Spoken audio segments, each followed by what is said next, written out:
All right. We are live. Day 2 of the NFL Draft. Inside the Pylons live coverage. I'm coming to you with a hot beverage to get rid of my throat here. I'm braving the elements with my man Mike Nuttall. Mike, what's happening? Jeff, I'm just ready to get this draft going. Last night was pretty exciting, so I'm kind of excited to see what's going to happen for us tonight. So how are you doing today? I'm good. Oh, other than this, I'm great because my team traded out of the first round completely. That's right. But it was a big night for your boys. So for everyone that, if you don't know, Mike's a Cleveland guy, and I think of any team in our ITP Slack channel this year, we've probably talked about the Browns in the offseason more than any other. And I think a lot of it is because of a lot of the guys inside the Pylon very interested in how to build that team back up from what it is now to what it could be. Yeah. And so, Mike, when you saw last night transpire, I know you were kind of leaning. You were interested in a quarterback, but at the same time, you wanted Myles Garrett number 1. What were your thoughts about how the nights went for the Browns? Yeah. So, to start, yeah, I wanted Myles Garrett number 1. Everyone's made the joke draft day, Myles Garrett, no matter what. Count me in on that. So when I saw that, I think it came out a little bit earlier that it was going to happen. I was pleased. It's best player, and it's a premium position. You want to have that pass rusher. But yeah, no, I was definitely pro quarterback at 12. There was rumors about them moving up. I'm not big on moving up. They have the draft capital. I understand. My hope was not for Mitchell Trubisky. I personally had him as my 3rd quarterback, so I would have been fine if he would have fallen to 12 and they taken him there. Yeah. Not moving up. So when I saw the Bears go up for him, I was fine. So then, honestly, when I'm sitting there and pick 9, pick 10, pick 11 gets off, they go, and I'm sitting there. I'm like, Deshaun Watson is sitting there at 12, who is my quarterback 1. And I'm thrilled. Yeah, I'm thrilled. And then it pops up that the trade is in, and I instantly flash back to the 2014 draft when the Jags took Bortles at 3 and surprised everybody. And I'm sitting there thinking we're about to get Sammy Watkins, and then the pick has been traded, and it's like no. And we all know how that turned out and everything. And so you see, so then especially when you see, that they're trading with Houston, Houston's coming up to get a quarterback. Yeah. So by that point, then I'm just my mind's scrambling because I'm I haven't been preparing to think who's going to be available at 25 for the Browns, that something that interests them. So, my thought is, Budda Baker, something like that, because I feel secondary is also a pretty strong need. Then when it's finally pick 25 and it's Jabril Peppers, I just I was hey, the guy's a football player, but it was just so far beyond what I thought they were going to do that I didn't right. know what to think, So, I talked a little bit and everything, and I think having time to really, really soak it in, it makes sense. If you look at the type of players that the Browns are trying to get from last year's draft and now the 3 guys that they got last night, they're looking for smart guys. They're looking for athletic guys. They're not necessarily looking for the most polished prospects. They're looking for those raw guys that they're going to be able to mold the way that they want to. And I know, we talked with, have the opportunity to talk with Dan Hatman a little bit. And, he was kind of saying he was talking with some people in Cleveland and everything. And they were thrilled. They were pumped because they got a guy that they really wanted, and they got a future first-round pick. And it's hey, at the end of the day, who cares what Michael Nuttall thinks is the best pick? Come on. No. At the end of the day, they're running the team. So it's if they got the guy that they wanted, I'm happy, so. That's good. Yeah. Well, coming to day 2 right now. Now, we're looking at you guys traded out, obviously, with my Packers to get out move up to the first round. Who are some guys here on day 2 still available that are really intriguing to you? So for me, for the Browns at least, I'm definitely thinking secondary now. Even with Jabril Peppers being picked, I think going into this draft, you needed to at least draft 3 secondary guys. I mean, I don't. What about overall, as far as like for any team? Like for any team? Who are some of your favorite guys? We're not going to talk about the Browns for 4 hours, Mike. Come on. Why not? I mean, isn't that why people are tuning in? I'm sorry, I got this right. No, I mean, who are some guys still on the board that I guess hypothetically you could say the Browns, but I mean, guys on the board that you really like. So one of the guys I really like personally is Quincy Wilson, the cornerback from Florida. I liked him. I think he's like really good man-to-man. In the first and second level, you can see him kind of get beat deep. I was really surprised. I thought he was going to be a first-round pick. So I thought he was going to be going to Tennessee at 18. So when they went to Dory Jackson, that really surprised me. Other guys, I'm really big on Juju Smith-Schuster. I had the opportunity to study him in depth for the ITP draft guide. He's young. He's not even going to be 21 until November. And you see a guy that he can be physically dominant, but at the same time, like, he's more athletic than I think a lot of people gave him credit for. And there's just so much rawness to him. So I think if you get him in the right spot, like if I was a team like Cincinnati, obviously like they took a wide receiver last night. They don't need him now. But like if I was a team like Cincinnati that has like a number 1 guy in place or something like that, and then you can get a Juju Smith-Schuster that you can mold for like the next like 3 years, and then like you get him to that second contract. Like he's gonna be in that second contract. He's gonna be 24 years old. And then it's like you're gonna have this guy for a while. So I mean, outside of that, like some of the surprises. I think you and I like are kind of on the same page with Dalvin Cook. It's kind of surprised that he fell to the second round. I'm pretty sure are you thinking Dalvin Cook for your Packers or? No, keep trading down, Ted. Keep trading down. Just keep trading down. No, in all honesty, they need defensive backs and they need running back. They need, but he goes best player available. And the talk today about him potentially drafting DeShone Kizer. I mean, it seems, even though I'm a Kizer guy, but you have Aaron Rodgers on board, but they've taken quarterbacks in odd spots before because he does value best player available so much. Mm-hmm. I just think right now, if you've got teams behind you in the top half of the second round trying to move up to draft either Kizer or Webb because they want a quarterback.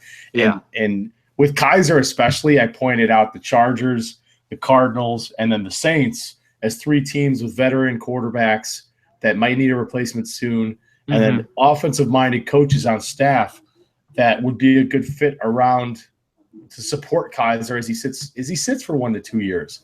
And I really do think that's necessary. And you've seen success before with guys that have sat. I mean, Carson Palmer sat a year and he's still playing here. I mean, Aaron Rodgers sat you drafted in 05, sat 05, 06, 07.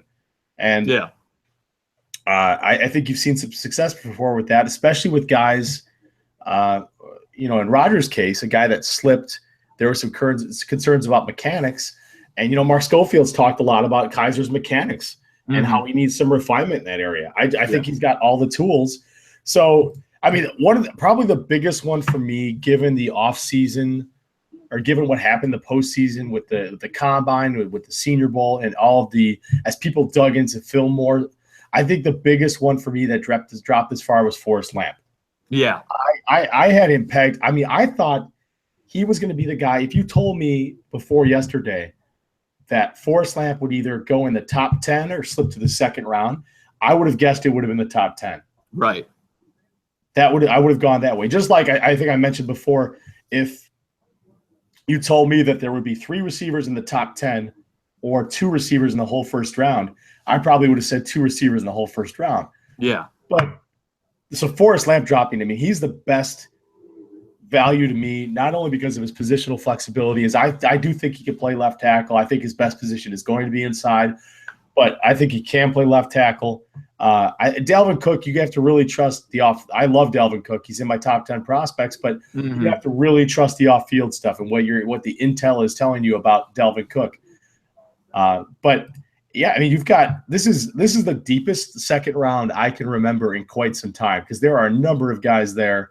I think I said last night 35% of my first round grades are still available. Right, which is insane. And I think it also just kind of speaks to just the overall depth of this draft in total. You know, I think a lot of people talk about like, oh, there's depth at these certain positions. I mean, like, I think if you just look, maybe there wasn't as much high-end talent because, you know, everyone talked about like, hey, yeah, there's Myles Garrett. And then like everyone else is like, your guess for number 2 through everything else is as good as mine. But then you really start to look at like, yeah, like a lot of these guys, I mean, like you're going to be getting really good players. I'm just kind of like looking at a list right now of everybody who's available. And it's just like, there are so many good guys still available today. So, I mean, like, I think it's going to be interesting. I think you're going to, I mean, if you're the Packers sitting there at 33, I mean, are you expecting them to move out, Jeff? I am. I'm not expecting to take a pick. The one guy that I've heard rumors about, Nick, what's going on, man? Can you guys hear me? Yeah. What's up, Nick? Yeah, you're good. All right, how you guys doing? Ready for this? Day 2. Let's go. Day two. I think the one guy that I've heard rumors about that is interesting to me is Joe Mixon. Yep. And I think the Packers are one team where they've got, you know, I've talked before about having the infrastructure in place to support a guy with issues off the field, a GM and a head coach that are confident in their jobs, that are really don't really have their jobs in the line, that could take a risk like that. And Joe Mixon was one of the 30 on-site visits they had. Typically, they reserve those for guys that are undrafted free agents. Mm-hmm. But I think with a guy like Mixon, you bring him in and you run through the rigors. You make sure that he's telling you what you want to hear. And I think if Joe Mixon doesn't have those problems that he had, he's kind of one of those guys. I had a first, you know, Shane and I talked a lot about Mixon off air and on air with Pylon U, and you know, he's been on Mixon since Jump Street. I was always a Pylon guy, but as I went back and just you watch Mixon, I mean, he just looks the part. Yeah, he looks like the prototypical running back and has all the tools, both as a pass catcher or runner. He does a lot of everything. So he would be definitely 3 down. Exactly, Nick. So, and Nick, we were just talking about, I mean, we kind of touched on some of the guys that I touched on Lamp and Mixon. Mike talked a little about Cook. Who are some guys on the board right now that you really like? I would say Forrest Lamp for sure. Dalvin Cook, obviously, but you have to be concerned with all the off-the-field issues. But it's all coming out that he's not hanging out with the crowd. He's not bringing them to whoever he is drafted. He's been linked to Green Bay a lot. I'm not sure if you and Michael talked about that. I was actually about to ask you. That's the first thing I was going to ask you is how would you feel if you guys go with him right off the bat? I would. I would have, if they can't find, I would prefer to trade down just with the depth that we're seeing right now. But because there's a ton of depth still out there and guys that fit the position they need. I mean, they need cornerbacks and edge rushers. And I feel like right now there's still pretty decent value there. And running backs. There's a ton of running backs I like. But But if you get Mixon and you're confident that you have the support system in place to take him, then I think you absolutely do it. And another guy, and I don't know how you guys feel about this. I've talked a lot about. I went back and forth with Justin Twell about this guy because he wrote the report on him. But Zay Jones on another guy who aced the postseason. Like we were talking about Forrest Lamp, he aced the postseason. He did everything the Senior Bowl, aced the combine. As people dug into the film to make sure it matched up, they found out Zay Jones is a hell of a player. Yeah. So it's another guy. So Nick, any other guys that you're seeing right now as you look at the board that we've talked about Jones, we talked about Cook, Lamp. I mean, talk about the defensive side of the football. We have Quincy Wilson, Kevin King still around. Mike brought up Quincy Wilson before too. Yeah, Kevin King though. Talk on Kevin King. Kevin King. I mean, everybody's saying that he's like, because he has 32+ inch arm length and everything. He's going to be this jam. I mean, on tape, I saw some inconsistencies with that, but he has the length and the athleticism that you would want in today's cornerbacks in the NFL. And on film, it looked like he might not have tested that well athletically because he looks kind of awkward because he has long limbs and everything like that. But he goes to the combine and he just absolutely kills it. So Kevin King, I expect him to be announced here very shortly. Now, who's your team, Nick? I forgot who your team is. I'm a Giants fan. Okay, so no, just kidding. I'm kidding, Nick. I know. So what was your take on Ingram last night? Ingram, I mean, I like it, to be honest. When I saw O.J. Howard slipping, I was really hoping, maybe he would fall, but I did not see him getting past Tampa Bay. But we have that threat up the seam, something the Giants have been lacking for so long. And now cover 2 defenses aren't going to be able to focus on just Odell's side or Brendan Marshall's side. They're going to have to focus on the weapon in the middle of the field. I don't think he offers much to the blocker, but it's another versatile weapon that we surround Eli Manning with. And I really do like that. We're all in right now. So one concern I have is how are we going to use all of these weapons? Like, I feel like Sterling Shepard, like if we have Rhett Ellison out there with Evan Ingram, is Sterling Shepard not going to go out there? At the same time, how are you going to work those packages? Well, but I hope Rhett Ellison isn't kicking anyone off the field. No, I'm talking about more from a blocking aspect. Oh, sure. Yeah. Because right, I'm sure we're going to be doing our due diligence in the trenches tonight and tomorrow. But as of right now, pass protection, protecting Eli is still an issue with the New York Giants. Yeah. That's the one thing with the Giants. I was looking at them. I mean, the interior offensive line seems like a point that they could hit on tonight, and there's some pretty good depth there. And I think a guy like Cam Robinson is a guy that maybe still there. Yeah, he's kind of like, it kind of reminds me of the Eric Flowers situation though, where you don't know when they drafted Flowers, top 10. It's kind of the same thing where they're raw. You don't know what position they are yet. They have all the ability in the world. It's just whether or not they're going to fit. Yeah, that's what everyone's been saying about Cam Robinson. I don't think Eric Flowers was even being talked about as like a top 15, top 20 pick that year. The Giants went in. Yeah, no, I think that was a pretty big surprise. The reach. When Eric Flowers and like exactly. 10, yeah. And the media here in New York, they always talk about how Eric Flowers isn't coachable, and that's been his issue. He's not taking well to coaching, so that's something that he's going to really have to correct if he's going to be a success here. And he's really on the hot seat here in New York. So, okay. Well, it looks like Roger is getting booed again. And they got Ron Jaworski up there right now. Oh, Jaws. Yeah. Look at him. When I watch the tape, Ron Jaworski. When I watch the tape. Yeah, I think we're going to do our best tonight on this broadcast. We kind of got into we got tripped up last night looking at Twitter, trying to look at Twitter. I think it was more organic and better when we had the live reaction for people, aka Justin Twell's Mitch Trubisky reaction. Oh, dude, I wish we had instant replay. Just like pull up a highlight tape of that. It was fantastic because the rest of the night he just had a beer in front of him, and it was just you could see it. And today in Chicago has been nuts because I feel like, last night when it happened, Chicago fans on Twitter. I'm in Chicago, fellas, but I'm a Green Bay fan for reasons. It's a long story, but I don't hate the Bears, but it's interesting to see the reaction.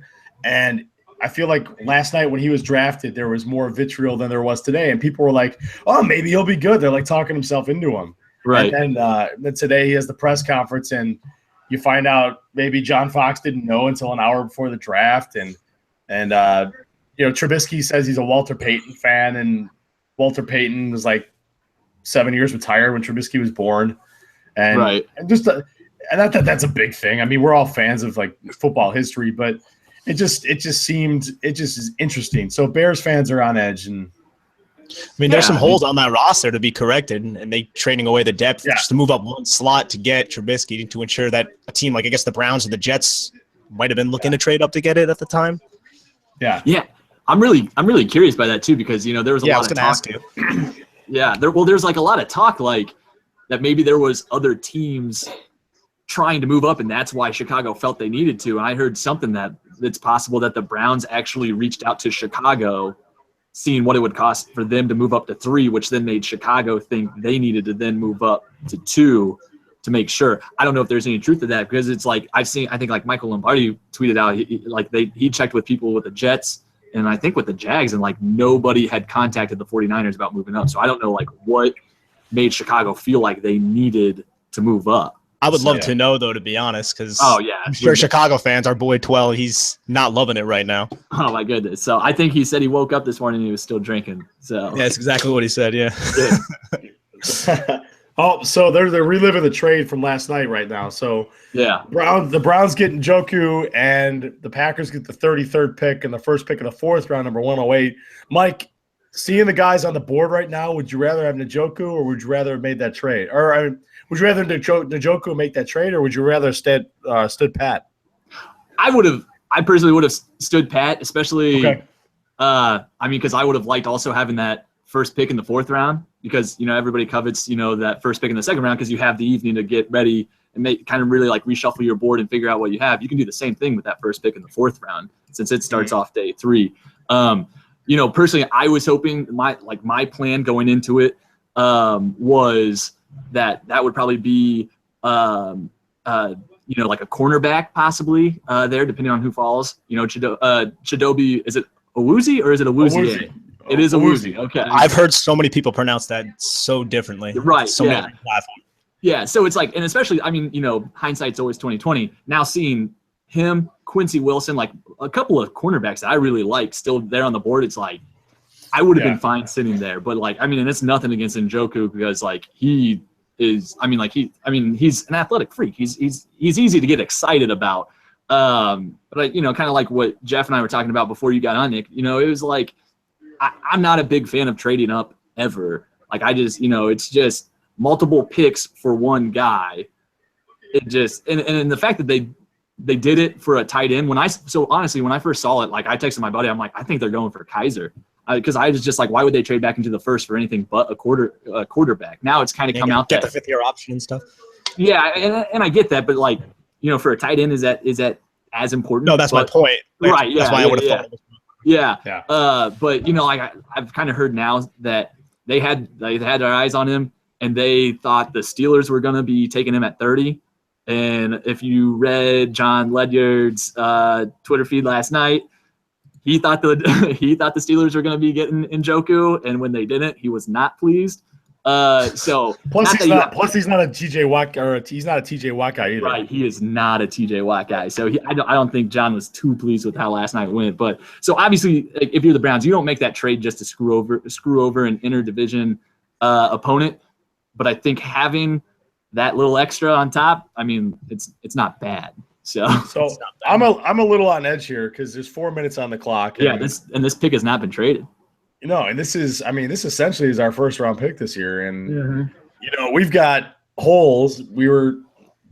I think the corner, you saw the lack of speed at corner in the NFC Championship game last year. But, 2 years ago, we spent a 1st and 2nd round pick on Demarius Randall and Quentin Rollins, and they played well in their rookie year, but they both had injuries last year. So I don't know if Ted is going to go back to the well in the 2nd round, maybe later on because of the depth at corner.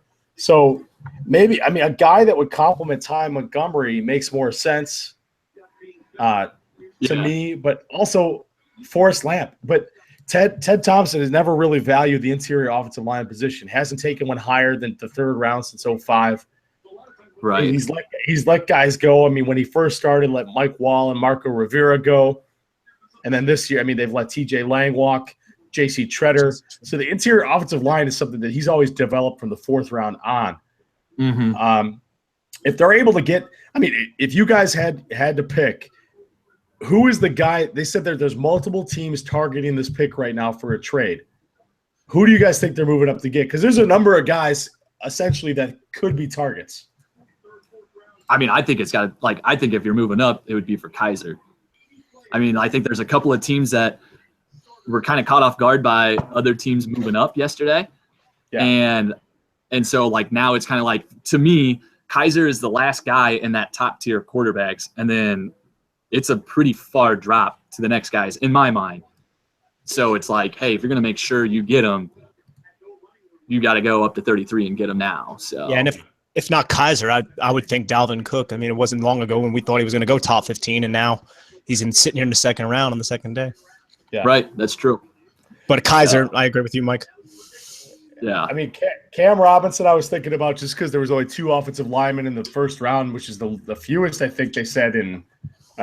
Was it ever? I forgot if it was ever or not, but a long time. I would imagine that's absolutely insane. And I'm just surprised with all the Forrest Lamp love. Yeah. Over the course of the last 2 months that he is still there. I thought for sure he was going to be a 1st round pick, and now he's still sitting here. Obviously, do you think Seattle? That seems like such a good fit. Yeah. So maybe he would have been a 1st round pick had Seattle stayed in the 1st round. It's good point.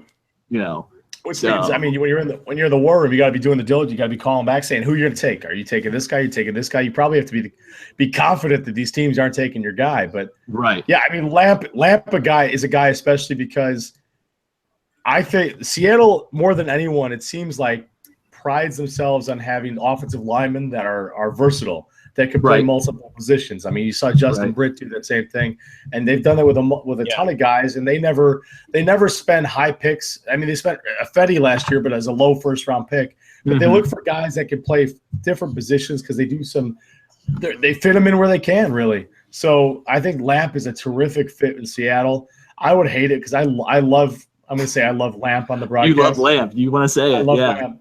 I was waiting for someone to say that, to be honest. I'm surprised we're this far into this broadcast, and it's the first time it's been said. And I hated the fact that we interviewed some of these guys on Pylon U because I'm like, some of them are really, really good guys. So I like inflate their value by multiple rounds. But Forrest Lamp was a guy who, like, he's already a first round pick and just handled himself really well and was a really nice guy and seemed to. But the other thing is, he seems to get it. Like, he seems to genuinely know, listen, I got to come in there and work. I got to come in there, do whatever they want. This has been a kind of a meteoric rise for him since week one of the season. So, I'm excited to see where he goes because I really do believe he's going to be a steal. And, the interior offensive lineman in this draft, where it's Pat Elflein, I had a first-round pick on. Dan Feeney, if he's able to avoid injuries, is fantastic. So the interior offensive line class, especially for, like, Nick, we were talking about the Giants. I mean, one of those guys in New York seems to fit. Yeah, I mean, I was looking at guys like Dorian Johnson. I mean, we have Justin Pugh and Packer selections going on right now, actually. Oh, no. Oh, yeah, that pick is in. All right, we're going to have a live. Yeah, I just got it. You see it? No, nothing. I want nothing. I want live. I won't say anything. Nothing. All right. Okay, can you tell me, like, I'm going to tell you the side of the football? No, just look at the camera and give me, like, give me a hint that you – just with your face. This sounds weird, but just look at the camera and say – I don't know what you want from me, Jeff. No. I'm trying something here for you, Jeff. I'm not sure if I'm getting it done for you, bro. Smoke screens. I'm throwing smoke screens, Jeff. All right, here we go. I don't know what to think right now. Oh, I trust Ted. Smart choice. Okay. Yeah. I was trying to give you the long face. Didn't work.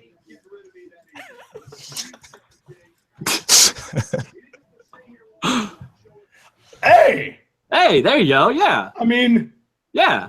You know what? You guys need deep backs. I mean, let's be honest. I just tweeted out before we went on that I forgot who it was. It was Rappaport, but someone said that Kevin King was the only guy invited to the draft who wasn't taken on day one that stayed for day two. Yeah, because there was there was 5 guys that were there. It was Kizer. Yep. And then Malik McDowell. Yes. He was one. My thing was Robinson, like, yes.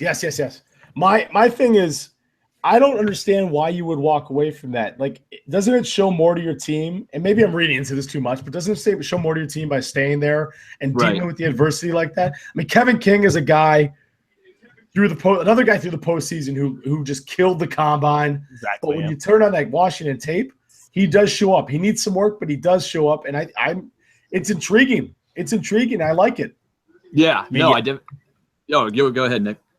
I was just going to say, I like it for Green Bay, too. It gives you a long cornerback. Hopefully, you guys don't have, like, Darius Gunner being your number one if you guys do suffer injuries like you did throughout this season. I mean, we saw what Julio did to the Packers in the playoffs. So, I mean, it's Julio Jones, but still, I'd like this pick. It's a depth pick, and I think it's pretty good. Just as long as he doesn't take Quentin Rollins' spot, because Quentin Rollins, I have a soft spot for him being a Miami grad myself, so – well, the Jags have just traded up one pick. Yeah, they just traded up one pick, and the pick is in. Kizer, right? It's got to be Kizer. What are you guys watching it on, by the way? NFL or ESPN? ESPN. ESPN, yeah. Yeah, same Maybe here. I should sign off Twitter right now. You should sign on or off Twitter. Or get off Twitter. Maybe. I don't know. The Slack channel's going crazy right now because Mark just said something. He's like, is it QB time or something? So now there's – I don't know. A little speculation. Oh. Joe is saying Dalvin Cook, but I don't think that's realistic, seeing as they went Leonard Fournette yesterday. Joe, yeah. 2 running back set. We got to have them. Oh, man. I know they showed a lot of interest in Nate Peterman, but could you imagine if they traded up for that? Before Kizer? No. Yeah, could you imagine? No, I don't think so, but still, just- it'd be a fun dynamic to talk about. I just don't think I can live in a world where like Nate Peterman goes before DeShone Kizer in the draft. Kizer. Like I don't know. That's just me. It's not my team picking though. So like, hey, go I was take just about to say, man, you've been living in a world for a while as a Browns fan, so that's Listen. a big statement that you just made. Hey, I love you, Mike. I know, buddy. Hey, listen, my fiance said that she has no worries about marrying me because if I can stay loyal to the Browns, there's no question there. So Bravo. No, that's a great Bravo. statement. She's a smart girl. Yeah. She's literally sitting like right over there. She just gave it. She is. Let's see what you say when you're not in the room. I mean, right. No. as we go to commercial break. So Yeah. Kevin King, I only had 51 on my big board. It's mainly because he does have some work to do. He He does. does have a little bit of refinement in his game to do, but I mean, 51 to 33 right now. It's a second round grade. It's all. I don't think that's a reach at all, especially considering their team needs and the types of cornerbacks they usually go for. And hey, you know what? I'm okay with it. So Hey, Jeff. I am. Right. There you go. I like Jeff, it. your ideal like it. situation for what you would have wanted the Packers to do without trading in that scenario. Without trading. Would it have been like a Mixon or a Cook, like to get that running back behind Rodgers, to establish the running game, make you guys multidimensional? I'm telling myself it was a Mixon or a Cook. Here's what before the draft I had settled on. I thought they were going to pick Awuzie. Okay. Because of they like the strong corners that have the Right. different tools. And Kevin King he's bigger than Awuzie is, but he kind of fits that mold. But Yeah. he's much more athletic. He just is. He's probably not ready to step in as well as Awuzie is right now, because Awuzie, I feel like he's more polished, but he doesn't have the upside of King. Yeah. So I think what's that? Was King the one? Did he play some safety at first and then switch to cornerback, or am I thinking of somebody else? I think he did. I'm trying to think. I'm trying to pull up my notes on it right now. I got some. That's what we're all like Googling our own notes when the Right. Oh damn. He started safety. Yeah. That's what I thought. I thought I noted that because I mean honestly I didn't watch a lot of Washington other than when they were in the college football playoffs. So Same. I just expected him to be outside corner and everything like that. So when I was watching his film, I was really surprised to see how much he played in the slot. And then then at the end of the season, he was back outside and everything. So, I mean, he's, I think he offers versatility there and everything. So I think you're going to be able to use him a few options. Yeah. So, I mean, I think. Do we have a pick? No. Goodell's up at the podium right now. Jackson. I gotta tell Rev I'm not way behind. I'm just watching you guys are you guys getting it on Twitter or are you guys getting it on ESPN? I'm ESPN. watching. Yeah, I'm watching ESPN. Oh damn, I am behind. Yeah, bro. Well, this is gonna be a long night then. Thanks, Chicago Comcast. Thank you. Oh, okay. Oh no, jokes are being made at my expense in the Slack channel. Dude, I can only imagine. Oh no. Fiance. Oh, Yeah. as jokes are being made. There he is. Steve. How you feeling, buddy? Hey, I'm just popping in for a minute because we're in the middle of bath time. But I was gonna say, are you in the bathroom? Yeah, like, what are you doing? Oh, live TV, folks. Wow, and he's giving a bath in his polo. Wait, so did you guys just see that pick? Did you guys get the pick yet?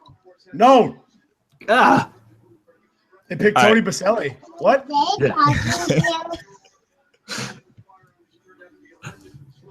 nice shirt, Dave. There it is, Cam Robinson. Cam Robinson. There we go. Yep, there you go. Makes sense, dude. Seattle. Yeah, that makes that. I was just about to say that makes a lot of sense. Yeah, and then Seattle wanna just get keeps moving back. Yeah, they got what? I think it was a 4th round pick next year for this. Oh, really? I think that's what it was. Might have been this year, but I think it was next year. Well, what? Sixth round pick. Yeah, Too. sixth. Okay. Yeah, it was a 6th. Yeah. Well, what? Seattle's now got what? 2 or like six picks tonight, like between the 2 rounds or something like that. I believe think I so. saw the guys. Yeah. So, yeah, I mean, they're getting plenty of value for everything, and they're actually going to make this pick because it says the pick is in. So, I mean, Forrest Lamp just makes too much sense for me. I'm sure the Seattle fans in the Slack chat right. agree. Well, I bet you it's one of those things. Maybe the Seahawks said, "Hey, we would like either one of these guys. So you guys move up. You take the guy you want." Yeah. Yeah, seriously. Dave. Oh, Dave hopped off. No, Oh, bye, Dave. I think he's getting on later. I thought he said so. I just had a friend text me that said apparently the Browns are trying to move up for another second. Don't know what that means though. So everyone just sit tight because it'll be fun. Yeah. I don't know. It's definitely gonna be They're at least entertaining, if anything. So, but Jeff, back onto the Giants, what you were brought up before.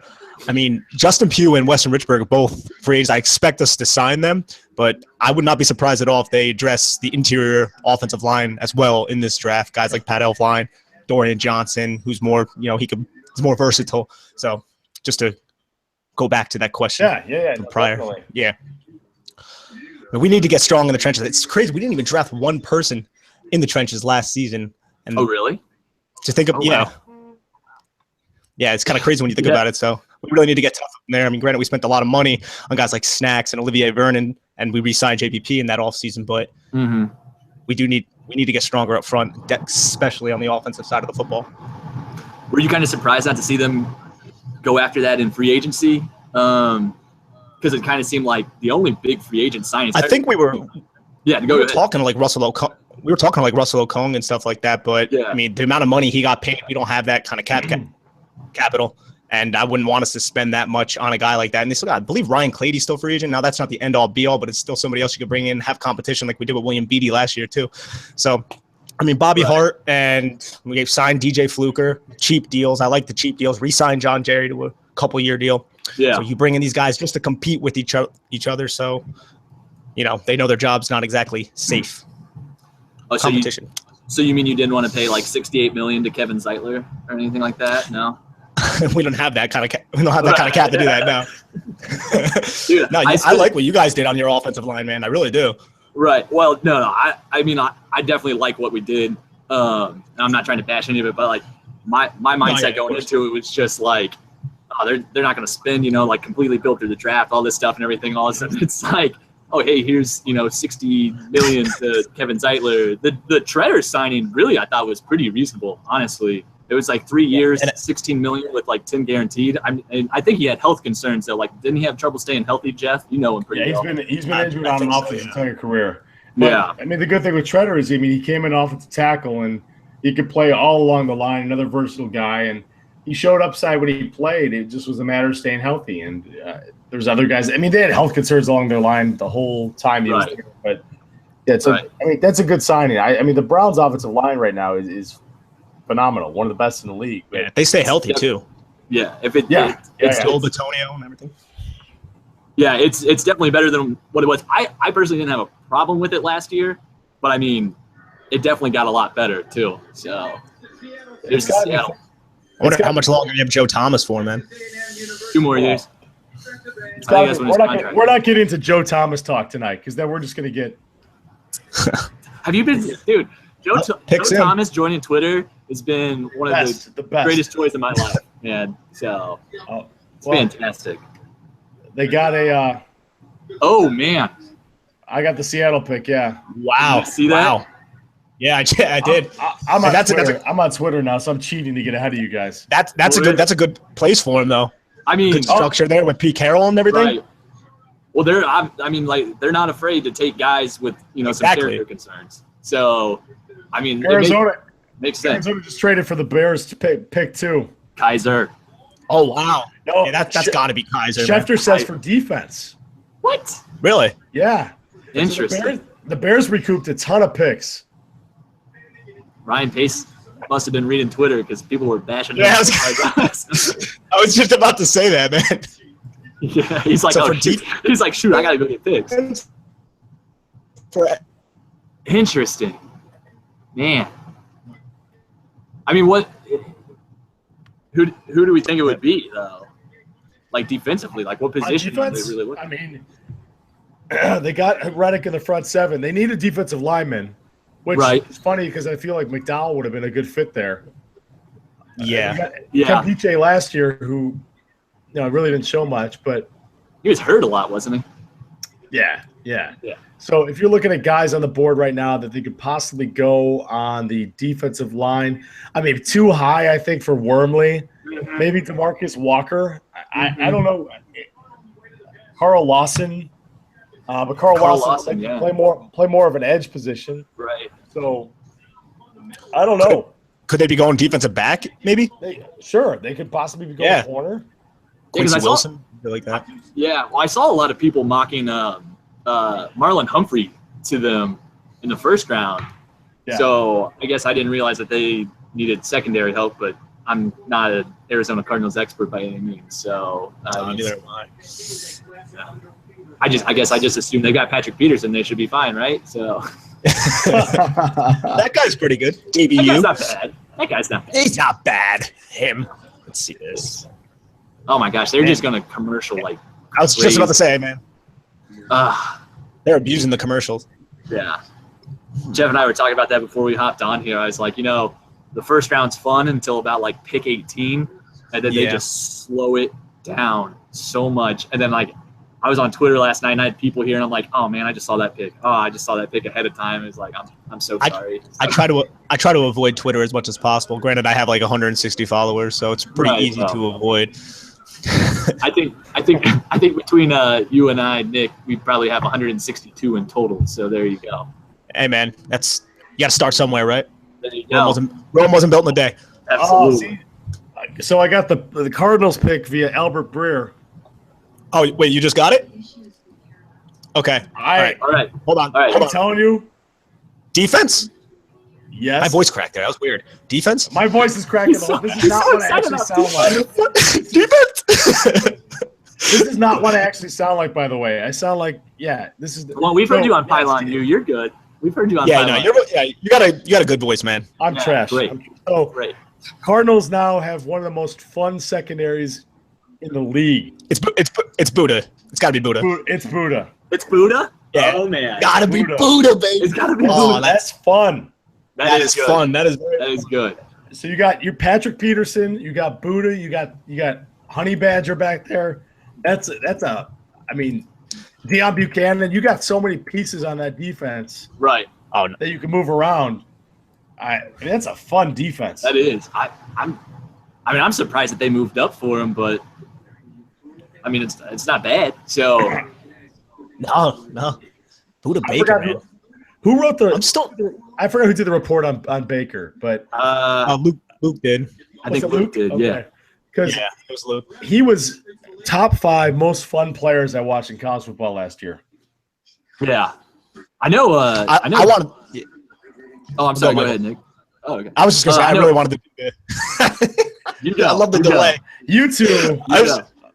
I was just gonna say I wanted to do Buddha's report because I loved watching him throughout the season, but Luke beat me to it. All right, Michael, you go. It's your turn. I was just gonna say that I know that John Ledger was pretty big on Buddha Baker also. Yeah. I mean, like I think he had him like in his top 20 prospects or something like that. So he was my 20. He was my 25. I think 25. Yep. Yeah. If you slapped on like 2 more inches onto him and like another inch of arm length, then what do you have been? Give him like another 15 pounds. Yeah, that was the only question you saw with Buddha Baker, really. You saw everyone just talk about his potential and talk about his flexibility, talk about his ability at the line of scrimmage and deep, his ball skills. But the only question you really saw was his size and whether or not he could hold up his size-wise. Right. A guy he reminds me of a little bit is Bob Sanders from the Colts. Yeah. Okay, so Chicago got 45, a 4th and 6th this year, and then a 4th round pick next year. Okay, that's huge. And they also sent a 7th round pick to Arizona. That's huge. Yeah.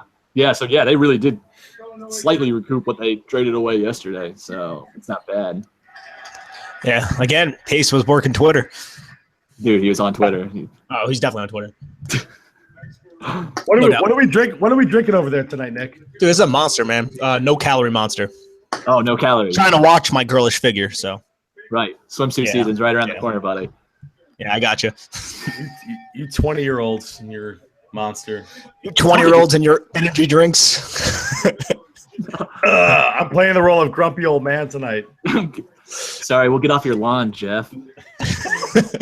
Hey! We'll do it live. We'll do it live. Oh, that's great. I'm still shocked that Seattle didn't go after an offensive lineman.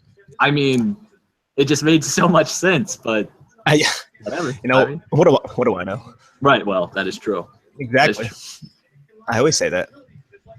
Well, Shane's definitely in the Slack channel right now. Don't know what he's doing. I told him to come on here. He said he had a rough day, but apparently it's not rough. You know what he's doing right now? Eating I gotta check Dickies. this out. No, he's on the toilet. Oh, I thought he was just going to be eating barbecue. He's on the toilet. That's a very good point. Yeah. Check his Twitter account. Shane's Buffalo just traded up. Yeah. And the pick is in. Oh, man. And Okay. it's Zay Jones. Do you think it's It Zay is? Jones? It is Zay Jones. It is Zay Jones. Oh, it is? Now you're ruining it for us. No, I'm just kidding. It's cool. Sorry. Yeah! Get off my lawn. Sorry to everybody not wanting spoilers on Okay, this. but we need to come up with a consensus here. How are we going to handle this? Let's just do TV. And you guys break the pick on TV. I'm going to stay off Twitter. All right, that sounds good. Dude, my We'll friends keep- think I'm like the smartest guy in the world because I'm getting every pick right because of Jeff. So thank you. It's like, let me just update my second round mock real quick. Oh, look at that. Got another one right. 100%. 100%. Wow. This guy is a genius. Good for Buddha, All right, man. Todd for Buddha. McShay is questioning Buddha Baker's ball skills. No. Listen, No. we gotta get Luke on here, but I did not in all the games I saw Buddha Baker, ball skills were not a question mark for me. Right. No, I don't have any concerns there. I mean, I think you guys touched on it pretty well, just size, and it's like, we'll see. I mean, he seems like a tough kid. I mean, it's part of one of the best secondaries in college football last year, and he was the leader of it to boot. So Right. Yeah. another trade. Wait, are you talking about the Buffalo one, or are you talking about? I'm not sure. I just heard Trey Wingo shout another trade. No, Oh, because I think Nick's Buffalo. gonna be doing Trey Wingo impressions all night. yeah, man. Me and Trey were like this. Another trade. Another trade. I can't do a good Trey. The effort's Yeah, there, Rod- though. Thanks, bro. You know, A for Yeah. effort, right? That's right. Oh yeah, wait, we already know the Bills selection. Never mind. I was like, Oh, who yeah, this we is do. gonna be. Yeah, I I was know. I don't know if I want to ruin it anymore. No, it's cool. It's cool. I mean, Zay Jones. I mean, I know a lot of people talked about them potentially going wide receiver first round. I think I saw Mike Williams and everything going to them. So when they traded back to taking a corner, I mean, wide receiver definitely makes sense for them. I know they're talking like they might not pick up the fifth-year option for Sammy Watkins. Who signed with San Francisco? Robert Woods. Robert Woods signed with L.A. Oh, Yeah. LA. That's what it was. Yeah, thank you. Marcus Goodwin signed with San Francisco. There we go. See, I Speech. got it. I got it. So I was just setting you guys up for it. So we're good. I got you, bro. Right. So I mean, like wide receiver definitely makes sense for them because it's like outside of Sammy Watkins, who has not proven to be durable in his career so far. Like, yeah, they don't have a lot of receiving options, and if they're gonna stay committed to Tyrod Taylor, although even his contract doesn't make it seem like they're that committed to him, you got to give him something. So Yeah.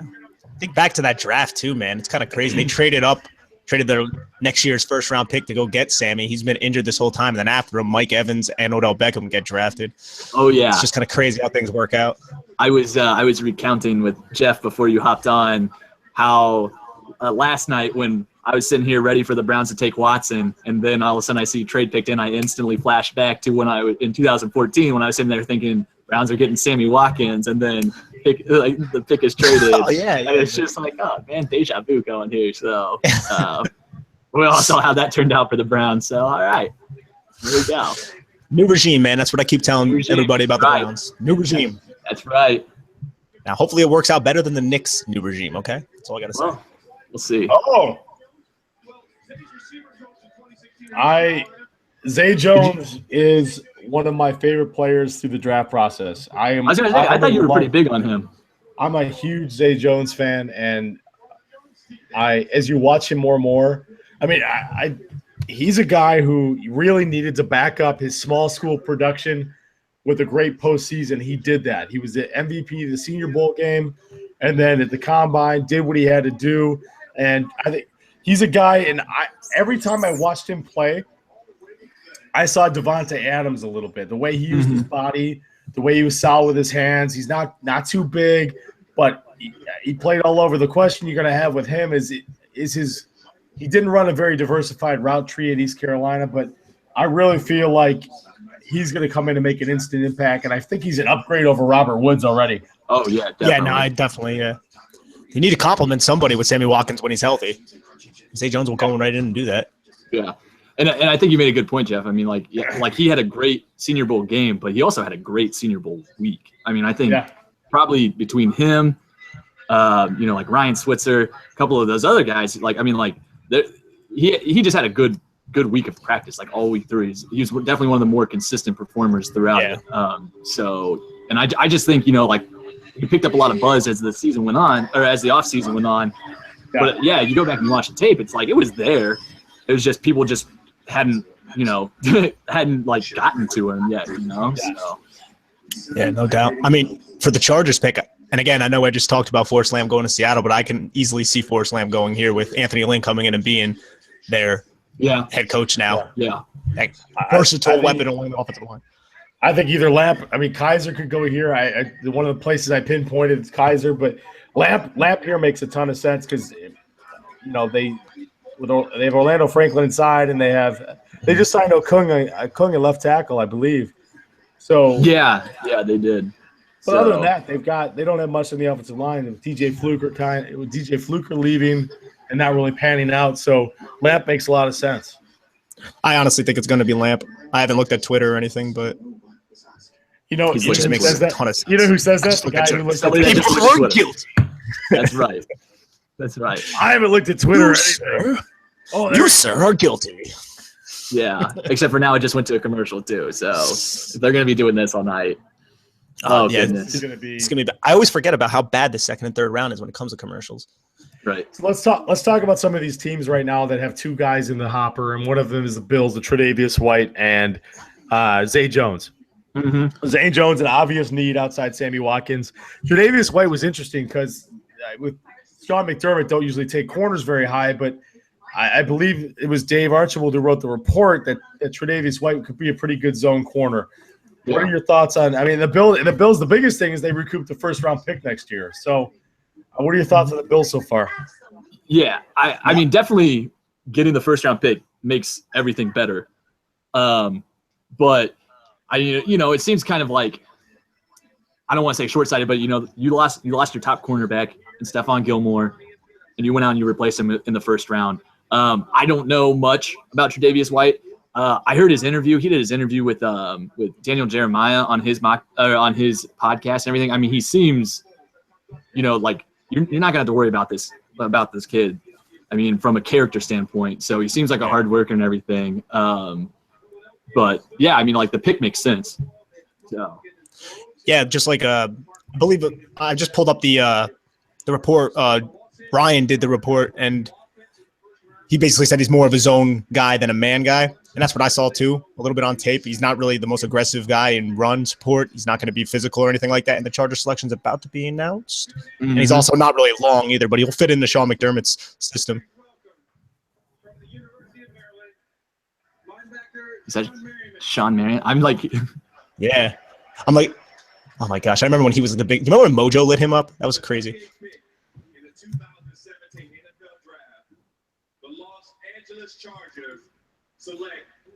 There it is. Yeah. There it is. Forrest Lamp.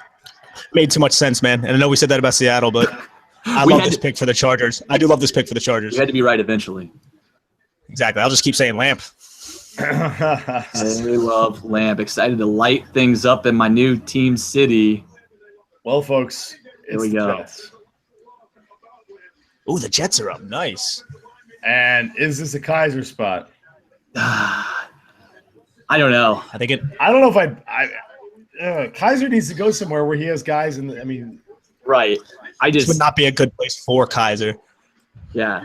I could see the Jets making that pick, but for Kaiser's sake, I wouldn't want that because, yeah, you're right. He's going to have to be guiding himself, basically. I mean, yes, they have Josh McCown there.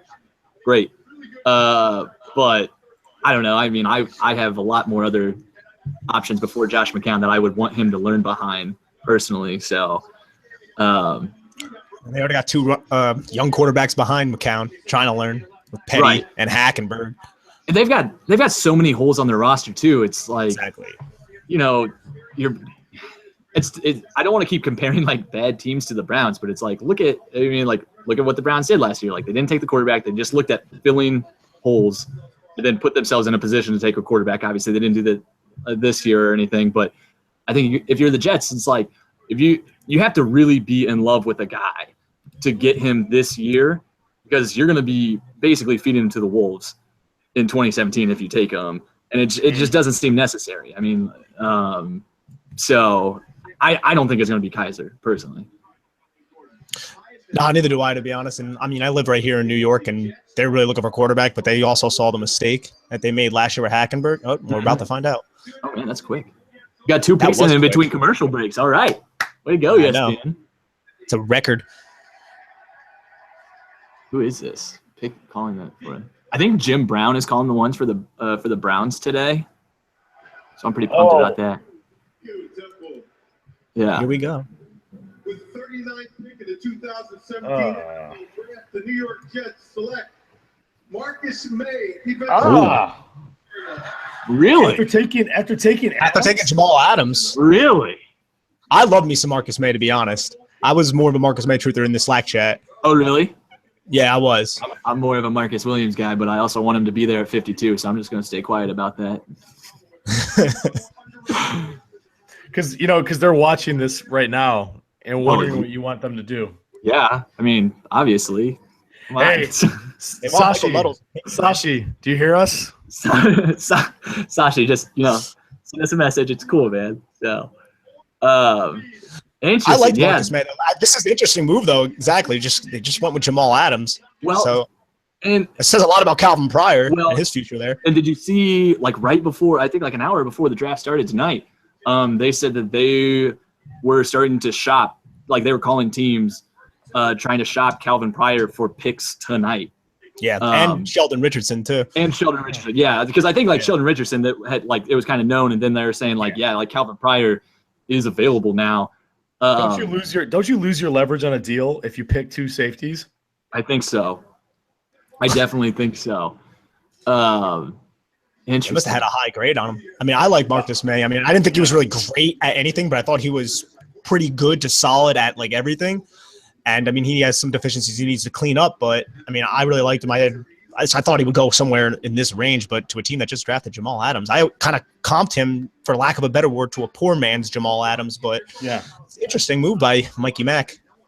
Yeah, it's definitely interesting. I mean, maybe they're thinking they can still get rid of Calvin Pryor, but like worst case scenario, like you said, if he's got stuff he needs to work on and you're not able to get rid of Pryor, I mean, hey, you let one of them. I mean, I would think Jamal Adams is going to start right away. Maybe you're just like, hey, we're just going to let Maye kind of like learn behind him a little bit and start. It seems kind of silly to do that with your second round pick, but it also seems silly to take Christian Hackenberg with your second round pick last year. So I'm not here to judge. Yeah. No, neither am I. I mean, you could play them all 3 of them on the field at the same time, though. That is one true. up the line of scrimmage, one in the nickel, cover the slot or whatever. But yeah, you still got Gilchrist too, man. Interesting move by the Jetties. What happened? What? Get off Twitter. I'm sorry. Get off Twitter. Did you find out what the next pick was? Did you see Carolina's pick?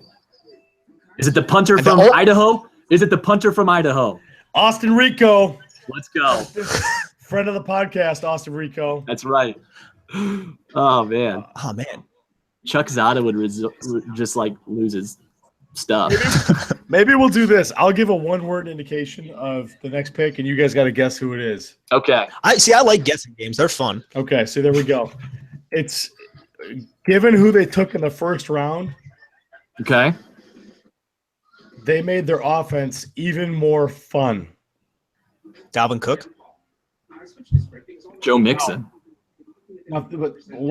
Think about positions, though. Why they're not going to take? Well, I just watched the Jets pick 2 safeties. I mean, like, my mind is scrambled right now. They just made it more fun. Curtis Samuel? Oh. Nick's looking at Twitter. Damn it, Nick. Yeah, No, I'm not. No, I'm not. I swear to God. Curtis I don't Samuel. have Twitter. Curtis Samuel. All right. So, Just more fun. He's a fun player to watch. yeah. So they got, a lot of positional flexibility now, especially when they had two. Receivers, basically, you have to play outside because they're so big. And Right. then Jonathan Stewart, who has to play, he's a physical runner and needs to get between the tackles. But now you got two guys that could get around the edge and do a lot of different things. So, whatever you think of Curtis Samuel, the Carolina Panthers are fitting need and getting decent value. So, Plus, they need speed on that offense. That's the one thing. Jonathan Stewart, Kelvin Benjamin, Devin Funchess. Now you got Christian McCaffrey and Curtis Samuel. Definitely gives you speed. Did the No! Panthers draft Curtis Samuel? Oh, Oh, no. Don't worry about no it. girls allowed. No girls allowed. What is Me it? and my Hey, cuties Sher- have No. joined the party. What's going on, What's going on? Sharona? how you doing? Guys, I'm good. How are you? I'm doing great over here. I'm doing Hey, fine. it's great to meet you guys in person. Yeah, absolutely. Hey, On Sharona. the now- interweb. Hey, Yeah, Sharona, Hey. now that we're meeting face to face, I need you to cool it with the Josh Dobbs, the Browns talk. Thanks. I'm an evil woman and Oh, my cannot. I'm goodness. sorry. I'm just kidding. I think you had that tweet last night, and I was like half asleep when I read this. I'm like, Sharona, no, come on. Listen, I am Team Josh Dobbs, so I I want him to be drafted as high as possible, and obviously the Browns have some need there. We don't know what's going to happen with their quarterback situation, but Right. We'll see. Yeah, no, I get it. There's some quarterback needy teams out there that could snag him tonight. I mean, if Well, we Christian got- Hackenberg could go. We got a full house right now. So we got Sharona, we got Nick, we got Dave back on, who's muted his microphone because he's probably saying something dirty. And we got Good job, Mike. man. And I We believe can't Shane is- dirty talk. Sharona's like, oh, I'm out. I'm Yeah, out. right. You should probably mute me right now. Well, and Shane is hopping on soon, so we're gonna have a full house here. So, as we're waiting for these picks to come in, Sharona, what was your take on the Titans yesterday? Well, first of all, you have to know that every year I try to tell the Titans what to do, and sometimes, occasionally, they listen to me, but rarely they do not. And so I always get mad at them and hate on their picks. So with that disclaimer, I'm kidding. It's interesting. The Titans are in a position they have greatly improved their roster. They have their quarterback of the future, and there are a number of different ways they could have approached and addressed this draft. I think that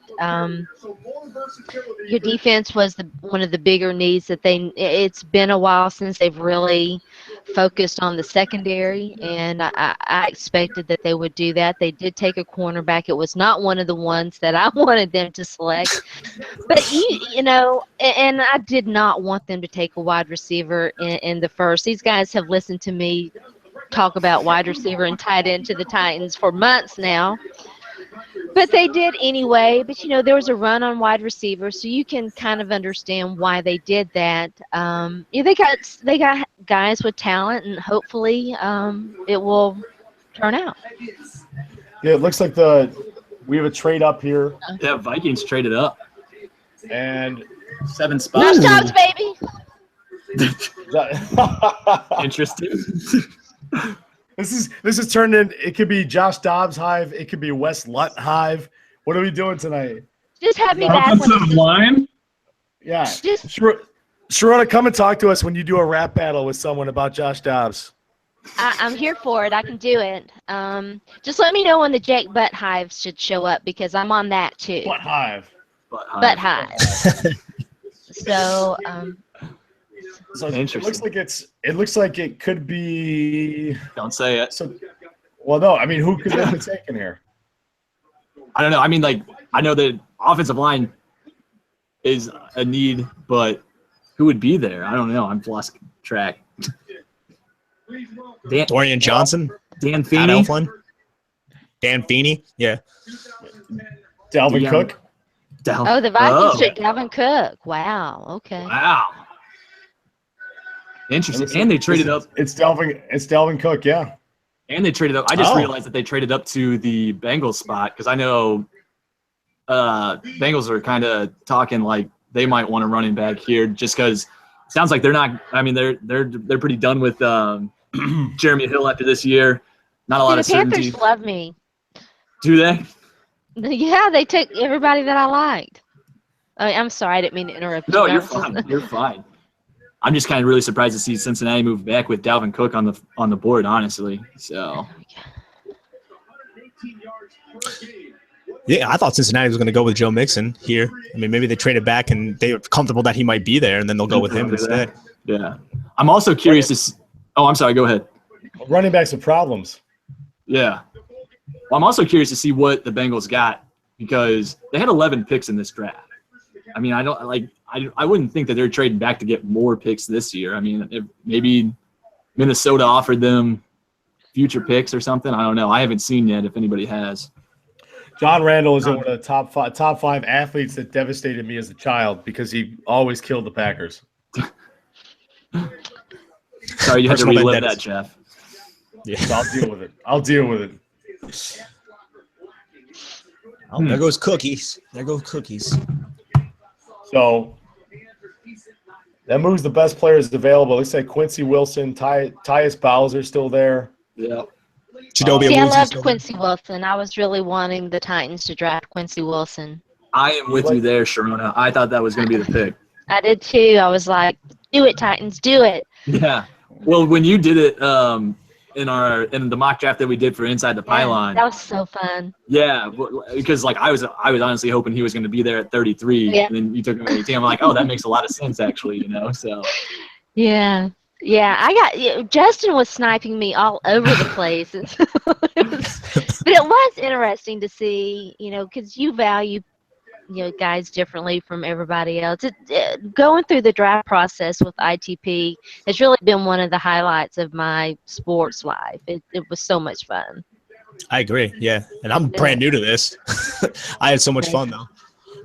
Yeah, it was a good exercise because all those quarterbacks were gone. And I was like, what would I do if I'm the Browns and I don't want a quarterback? And then I got to relive it. So I know everybody's knocking the Bears for what they did, and I understand it was a lot to give up. But if you get your guy, franchise quarterbacks don't grow on trees. That's true. Yeah, no, it's cliche to say, if you got the right guy, quarterback.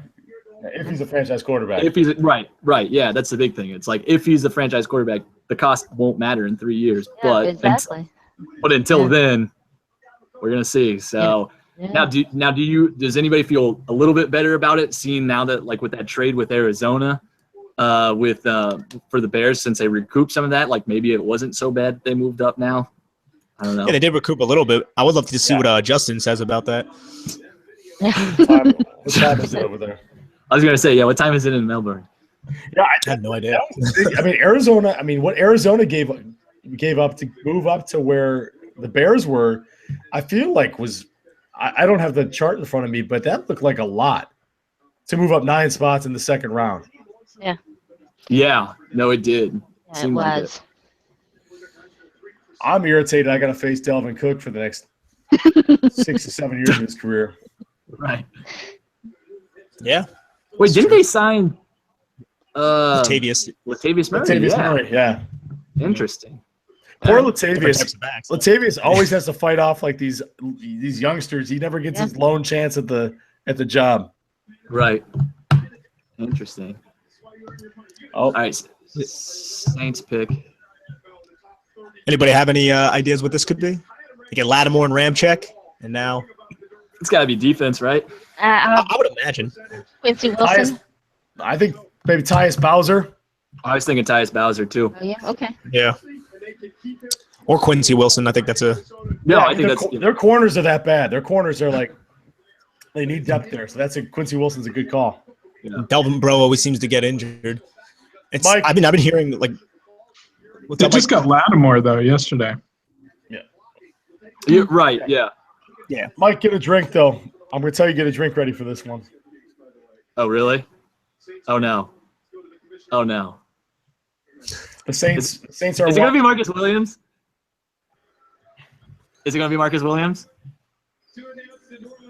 Yeah, Marcus Williams. Ah, dang it.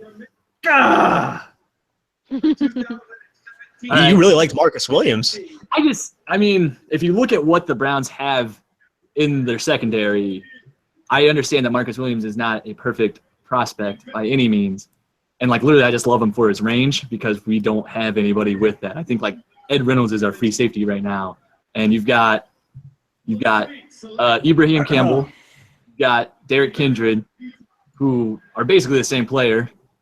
And then, dang it, Marcus Williams. And then with Peppers, you know, I mean, like, so I don't know. It's fine. I'll be okay. It's cool. There's still some rangy guys. Kendrick Thompson's still around. Right. You got some good rangy guys. I just edit my little draft thing here. Eddie Jackson. Yeah. Yeah, And Jackson. Obi Melifonwu is still out there. Not Yeah, really very the good same point. kind of safety, but I mean he can Who play did that? too high. Did you do who did the Obi report? Luke, I I think. think Luke did, yeah. Luke did, okay. I love Obi. Do you? I just like his name. Yeah, it's a great name. Melifonwu. Melifonwu. You'll never find better. Very fun to say. than here in ITP talking about how names sound. Rep in Yeah. Massachusetts. Obi Yeah. Melifonwu. That's true. Yeah, Mark- Yeah, see, I was Who putting did him on. Marcus Williams? Is that Matty Brown? I think Maddie did, yeah. Wow, ESPN. Oh, yeah, that's right. ESPN trying to switch basketball on us. Yeah. Yeah, you got to go over to ESPN too. Yeah, I think Matty Brown had a article recently too. I think he talked about both Marcus Williams' range, but then also his trouble with tackling. Because I know, like, when I made a Marcus Williams pick in the ITP mock draft, he was like, "That guy can't tackle." I was like, "I don't care." I don't think he's a disaster tackling. I think he just doesn't have great play strength, which is kind of something you expect from a free safety. But he's not like Tedrick Thompson is a disaster tackling. Like, Really? I mean, he is like, I mean, you watch him and it's like every passing play, you're like, I love this guy. And every run play, you're like, no. Marcus Williams is just kind of your typical free safety where he's better against the pass. I liked him. I mean, he tested really well. He had, like, I think the second best vertical at the combine. He had good production with 5 interceptions both the last 2 years. So he's got a good profile. Yeah, no, he today I just tried to, like, kind of, like, look at a little bit more, like, athletic metric testing, so, like, sparks and stuff like that, because, you know, it's the Browns, so, like, whatever. Yeah, I mean, like, Marcus Williams, I mean, his scores, depending on, like, what you buy into. I was reading some of Ethan Young's Sladix stuff and everything. I mean, he tested pretty well with that, so yeah, so it's interesting. But So we got a question from Twitter here. Oh, boy. Tampa Bay wants Is to it know. Rev? A Tampa Bay fan wants to know who their options at safety are now in the second round. I think Obi is definitely the Obi. guy there. Yeah. Obi's the guy that he's talked about the Tampa in the first round. right, Yeah. yeah. Yeah, I remember seeing that a lot. Yeah, and beyond Obi, I'd say Eddie Jackson, although his year one impact is going to be questionable coming off that broken leg. Or maybe Josh Jones from NC State, who's had a good postseason. His tape was kind of uneven, but Also, Justin Evans. Now, I thought he took, like, horrible pursuit angles in run support, but he's somebody else that is definitely probably going to be in consideration because of his athleticism, his range, and his ball skills. yeah, he's talented. But He was like a kamikaze pilot, just throwing himself into He has defenders with no discipline. balance. He no balance at the point of attack. He just goes and little slightest juke, and he's just not even making contact. But he's a great tackler as long as the ball carrier has no idea that he's coming, and he's a terrible ball carrier. He's a terrible tackler if the ball carrier has any idea he's there. yeah, you watch some YouTube videos, you see some of the hits he lays. You're like, oh man, this guy's a violent tackler. But coming downhill, it's just not there right now. But Oh, the something could be Eagles. coming. My buddy Ed Kratz says the Eagles are taking Sidney Jones. Oh, interesting. Mocked in the first round before the injury. Yeah. When's he going to be ready? Have they said? Is he going to be ready at all this They year? haven't said yet. But speculation. He's on track, they said, Didn't to start doing some activities soon, and Mm-hmm. was recovering well. The latest that I saw, and I don't remember which NFL reporter reported that, or I would give them credit, but the word is he's doing pretty well. I think even if you recover from that injury, what we've seen, we think about the other guys who've come back quickly, like Terrell Suggs and Michael Crabtree. They're not the same. They're not the same guy year one. So he can come back, but is he going to be, what they expect? Mm-hmm. Jones is interesting because he really didn't test that well. He's tall enough, but he's light. He's got a narrow frame. He's got a short wingspan, and he had issues with play strength, like when they faced Juju Smith-Schuster, for instance. He had a lot of trouble with Smith-Schuster at the line of scrimmage. Yeah. I think he's probably going to be like a really good number 2 corner. I don't think he's got number 1 corner upside. Yeah, I mean he's got a thin frame, and you don't know if he adds weight or adds muscle to it. You don't know if he's gonna have the same type of athleticism. He has moments of undiscipline, but I think he could be a solid player. I think it's a good assessment of him as a number 2 corner. And I mean that Washington secondary. I mean, looking back on it, you kind of don't notice it in the moment, but you've got 3 guys drafted in the first 43 picks of the draft. Right. That's pretty amazing. Yeah, it is. Florida might have been like that too. I mean, Quincy Wilson and Tease Tabor are still around, but Tease with a really bad 40. I mean, other than that, it might have happened the same way with them. And then you still got Witherspoon and Awuzie and Tedrick Thompson still on the board. That was another really good secondary this year. Can I just mention, as a Vols fan, that Tease Tabor got absolutely smoked? We are Just all saying. for context in the full picture here, so absolutely we can allow that. Rocky Top, You'll YOLO. always be No. good old Rocky Top. Woo! Woo! Rocky Top, Tennessee. You have not lived until you've listened to 110 orange-clad maniacs sing that song in the good old stadium up there. Yeah, I went to a game in 2010, Florida, Tennessee, up there in Knoxville. You don't value your life.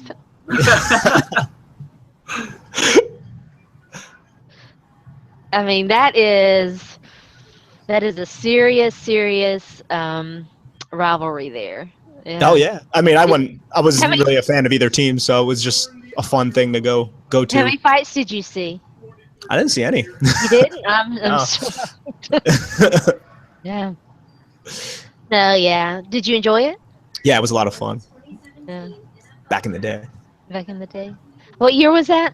2010, I believe it was. I was at the Florida game there. They lost that one too. I think in 2014 was the year that they, yeah. Anyway. They lost a lot unless Josh Dobbs comes around. Michael Nuttall's boy. They've lost a lot of games to Florida. Yep.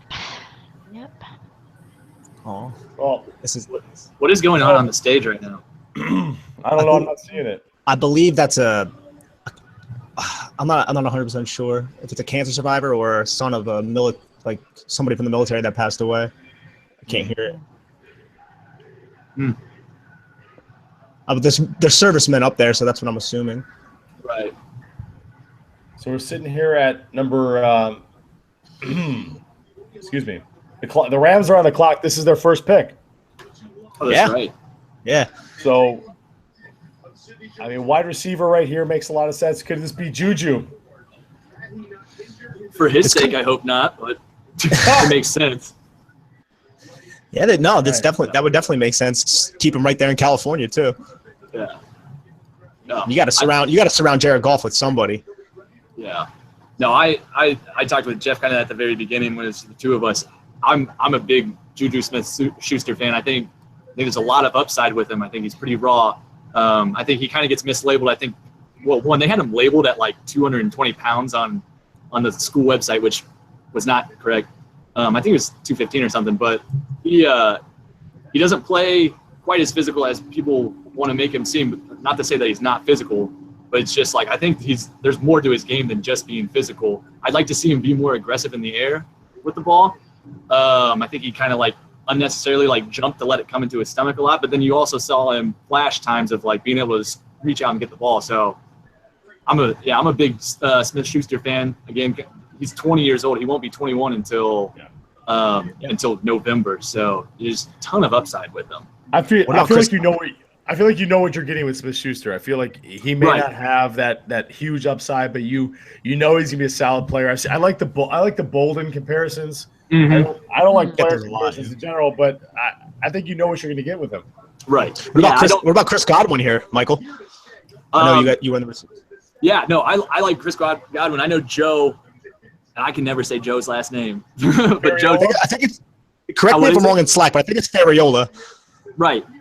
That's what it is, right? Yeah. Well, I know he wrote the report. So. He was pretty big on Godwin. I only saw like 2 games of him. I mean, he tested really, really well at the combine. I think he kind of surprised some people. So yeah, I'm a big fan of him. I feel like with the quarterback play that he had at Penn State, like you didn't get to see him do a lot just because of like what they were asking him to do. I think there's a lot more potential there with Godwin. Yeah. I wouldn't be surprised to see him, Smith-Schuster, either of those two in Los Angeles with the Rams, personally. I mean, yeah, Hackenberg and McSorley both, they would just throw it up to him and trust him to come down. That's something Jared Goff might, need. I think that would make sense here. YOLO bombs. YOLO bombs, exactly.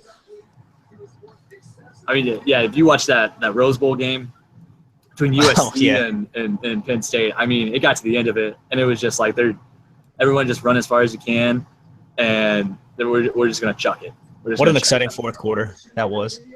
That game took forever. The game took so long. They're showing a picture of Sidney Jones's Achilles right now on ESPN. Oh, yeah? Okay, wow. Yeah.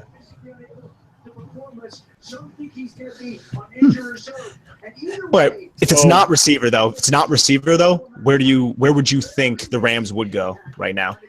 Well, they're switching to a 3-4, aren't they? Yeah. Yeah, Wade Phillips came in. So what pieces of that 3-4 do they still need? I mean, how are Robert Quinn and Aaron Donald going to fit? I mean, Aaron Donald can fit in any defense, but is Robert Quinn going to move to outside linebacker? Is he going to be a defensive end? That's what I heard. They have the piece. They need the pieces to fit that defense. I think it's almost the trouble when you do switch defenses is that even though not everyone plays a base defense necessarily anymore, you do open up your needs a little bit going into the draft by having it then fit the pieces to what you do. Mm-hmm. The Rams are taking Gerald Everett. Well, then let's pretend like we didn't talk about defense. Right? No defense. They don't. I'm sorry. Am I messing up? Should I shut up? I can do that. When the Giants, when the Giants come around, let it be organic for me, please. Shauna has a big mouth. No, we were doing that throughout the entire. Gerald Everett. I mean, they just drafted Higbee last year. Yeah. So right. That's the first player outside of ITP's top 100 to get drafted. Oh yeah. Hey! Wow. Oh, okay. Who let that guy slip through? I bet it was Shane's really. fault. I bet it was Shane's fault. I'm not going to I thought Shane was anyone. supposed to be in here. Yeah, I'm telling you, Shane is probably eating barbecue right now. He's always Somewhere. eating something good and posting pictures and making us jealous. Yes. I will say that Gerald Everett was in the conversations that we had about the top 100. So. Was he?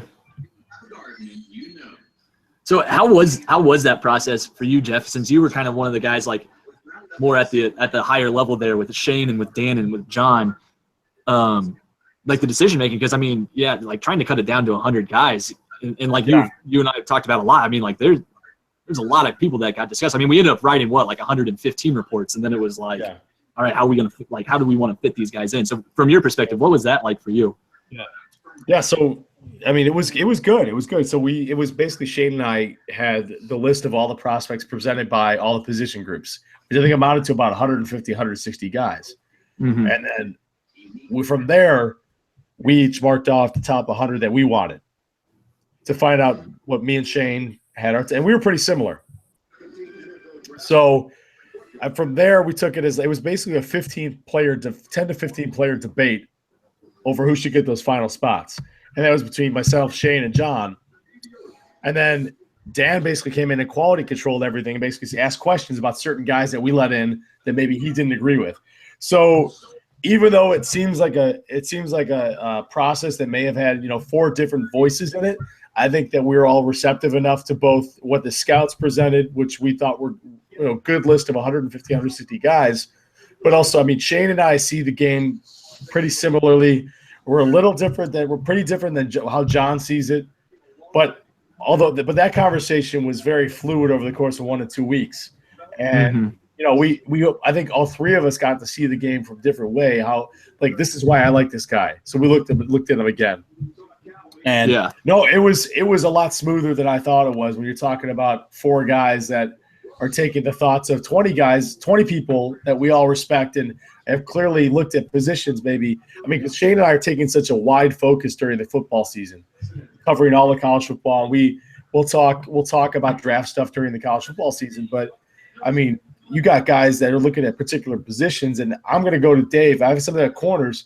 I'm going to go to Dave first before I trust my own opinion, because I'll have an idea, but at the same time, I know that he has a more focused idea of what that guy is, and I don't have the ego or that's such that I'm going to say no, my way is right, because you can't do that. You have to see how other people view, and I think that this whole process was very fruitful in that, because we were all able to see other people's views, but at the same time come to a consensus. So hopefully that answered the question right there. Yeah, so if I'm going to need at least one story where you badmouth somebody. We're telling stories. Oh no. Was it Shane? Badmouth someone like in ITP?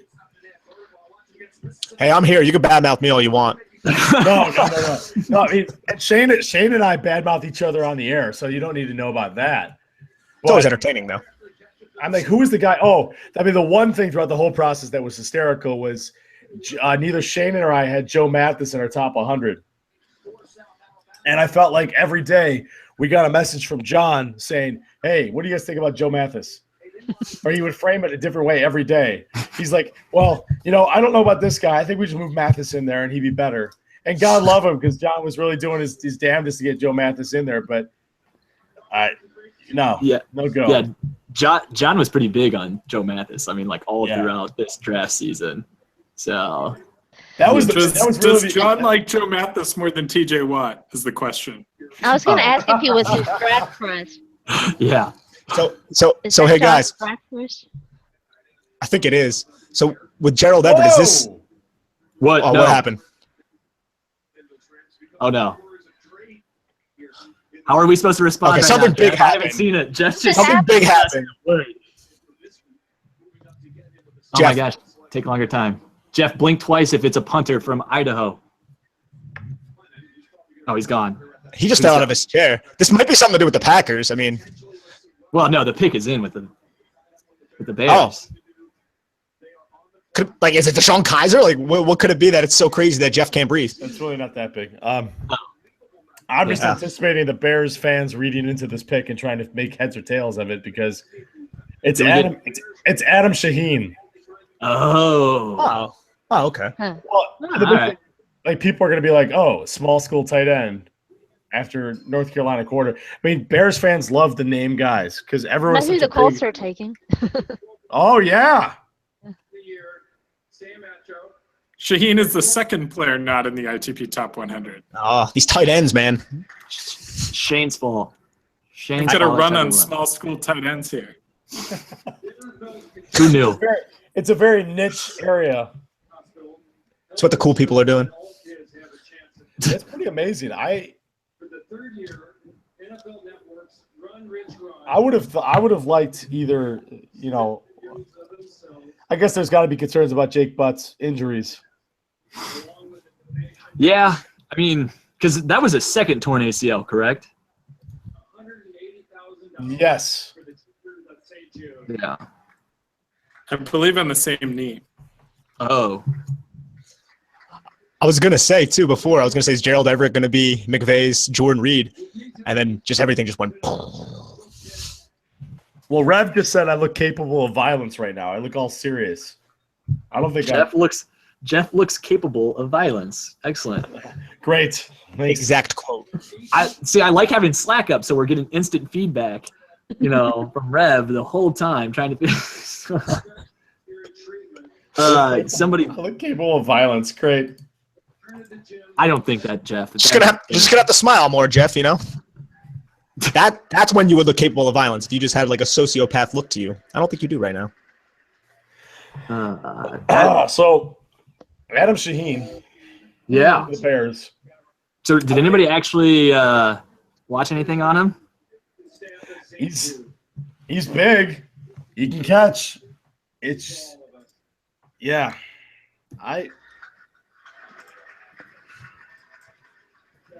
how that I know he didn't test that great for his size.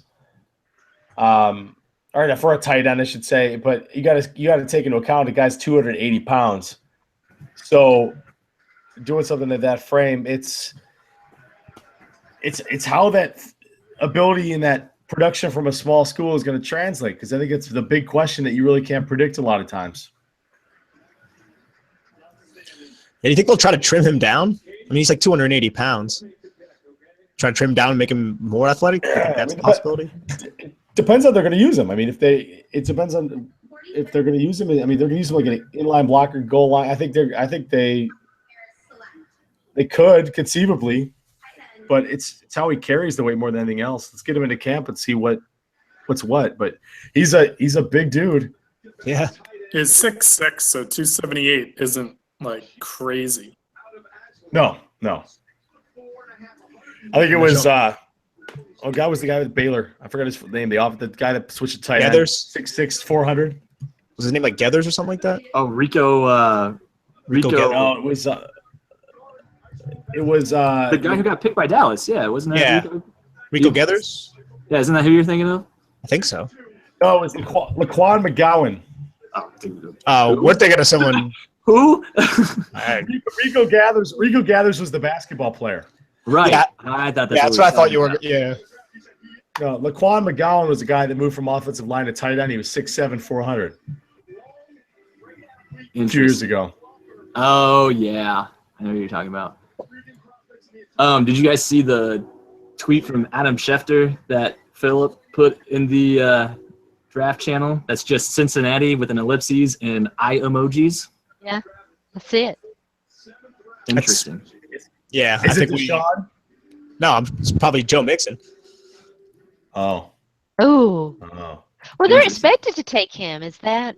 There's been a lot of talk around him. Yeah. You live in Cincinnati, right, Mike? I do live in Cincinnati. Yes. As a Browns fan, that must be fun. As a Browns fan, yes. Yeah, Mondays in the fall are usually a little tough for me. Try to get into the office early.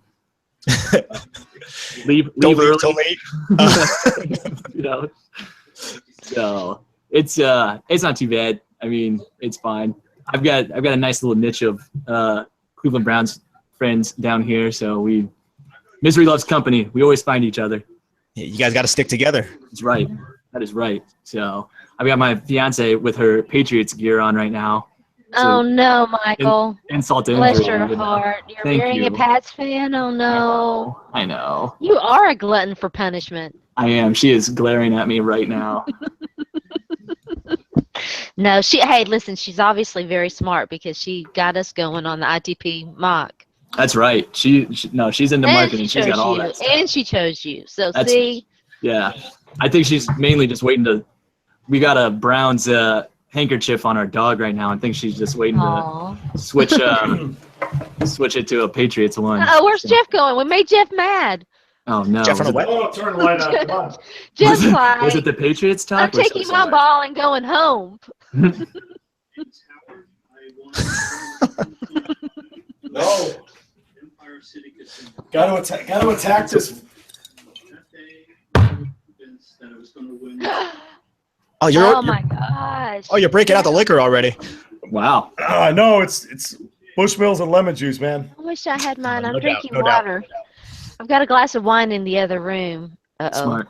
Uh-oh. My cats have probably gotten into it, but I didn't see it, it didn't happen. So my cats have gotten into my bottle of wine. I never thought I'd hear that sentence in my entire life. I've got a glass poured in there, and it's kind. They think they're entitled to anything and everything, and I'm a terrible mother. I don't. You know, it's just the way it is. I will say that a guy that when I talked to Jared Payton when I went in on the WGN show here in Chicago, Adam Shaheen was a guy he was talking about and asking me about, and I guess he'd been watching a lot of tape on him and was intrigued by him because he just hadn't seen him play college football, so he was watching a lot of his stuff and he was intrigued by him. So it's interesting to hear what he thinks about it. I think in one of the Michael Hawley books, Belichick says something about how, like, your first rounders, you've got guys who are, productive and athletic. And then you start getting to the end of the first round, the second round, you kind of have to give something up. So usually the second round is a lot of like high upside guys with athleticism, but not necessarily the production. And you actually sometimes get better football players in the third and fourth round. It makes a lot of sense. Seems like that kind of pick. I know who this pick is. Don't say it. Don't say it. I'm a glutton for surprises. Excuse me. Who's on the clock? Indy? Yeah, Indy's on the clock. Oh, there we go. There we go. Yeah. All right. Makes It's about sense. time. Nope. Run on DBs. So they just got Malik Hooker and Quincy Wilson. Really, Chris Ballard doing work over there to reform that defense, stealing Jonathan Hankins from the Giants too. Yeah, that's a huge improvement for them in their secondary. I mean, I feel like even in free agency, I feel like they were not getting huge name guys, but I mean, like, they were definitely concentrating on the defensive side of the ball, which I think is pretty big for them. So I'll be back. Good luck. You know what they say about people who say they're going to be back? They don't come back. They don't come back. So it's concerning. No, but Except Arnold Schwarzenegger, he always comes back. Good point. Dave, you're the man. Van Damme always comes back. I mean, you just added some quality depth to your secondary in a division that has Blake Bortles as a starting quarterback still. So, I mean, that's The draft's not over. Josh Dobbs, baby. Josh Dobbs is still around. Nate Peterman, Davis Webb. Okay, so my Nate Peterman story. As you know, he was for a brief cup of tea on the Tennessee Volunteer roster, where he didn't exactly perform all that well. And this was back in the day when I used to tweet during the Tennessee Volunteer football games. And during a particularly very bad performance on his part, I may or may not have called him an asshat. It's a popular saying. Which told me that I probably got a little too passionate about Tennessee football and probably shouldn't tweet during the football games. So I quit doing it. Because, he was a kid. He really had, I think he had it was not a very long period of time that he played in the first half. He had -6 yards passing. It was pretty bad. Poor Nate Peterman. Sounds like he deserved it. I mean, if anything. So that's not too bad of a. It's not too bad of a diss, so I wouldn't feel bad about it. So Tyus Bowser to the Ravens. Getting them pass rushers. Yeah. Anybody have any good insight? Sorry. I saw orange pop up for on the clock, and I was like, oh no. But it's the Bengals. It's from when they traded. It's got to be It's got to be Mixon for the Bengals. Yeah. We'll see. I don't know. It'll be interesting. I mean, if it is, I'm curious to see how it's received. I mean, just like being here in Cincinnati, because I don't know. It'll be interesting. And it wouldn't be the first time they took a character risk. Right. The second round. Right. Marvin Lewis seems like he has no problem doing that. Well, I think Cincinnati too is just in such an interesting spot. So since I was using those, since I was controlling them for the inside the Pylon mock draft that we were doing, and it was like they don't have a lot of glaring needs, but you can also get younger in a lot of spots for them. I mean, like, they have a lot of solid guys, but, like, which way do you go? And so it's pretty interesting. I know because, like, I was thinking possibly trying to go running back. I was hoping when I was doing the mock that I thought Dalvin Cook could possibly fall, but then Jeff took him at Green Bay, which made sense. So I don't know. Offensive line is an issue now, right, for the Bengals? I mean, I would imagine. Well, they still got Fisher and the kid from Texas A&M. Yeah. Yeah, and it sounds like, I mean, like, because they drafted both of them in the first 2 rounds. Back in 15. Yep, Joe Mixon. Yeah, I saw that coming. Oh yeah, big thumbs down from that guy in the crowd. That guy likes it. That guy likes it. Interesting. Dave, was it you? I know we were talking about in the Slack channel the one time about teams potentially that could take Mixon and like be okay with it. And I think you had talked about Cincinnati. Do you remember that conversation and kind of like what your reasoning was for that? Yeah, I was just saying that, like, I mean, if like a old white man like Bob Kraft says, we looked Joe Mixon in the eye and we think it was a one-time mistake or whatever, that just, he has no credibility, right? But right.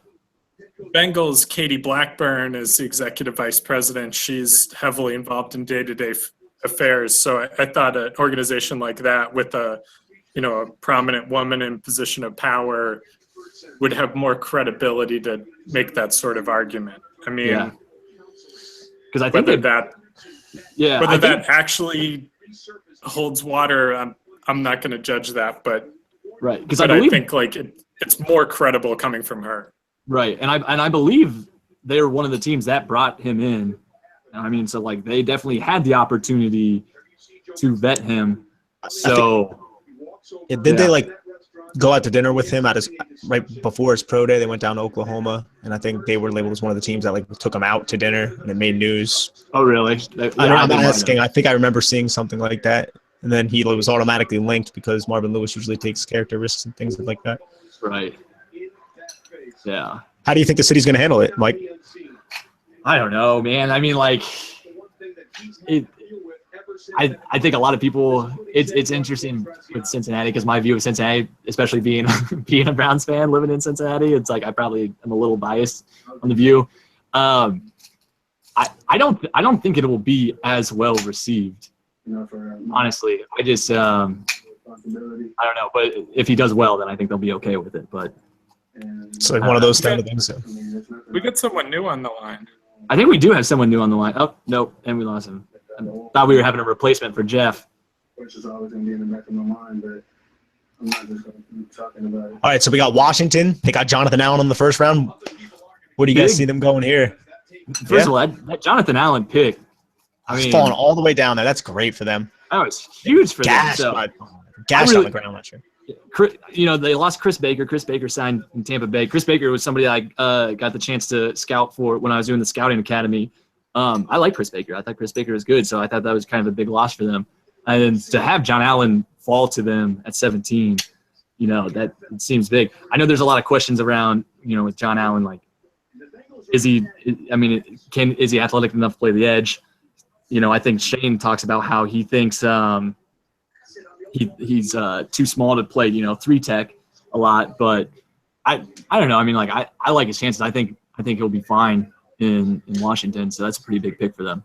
I mean, they run a 3-4 down there in Washington, if I'm not mistaken, so he'll probably just slide right in there at 5 technique. Right. So, yeah, I'm trying to think of. They bring in Terrell Pryor. Hopefully, they get something out of Josh Doxson this year. Hopefully, the kid's healthy. Yeah, I really like Pierre. Yeah, sorry. No, you're good. I really liked Josh Doxson last year, so I'm really hoping that he's able to stay healthy because I think he can contribute for them. It'll be interesting. I mean, obviously they have all of the question marks around Kirk Cousins about how committed he is, how committed they are to him, and everything. And it's like, it didn't stop him from going and getting Terrell Pryor. I mean, and if Doxson can step up, they might be okay, like losing both Deshaun Jackson and Pierre Garçon. So they're just in such an interesting situation because then you have all the stuff with, you know, I mean, when Dan Snyder's your owner, and they've had a rocky offseason to say the least, and they still got Jamison Crowder, Jordan Reed too. So this should be interesting. What if they go about their defense here?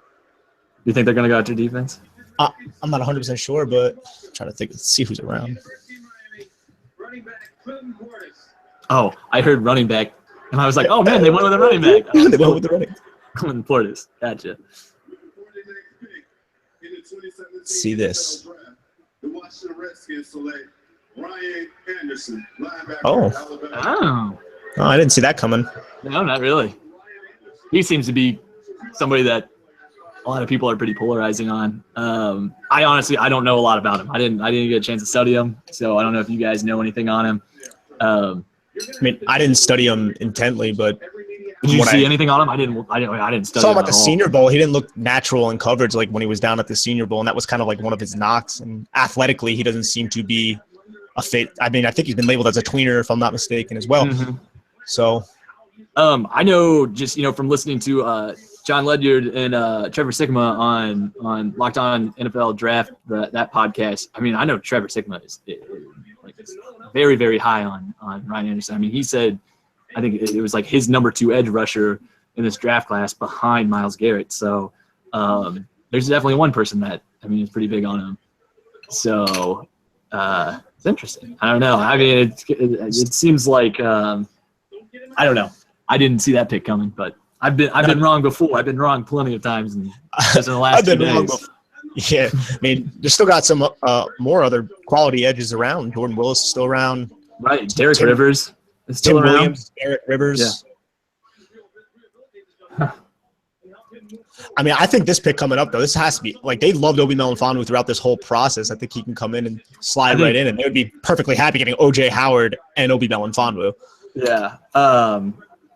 It's Obi Melifonwu makes a lot of sense because I think he was definitely somebody that a lot of people considered that they could take him at 19 in the first round.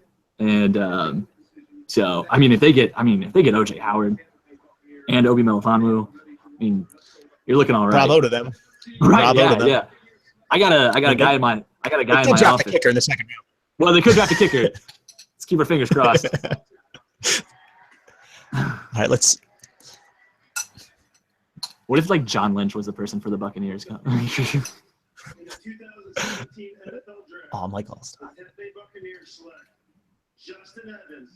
Justin Evans. All right. Okay. All Justin right. Evans. Obi Melifonwu coming to Cleveland. Let's go. I can feel it. When do you guys pick? Oh, I see it. Yeah, 2 picks. 2 picks. I thought going back to Joe Mixon here on ESPN. Yeah. Oh, Justin Evans. Okay. You did the profile on him, right, Nick? I did, yeah. I mean, I guess he's going to slide in and start. I mean, I don't think they have too much depth at their safeties on the back end down there in Tampa Bay. And again, Justin Evans, like, my thing is he's going to make an automatic contribution to special teams and things like that. He can kick return too, but highly questionable with his pursuit angles. I think I saw John Ledyard. He was doing a bunch of work on him like the week before the draft, and he was just like nailing the fact that his angles to the ball and his ability not to come to balance before making contact at the point of attack, like the tackle, was horrible. And I mean, it was very evident on like every game that I watched, but it's coachable. Yeah. It's definitely coachable because he has the range and the ball skills. Yeah, poor Justin Evans who finally gets picked, and all they're doing is talking about Mixon right now, so. Dude, seriously, I would be upset. Like, if I was somebody getting drafted and I'm like, oh, it's my time to shine, and then that's how this happens, though. It starts falling behind. It happens like crazy tomorrow. So if you're Denver here, I mean, you went Garrett Bowles in the first round, do you guys have any thoughts on which way they go? I mean, I can't even think. I know that a lot of people, Luke was talking last night on the broadcast, and a lot of people wanted Christian McCaffrey. So apparently, a lot of people are thinking running back. Is there any running backs right now that you think are worth getting picked? That could be an option for them. I'm trying to look through a list. I mean, I'm a Kareem Hunt fan, but I'm not sure that's the direction. I'm not sure that's the direction they're going to go in. Right. Alvin Kamara is still on the board. Yeah, Alvin Kamara is still on the board. Yeah, that's a very good point. Yeah. No, I'm a big big Kareem Hunt fan. I really like his film. So it seems I don't know. I think I keep seeing him. People talking like he might be in the 4th round or something like that. So I have a feeling he's going to be drafted tonight, though. I mean, I really liked what I saw on tape from Kareem. I liked what I saw down at the Senior Bowl. Granted, like gauging like what a running back does in practice, it's kind of hard down there. But I was still a fan of what he did down there and everything like that. But like, would it be crazy to go double down and go offensive line again here? I mean, their offensive line kind of struggled last year, if I'm remembering correctly. So I don't think it would be too crazy. So I mean, because they lost Okun, right? Because he was there last year, and now he's in San Diego. So, I mean, I don't know. It's not too crazy, and there's plenty of good. There's plenty of good guards still. I mean, there's Dorian Johnson's still on the board. Elfline, Deion right? Dawkins, Elfline. Yeah, Elfline's still on the board, definitely.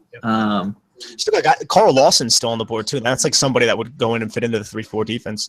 Wait, I'm not 100%. Since Wade Phillips is gone, are they still running the 3-4? I don't know. I'm not really sure what they're going to do. In all honesty, Vance Joseph came in. Yeah, I mean, I would imagine they would still run a 3-4 then. Well, so Vance Joseph though, wasn't he? He was Miami's defensive coordinator. He was with the Texans and the Bengals before that. The Bengals, right. And aren't those both predominantly forefront defenses? I know the Bengals are I think at least. The Texans. Yeah, Texans. The Bengals are. I think the Dolphins are a 3-4. I'm not actually. Let's check. Sorry to put you on this. We were last. Yeah. Nah, man, you're good. Jeff, we like your replacement better. Can you go get him? Is Jeff Beck? Jeff Beck, yeah. There he is. I think he's on mute. There he is. He kept grabbing the microphone and wanting to talk, and I'm like, all right, you can sit down for a little bit. All right, you come on in. It's cool. I thought he had some really good insight, so. Oh! Wait. Oh, Mike! Tell me it's not Obi Melifonwu. It's not. Oh, then let's go. Obi Melifonwu, let's go. Is it a linebacker? No. Blink twice if it's a running back named Alvin Kamara. I love this pick. Let's put it that way. All right. Love it. Offense or defense? Offense. Okay. Davis Webb. Yep, I can feel it. Yep. No doubt. Is it offensive line? No, it's my guy. Wow. Well, I guess we'll find out. You have like 45 guys, Jeff. Which one is it? It's DeShone. Oh. Love it. Really? Interesting. I mean, there was talking taking them in the first round, and now you get them. This is fantastic for them. I don't know how you feel about it, but I mean, interesting. Yeah, I don't know how I feel about it. I mean, like I wouldn't have. Oh, DeMarcus. I thought you said DeShone. Dude, I thought you said DeShone too. Wait a minute. No, hold on a second. Are you talking about Denver? Denver. No, I'm talking about Cleveland, Mike. Oh. Yeah. Oh. They just announced the Denver pick. Oh. Hey, Sean. Hey, what's up, Hey, Sean? guys. What's going on? Hey, Sean. Hey, Wait, guys. wait. I had trouble getting in. It's cool, man. Wait, so the Browns take DeShone Kizer. Mm-hmm. Interesting. Dude, I was insanely confused for a second, and I didn't want to say anything because I wanted to wait to see if what I heard was correct. I was going to be like, they just drafted Paxton Lynch. But, right, yeah, that's why I was so confused. I was like, man, why is Denver going to DeShone Kizer? This makes zero sense. I saw it on Michael's face. He's like,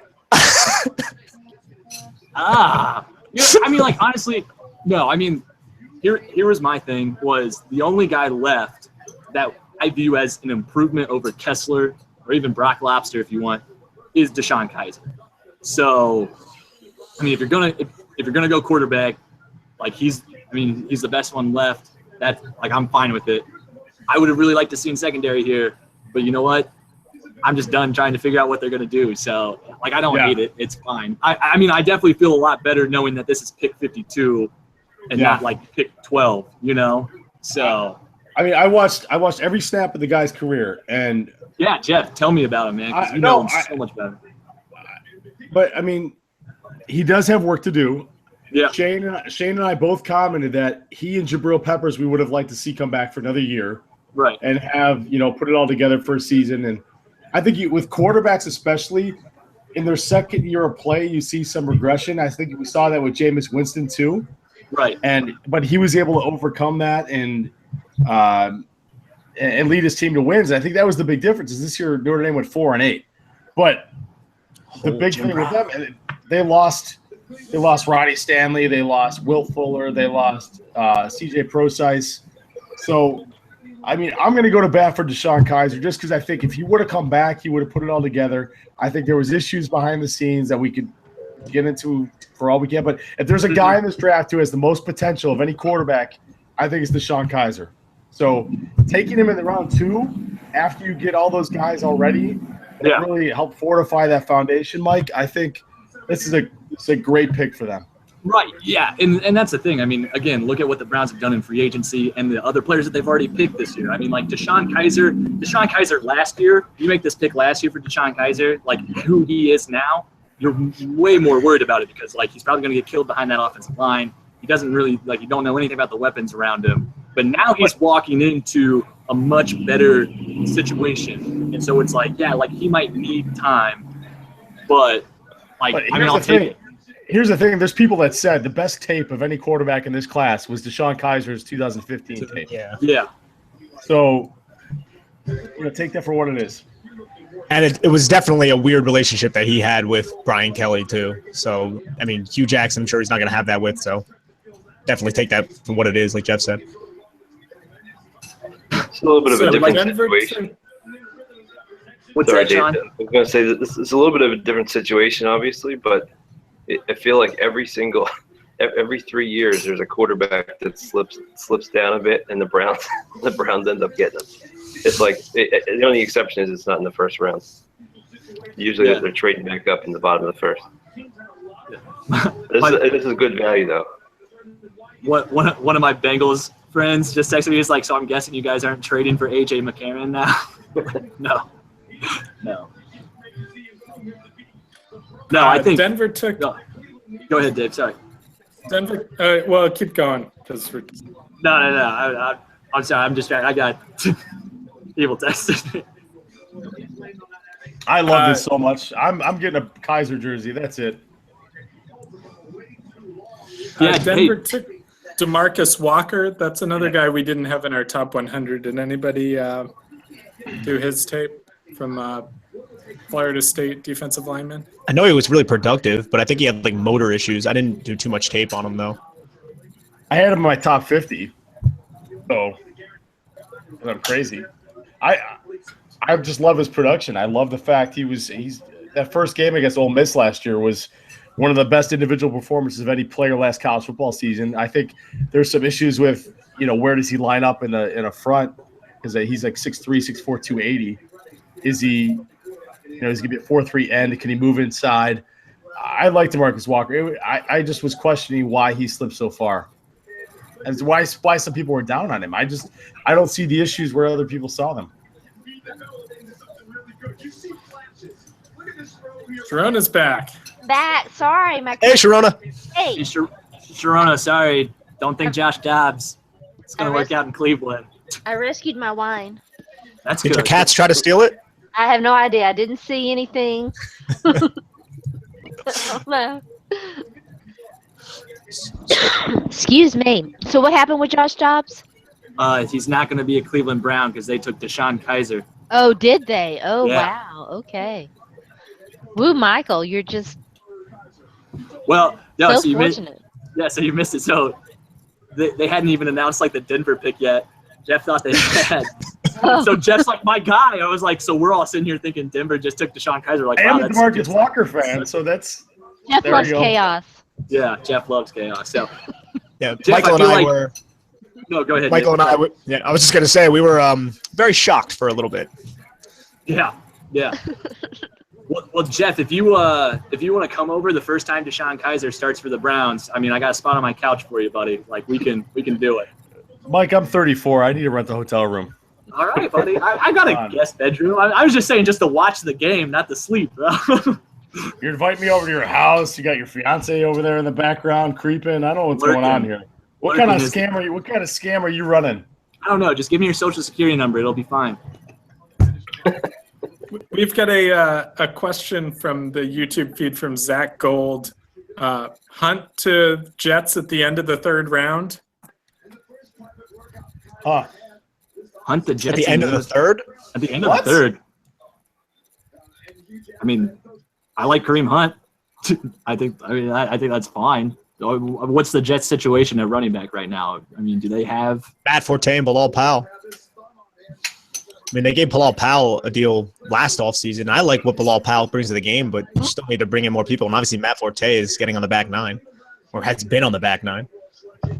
So running back would definitely be an option for them. Yeah, they have a lot of issues, though, too. That roster is depleted. And they just drafted 2 safeties. I feel like Cleveland is like a little bit on the way up, and San Francisco is like just bouncing up from rock bottom, and the Jets are like just before hitting rock bottom, and the Jaguars are like 2 years away from hitting rock bottom. See, I think the Jaguars could be on the up and up, man. Well, maybe that's just a Tom Coughlin in me, but they get some pieces on defense, but I think offense, it feels like they're going to screw around with Blake Bortles for a couple more years and then be like, you know what, this was a bad idea. Oh, that's fair enough. Yeah, I can't really dispute that at all. I don't know if they're going to pick up his fifth-year option. Yeah, that's true. I like the idea. Go ahead, I like the idea of them resetting, though. I like the idea with them kind of resetting with Fournette, trying to build around the defensive talent they have and the running game, and trying to take some pressure off of Bortles instead of just kind of going fun and gun like they've been doing the past couple of years. I think if they can kind of slow it down, get him back to his basics, maybe he can get back to his 2015 form. And so I have some kind of hope. And I do think there's a lot. I mean, if you compare the Jags now to where they were, like, say, when Gus Bradley took over, it's night and day as far as talent in the roster. So I do think they have a shot, but it's still it's pretty iffy. I mean, they were picking fourth for a reason. Yeah. Yes. Yeah, that's true. Sean, what do you think of the Eagles so far? I was down there last night, and the reaction when we took Barnett was not good. I was slightly disappointed just because of the talent on the board. I was looking at looking at Foster, looking at Jonathan Allen. But I mean, having time to digest it, I can't really complain. Defensive end is the most important position in Schwartz's defense, and we need help there. I think what I've gathered from the Eagles so far is that their thought one of the things they love the most about Barnett is just that he's kind of like the complete package. He's got the production, he's got the motor. Just looking for those just dog type of players that are going to be kind of team leaders and everything, and set the defense straight. So I like it from that perspective, and I love the Sidney Jones pick. I mean, we needed secondary help so bad, and it was. Being able to get Sidney Jones, it's not like we're running out to win any Super Bowls this year, so we can take our time, bring him back. I don't even care if he plays in 2017. Just get him healthy and get him ready to go. So I'm pretty happy so far. Nice. Yeah. So did everybody just see the Lions pick? No, don't say it, please. Don't say it. Oh, I got Know you. who it is. Yeah, I got the Giants coming up next. You got Zach Cunningham still on the board.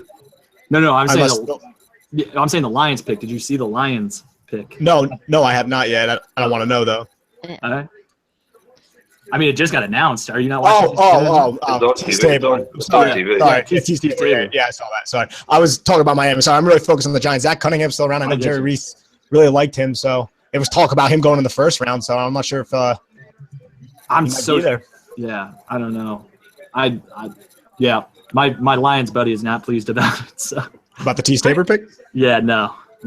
I feel like he got kind of a bad rap because of the 40 time. I mean, I didn't think he looked that slow on tape. I mean, I had some issues with this tape. I didn't think he was like a first-round pick based on the tape, but I didn't see – I mean, there weren't a lot of corners who were better at sticking with their man through crossing routes across the field. He's got ball skills. He's a really good zone player. And they need playmakers, man. I mean, they have like Darius Slay, and they have, Nevin Lawson and Quandre. They were running – Issa Jackson out there. Sorry, Phil Kibbe, Cal Poly guy, but Issa Jackson stinks. I feel like your fiance is just trying to get into every shot, Mike. I think so. She's pretty sneaky like that. She's like stretching her neck, and she's just like, I'm just casually like over here. She goes like, into frame. Right, yeah. She's video bombing you. It's awesome. She is. Okay, Miami, I see you. See, look, right here. Wait, who did? Oh, Raekwon McMillan, yeah. New England Patriots. Yeah, let's go. I think the Giants are going to go with Zach Cunningham here. You think Cunningham? I do. Do you like Cunningham? What are your thoughts on Cunningham? I don't think he's the most physical guy for a linebacker, and obviously it's not something you're looking for, but he's incredibly rangy, sideline to sideline speed. He has the length that you're looking for. I know Jerry Reese does covet length, and I mean, he went down to Vanderbilt's pro day, and by all accounts, he was really interested in Zach Cunningham, and there were a lot of mocks having Cunningham going to him in the first round. He's sitting here at 2, and we have 4 linebackers that are going to be free agents next year. I think it makes sense when you look at it from that point of view. And I know Spagnuolo has coveted length as well, and he uses a lot of different packages, blitz packages, and he could be kind of like DRC is when it comes to blitzing, has the length that's very, very coveted by the Giants defense. I think that would be a solid pick here. And this might be where the Giants are going. What do you think? I mean, has it frustrated you over the years as a Giants fan that you don't really invest in the linebacker position very much in the draft? I mean, it has. Like, there has been linebackers that have come and gone that I thought like we were going to go after and we just never did. But right now, it's going to be Zach Cunningham, I know. But the way we built the defense now, it's like we don't really need elite linebackers because we have such a good secondary and such a good defensive front. Snacks Harrison had Hankins. He's gone now, so I don't mind it as much right now. Back in the past, I did, though.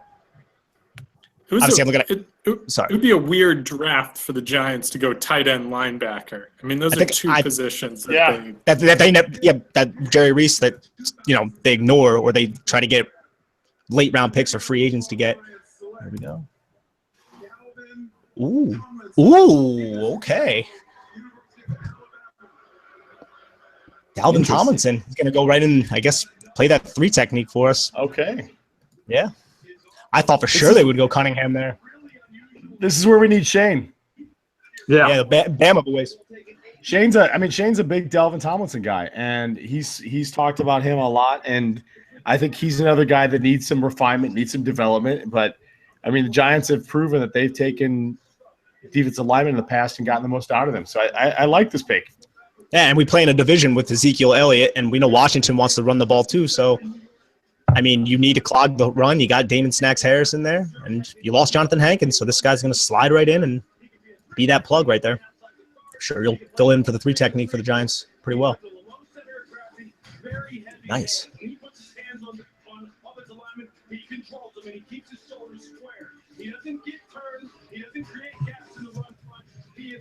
Tomlinson was at the he was at the Senior Bowl, right? Yeah. There we go. I mean, Jonathan Hankins vacates. We bring in another second-round pick at defensive tackle, and just like Linval Joseph, we did it with Jonathan Hankins. Did it with the kid from North Carolina. His name's slipping my mind right now, but Marvin Austin, his name was. Yeah, Marvin Austin. Oh, I thought we were talking about Greg Little. Kidding. So yeah, the Giants fill that need. Nick, what was your thoughts on Ingram last night? Ingram, I mean, we're just surrounding Eli with as many weapons as we can. This is a guy who's going to really put stress on cover 2 defenses up the seam, hopefully take the pressure off the outside with Odell and Brendan Marshall. We're in win-now mode, and our offense was our Achilles heel last year, and Jerry Reese wanted to get that speedster down the middle. It's not going to help too much with the blocking, but you get a guy who's 6'3 plus, who runs a 4.42, going down the middle of the field with Brennan Marshall on one side and Odell on the other side, and Sterling Shepard underneath. That looks like a pretty dangerous offense if Eli can stay on his feet. And we got to work on the trenches, though. Yeah. My own. I loved the pick when I first heard it, and then my only thoughts are,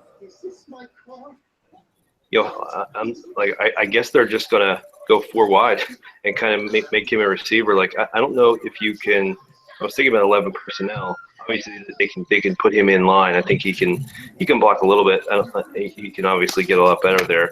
I like his effort and everything, but like I'm just wondering if you put him in line, how much you can leave him there. So leave him in a regular 11 ability to block, because then you're either weakening the run or you're giving away the fact that you're going to pass. So I mean, I love the pick either way. I'm just wondering, usage-wise, and this year coming up, like, because you're not going to want to take the other 3 off the field. That's what we were talking about before, because we did bring in Red Ellison, and again, that's for pass protection. Especially if Eric Flowers does struggle, you're going to want to put that tight end there. Especially if we're playing teams with phenomenal pass rushers playing the AFC West. So I was actually wondering the same thing. How are we going to juggle that with our personnel with Sterling Shepard working the slot? Now I expect Ben McAdoo to just use him as a mismatch nightmare wherever, take advantage of linebackers and hopefully keep the safeties honest, and having to keep safeties in the middle of the field to try to help out the outside and the boundary. That's what I at least hope. But I really want to get back to running the football as well, and, not just going out in 11 personnel packages all the time like we did last season.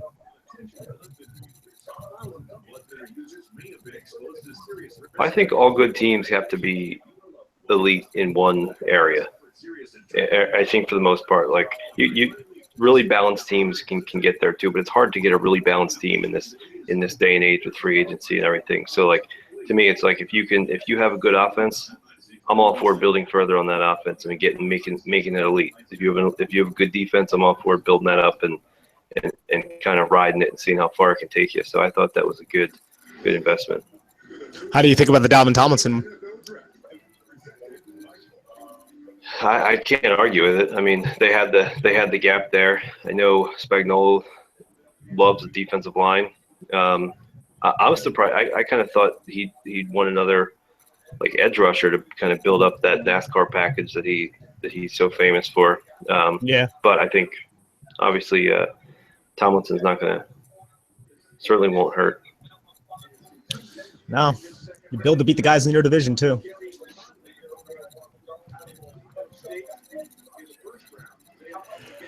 We got who's on the clock right now? We've got the Raiders on the clock. So, I mean, they've been connected with Zach Cunningham a lot too. And I know Ted Wynn in our Slack channel has not been the biggest Zach Cunningham fan, but I think even he can agree getting him in the second round would be much better than where they would have gotten him before. No, I think that's a pretty fair statement. It's interesting. I don't know. Here we go. Willie Brown's going to take a sweet time up here. Isn't Ted a huge fan of Obi? Yes. Yes, he is. Yeah. I'm really surprised Obi is still on the board, to be honest with you. For all the smoke that was there after the combine, every team that was talking to him, it just I think that was facilitated by, like draft Twitter and things like that, more so. Draft Twitter did love Obi. I'd be surprised if Obi's people were stronger at doing that than the other prospects that are out there. I mean, his numbers were so freakish, and you had Byron Jones a few years ago that jumped up the boards. But as I watched more of him, and I read some stuff from Matt Bowen at ESPN about Obi Melifonwu and his shortcomings that people were kind of getting blinded to as they went along, and maybe his lack of ball skills and some things he need to work on. It was more apparent that maybe he wasn't worth a first round pick. Oh, and there it is. Yep. Obi. Yeah. So I think this is a better spot for him. I mean, Ted's got to be. He's going to cover tight ends. He's going to be he's going to be a valuable piece because teams working at corner and at safety. So I think it's a good value right here. No, I couldn't agree more with that. I mean, he was mocked there in the first round. Slides all the way down to the second. Good for Ted. And they're just making their secondary. They got Conley. If everything works out for Conley, You got Conley and Melifonwu in the first 2 rounds. And Joseph's a really rangy player, but he's short. So if you're going to use him in the box, he's going to have trouble covering tight ends. But Melifonwu, he's huge, and he's got fluid hips and good cover skills there. And I thought his tackling was excellent. I mean, he's not going to light people up like a Cam Chancellor type, but that seems like a misconception too about him. Yeah. I mean, you kind of wish he had a little more nasty, but I mean, he's really solid. Yeah, I've got to find that Matt Bowen piece again, because Matt Bowen is probably one of my top 3 favorite writers when talking about football out there right now. And yeah, I kind of trust what he says. And when he was talking about his lack of ball skills, and I think Dave brings up a good point about his lack of physicality too. I mean, is he going to be physical enough to be what they want? But if they're looking for a rangy guy to get from sideline to sideline that has the speed to do it, he's a very raw player that can probably get that done. I don't think he has like an aversion to contact kind of lack of physicality. He's just not like a highlight reel hitter. He's like the antithesis of Justin Evans. Like, he doesn't have those, like, you're not going to put together a highlight reel of him blowing up people like Justin Evans, but he's also going to miss way less tackles. And I don't know if you noticed this when you're watching him, Dave. He's like he almost seems at times he's very instinctual, but at times he seems hesitant. It's almost like he's almost worried about his assignment too much. Did you catch that? I think that's probably fair. I think he was not totally consistent with his, reading and reaction. He was thinking, almost like he was thinking too much. He was thinking too much at times. Yeah, he's got some rough edges to work out, but I liked him a lot. There goes Cunningham. Man, Houston, man. I love that. Yeah. They lose John Simon. Now they got Whitney Merciless, Zach Cunningham. I mean, with him and McKinney, they have 2 of the tallest linebackers in the league. Yeah.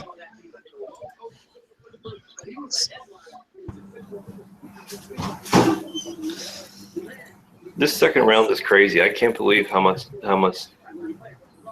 talent is still on the board. Like, I feel like people, but this year it's really insane.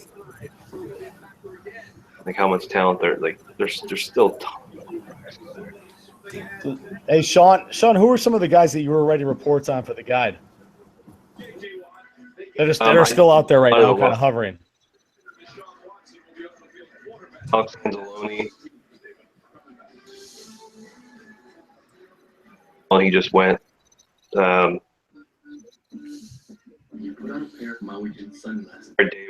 Davis is probably one of my favorite players in the draft. A lot of my guys went already. I did Jake Butt, and Everett, and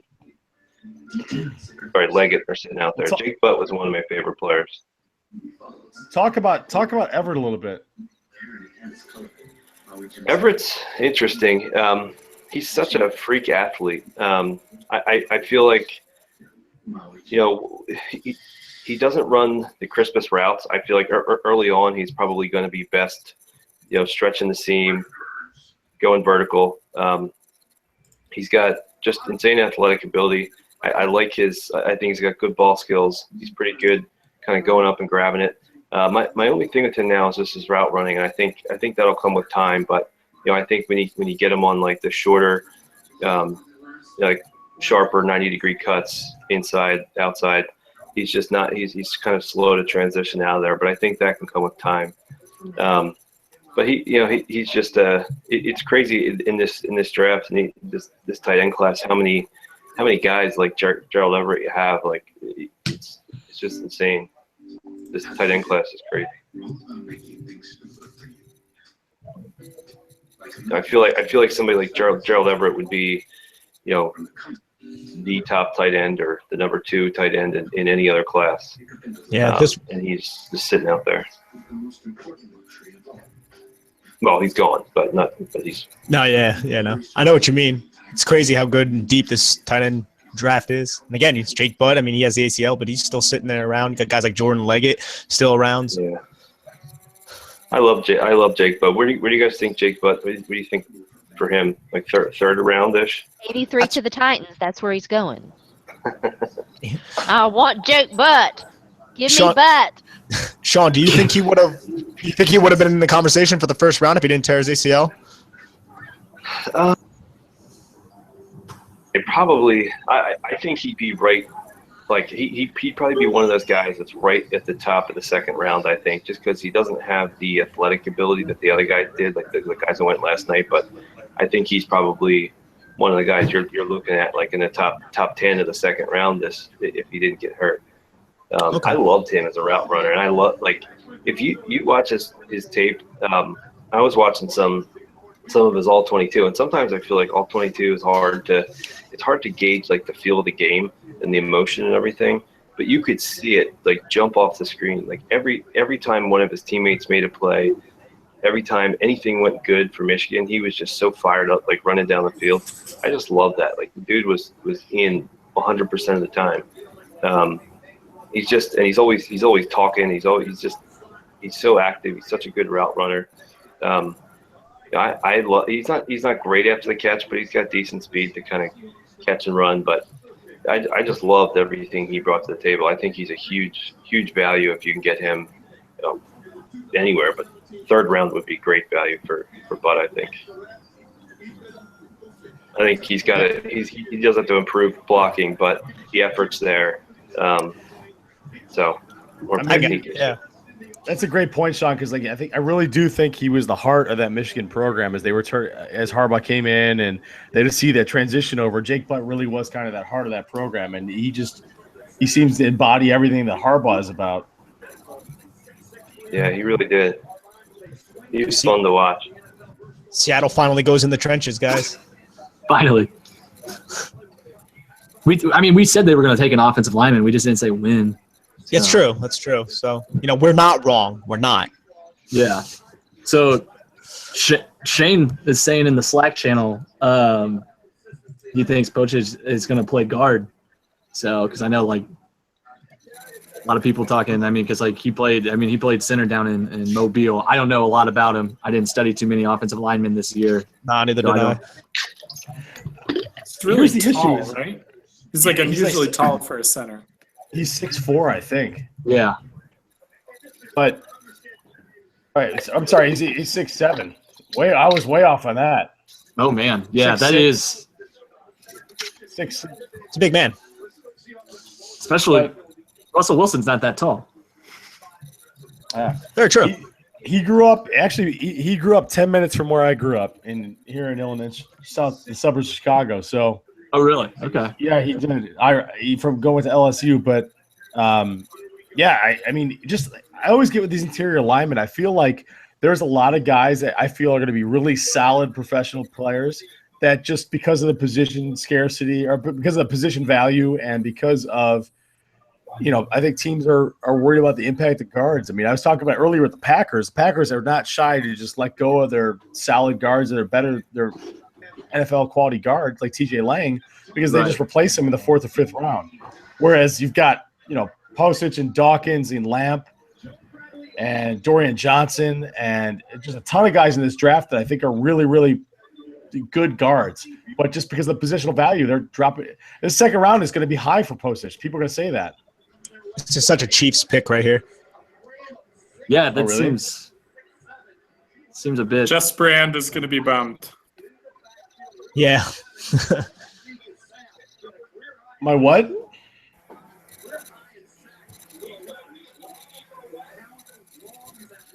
Oh, yeah. Did you see it, Jeff?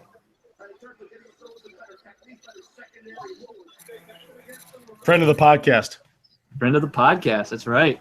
I don't think he's a friend, though. What does that mean? Strong acquaintance, maybe? I thought he's a really smart guy. He just – yeah.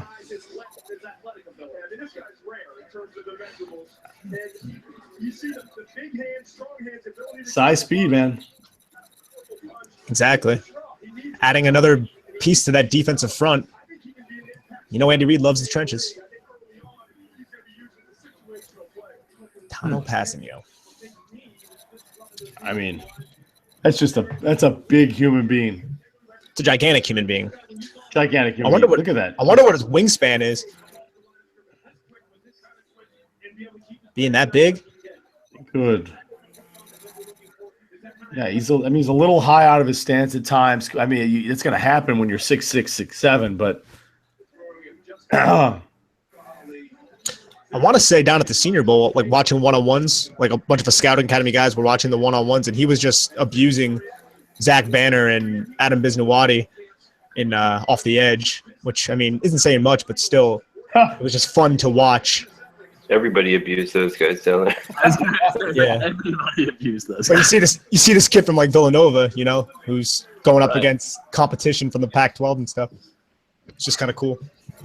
Although I'll say Zach Banner is probably the biggest human being I've ever seen in my life. Oh, he's gigantic. What was he, like 358 pounds or something down there? Yeah, that's crazy. What do you guys think the Cowboys do here? They need to address that secondary. Awuzie? And yeah, he's the top corner left. Fabian Moreau, yeah, I think they brought him in too, and they liked him. It's definitely a good point. Michael and I are fighting in Slack. Listen, if the Browns selected a quarterback in the second round and they're still going after Jimmy Garoppolo, I think it's stupid. I'm not sorry. I mean, I agree with you. I think it is stupid. It's just no. I'm not disagreeing with you, Jourdan. I'm just giving you a hard time. I mean, I agree with you, especially third rounder last year on Kessler. Yeah, and he's not bad. I like Kessler. I'm fine with Kessler. Yeah. I mean, you're going to be the Jets if you keep it up. You're going to have a gazillion. I mean, you can't carry 5 quarterbacks. The Jets carried 4 last year, and that was dumb. Yeah. No, I don't know. The whole Jimmy Garoppolo to the Browns situation, I think, is just so interesting because it's like, I mean, there's so much noise around it, but it's like. There is, but is there real? Is it? How true is it? I just don't. Right. Yeah. That's the thing, and it's just like a lot of people keep saying like they know somebody in the Browns organization that's like saying this stuff, but it's like everything that the Browns have done so far, like outside of Myles Garrett. I mean, did anybody see Peppers coming? Did anybody see Njoku coming? I mean, did anybody see Kizer coming? I'm not convinced. Like, I think it's a lot more just noise.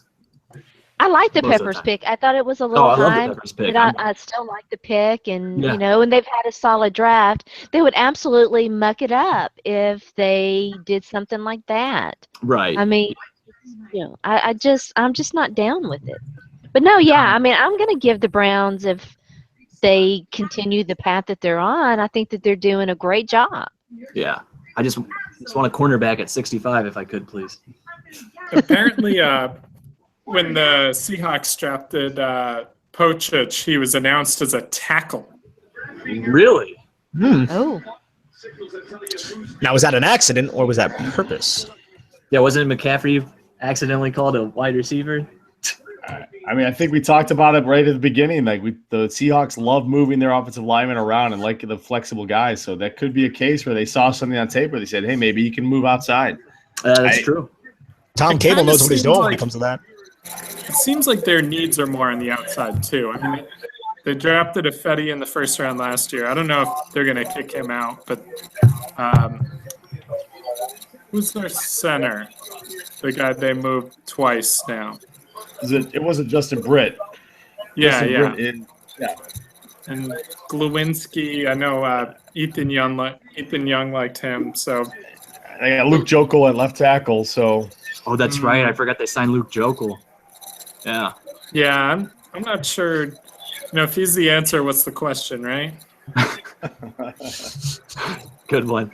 Good point. Name a failed pick for the 2013 draft. You really can't miss. Apparently everybody in the 2013 draft could, though. All right, Sean, here's our division rivals.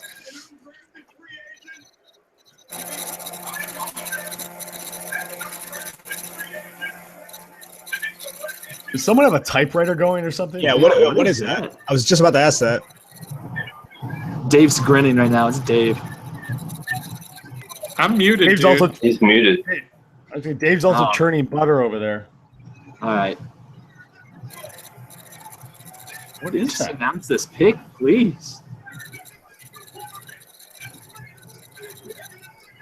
Wait, He's just trying to get everybody what is riled he, up. yeah, Oh, what is yeah. he doing? Like, I can barely hear the television, so. Yeah, there you go. All right, I heard that. Oh, yeah, word. Okay. Okay, Nice.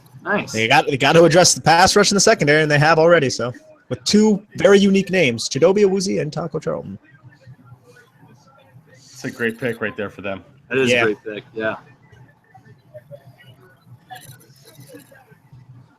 Yeah, I thought Awuzie was one of the safer cornerback picks. I mean, he played inside and outside. He's a great blitzer from the slot. He played man. He played zone. He tested well. He doesn't have real long arms, so he's not one of those like Seattle press guys. But I think he'll be a good fit there in Dallas. You think sometimes, Dave, physicality in quarterbacks is the biggest hurdle for them to jump when making the transition from college to the pros? The ability to be physical and not shy away from the NFL. Well, I think you definitely see that for some guys. I think Awuzie is a guy where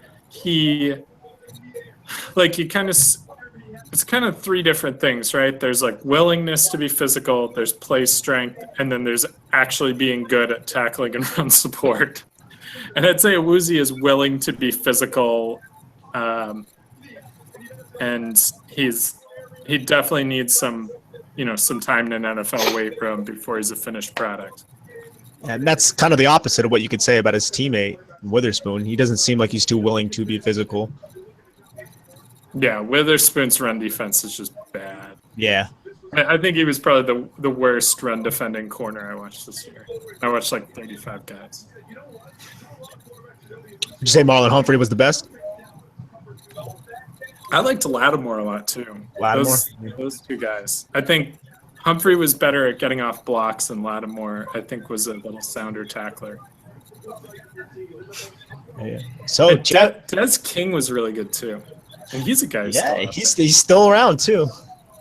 Jeff, That's measurable stuff for him. I mean, I think Des King is going to be a really good free safety, or even I'd like him at the Packers filling a Micah Hyde role. maybe you'll get your wish right now. He ran a 4.5 at his pro day though, and he had like the third best 3-cone of anybody at the combine. Like he was not. I think it's arm length and overall, and it's not. It's another safety. You see the pick yet? Yeah. Yeah. Instant reaction, Jeff. Come on. Don't think. Just speak. I mean, I like him as a player. I'm thinking about needs right now, and they need corners. I mean, is this something that's saying Dom Capers does a lot? He likes the different kinds of pieces, and Josh Jones is a good enough athlete to move around the defense and play different roles. So I like it in that context. I mean, he's a big dude. He's fast. I'd say he's a little bit straight line.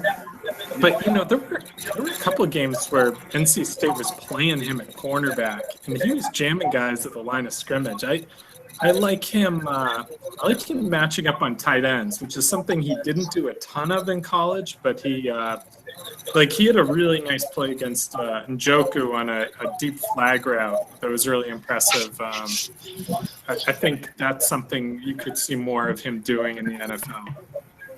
He's a good tackler. He's not disciplined with his reads. He's a little too aggressive. You see him get faked out by misdirection, but he's going to be physical. And I think I would rather have Josh Jones than Justin Evans. I would too, personally. But they're a little different guys. I think Evans is more of a like if you were really looking for a pure free, you'd probably prefer Evans.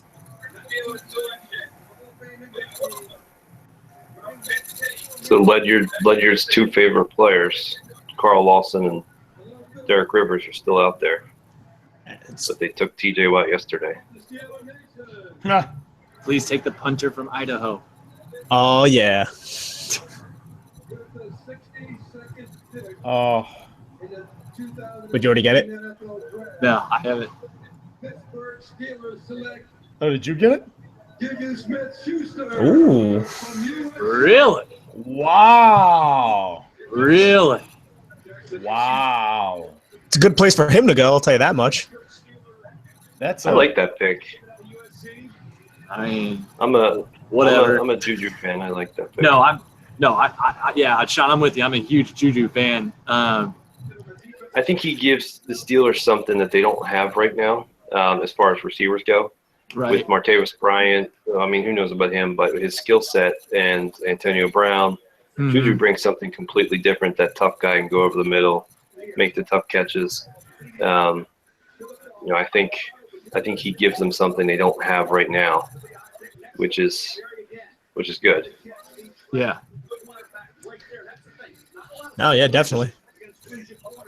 You look at their receivers. I mean, Juju is a guy is a possession-based receiver where they have Antonio Brown. They can move all over the formation, and Martavis Bryant coming back, and he's going to be your deep guy. So that really gives them a wide diversity of receivers out there that could do different things. I like that a lot. Improving that offense, it's already dangerous. It's going to be fun playing them twice this year. Right? Right. I thought it was going to be Rico. Should have been Rico. Really thought it was going to be Rico. Do you guys ever think there can be a point of diminishing returns with offense? Like you can almost have not too many weapons, but you get to the point where, like, that's almost where I feel like the Steelers are getting with Le'Veon Bell and especially Antonio Brown, now Juju, and if they have anybody at tight end, they're going to be really tough to stop. There's basically somebody you can throw to on every play, but yeah, I think I know at the playoffs their depth was totally depleted. Yeah, that's true, and that usually is the case every year, it seems. Yeah, Eli Rogers and DeMarcus Ayers out there in the playoffs wasn't exactly an ideal scenario, but Sammy Coates had that hand injury. They found receivers before in the unlikeliest of places. I mean, Antonio Brown was a 6th-round pick from a MAC school. So, but Juju, I think, like we said before, I think we know what we're getting. Yep. And again, for the kid, it's a good situation for him to go to, like we said. It's great. Antonio Brown, you got a future Hall of Fame quarterback throwing you the ball, and you got Martavis Bryant taking the top. Yeah, no pressure. No.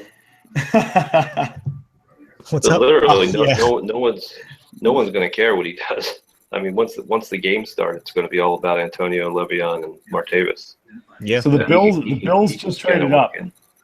Oh, the Bills just traded up. Just traded up. So wait, who was the target here? Who did they just trade up with, Jeff? Atlanta. Interesting. I wonder if this is a Jourdan Willis spot to get another pass rusher in Buffalo, with McDermott predicated on the front four. Yeah, that would make sense. I could see a receiver too. That's a good point, especially Sean with all these guys receivers going recently. Right. Yeah, compare another rookie with Zay Jones, get another one in there because they have no one. Somebody like Carlos Henderson would be really good with the Bills. Give them that underneath run after the catch option that can still win on the intermediate and deep routes, but give them that like kind of Jarvis Landry feel underneath run after the catch style. Oh, they already took Zay Jones. Yeah. Oh, that's right. But I mean, they really do have no one. So Sammy Watkins. Yeah. Yeah, no one. We said no one. I'm kidding. Come on. Yeah, I mean, Kyle Williams, I believe, only has one more year left on his contract, and he's also getting up there in age. They could possibly look for someone on the defensive line. Yeah, And that was always an area of big investment in Carolina with Latulele and Short. I mean, Chris Wormley's still around. They still got some defensive tackles that could fall into this range. I can't believe Rivers and Lawson are still out there. I guess maybe Lawson's injuries are holding them back. Yeah. I'm really surprised. Yeah, Jordan Willis is the guy I wanted for Green Bay right there. But yeah. They traded up right ahead of his former team, Carolina, too. Interesting. First 5 picks acquired via trade. Yeah, so what was Carolina looking for? That'll probably tell you. They've taken 2 skill players, so they could be edge. They could be secondary. Davey Gettleman always likes drafting, big defensive linemen too. Could be something like along those lines.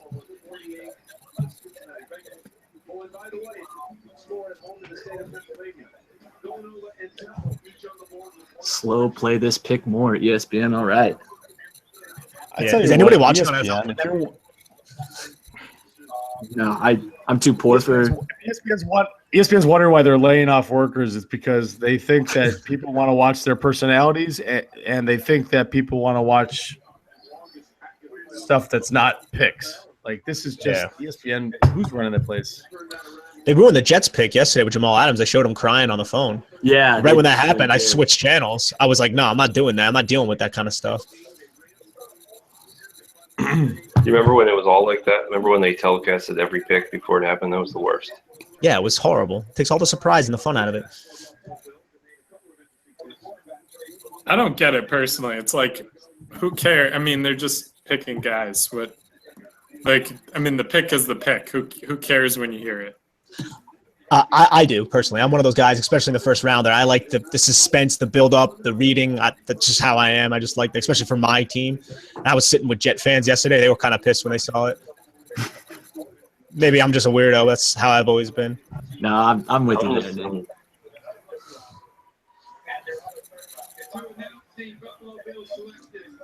Who are you going to go with?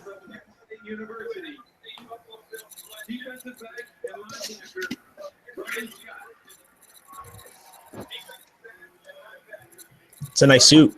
It is a nice suit. In the Philadelphia area, a product of Central West East High School.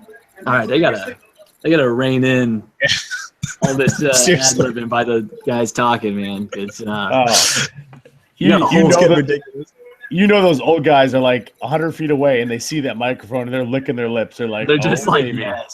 yes. Deion Doe, okay. Hawkins. Word. Okay. All right. Trenches. Let's see this for a second. So we're almost to the end of the second. Who's everybody's like top people still available? You still got Chris Wormley on the board, Dan Feeney still on the board, Tim Williams, Jordan Willis, Chris Godwin, Dwayne Johnson. All that Alvin Kamara first round talk kind of went out the window, didn't it? Yeah, Alvin Kamara's another one. Pat Elflein. Yeah. Can somebody tell me about Chris Wormley? Is he going to be a 3-tech? He's versatile.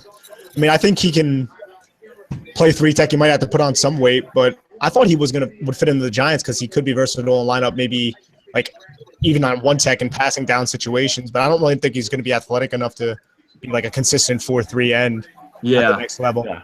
I like his character and everything, like all those kind of intangible things that he brings, like a true leader at Michigan, a big program. I really like that kind of stuff. Right. About Chris Wormley. I like it. Yeah, absolutely. Yeah, Chris Wormley, I had 3 technique. Absolutely. I think he's going to be. I'm a huge Wormley fan. Elflein. I think Elflein's the last guy I had a first round grade on that's available. I just again the positional. I'm sorry, Jordan Willis too.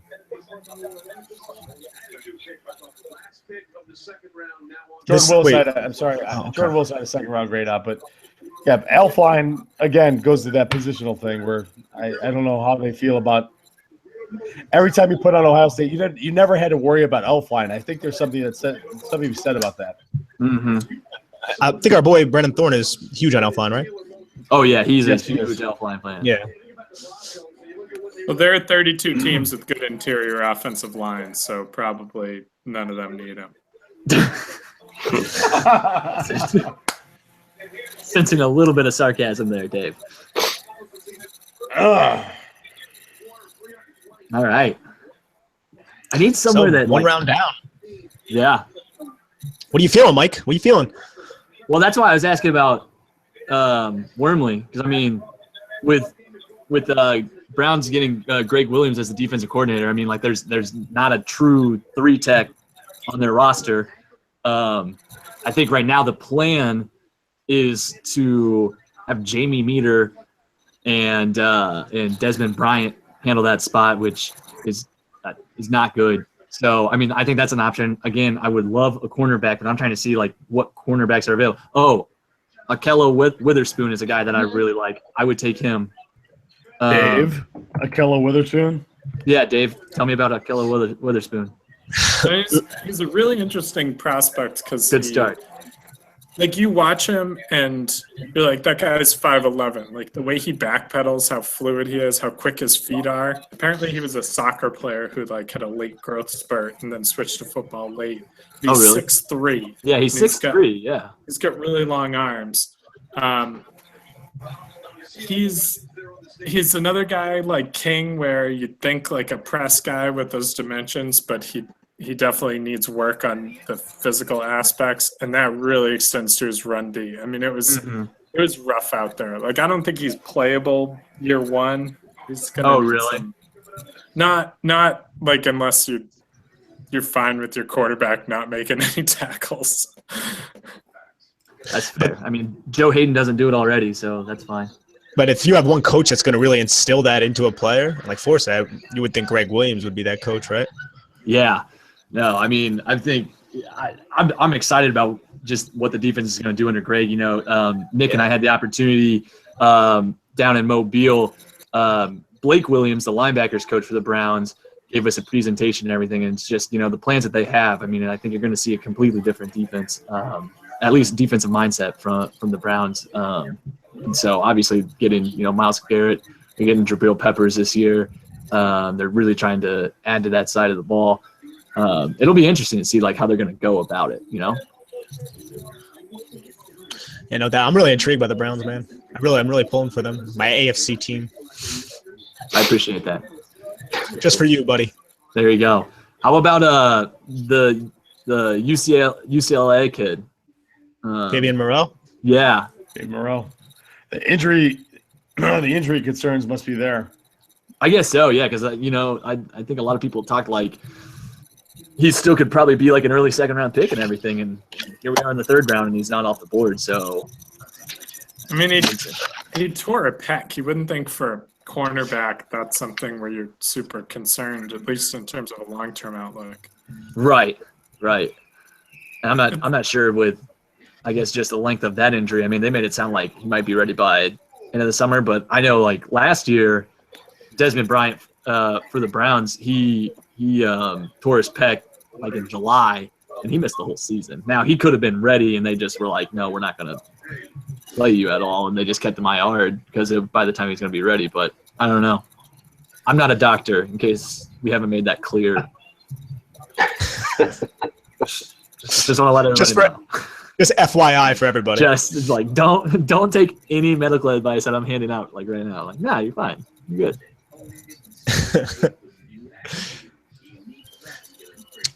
Yeah, Fabian Moreau would be interesting for you guys. Do you have like anybody just other than cornerback, a position that you really want Cleveland to target to upgrade?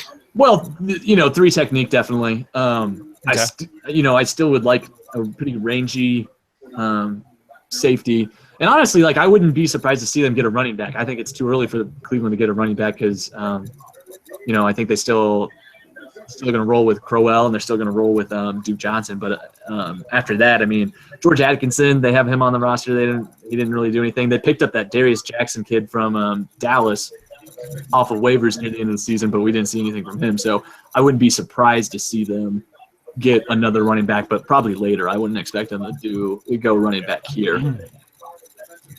There's a lot of guys out there right now. I mean, Wayne Gallman and Marlon Mack, Jamal Williams, James Conner, Foreman, Hunt, P. Ryan, Kamara.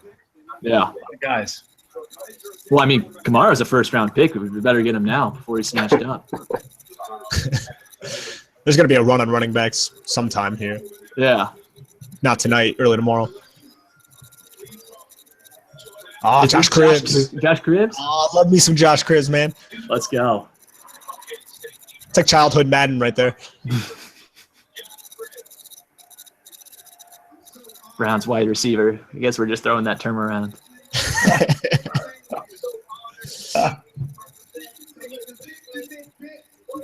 In the 2017 NFL Draft, the Cleveland Browns and the Dog Pound select Larry Ogunjobi. Oh, yes. Get your three technique, bro. Yes. Get your three technique.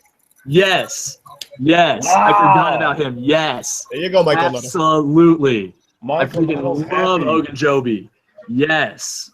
Get your three technique, bro. There it is. All right. So why do you love this pick so much? All right.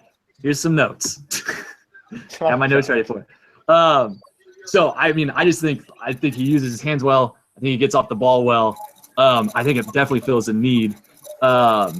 So no, I think he fits into like what they're looking for. He's athletic. He's just like, I mean, it's a three technique, so it's kind of tough to say like, oh, he's like a super athletic 300-pound guy. But I think you're getting someone more athletic than normal at that position. So, and he's smart. I think that's one of the big things. One of the things that you look at, a commonality between all the draft picks that the Browns are taking, like they're all smart guys. They're willing to take a little bit more on the mental side and then take like the rawness that comes with them. But no, I'm a big Ogunjobi fan. And I'm sure Shane's pumped right now. Yeah. Shane is cheering for like 10 different teams right now. He claims to be a Packers fan. He's cheering for like 10 different teams.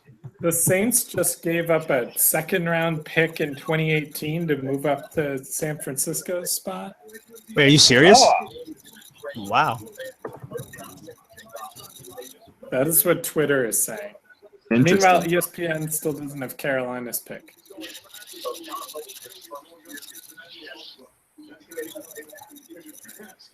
Oh. Jeff, you have Sharona, I just saw your the Gil Brandt tweet. Yes. Wow. I know, right? Some analyst on analyst crime. I guess Mel Kiper destroyed the DeShone Kizer pick and said he doesn't like his chances. Yeah. And Gil Brandt tweeted out, LOL, I like my chances of being right even more now. I love it. Yes. Wow. Yes. Let's go, Gil Brandt. Draft analyst cage match. 9. That's like the equivalent of going over and giving Kiper a nice shake on his hair. Oh, okay. Man, they're going straight defense. Did you guys see Martavis tweet? What's up, Sean? Did you guys see Martavis Bryant's tweet? No. 2 minutes He's ago. such a knucklehead. Well, that's Sammy Coates' replacement, not mine. Take it how you want. I am back. Oh my God. Damn. I wonder. Savage. Wow. That's very savage. The Panthers are having a nice draft. Yeah. Wait, so who took Witherspoon? San Francisco. San Francisco. Yeah, 49ers. What happened to the Saints kid? No, they took their second rounder because the Niners have Chicago's third-round pick from the Trubisky trade. I know who the Saints are taking. Dang it, Sharona. I'm not saying. I didn't say. So ahead of schedule. But let's just say, I'm okay with it. No.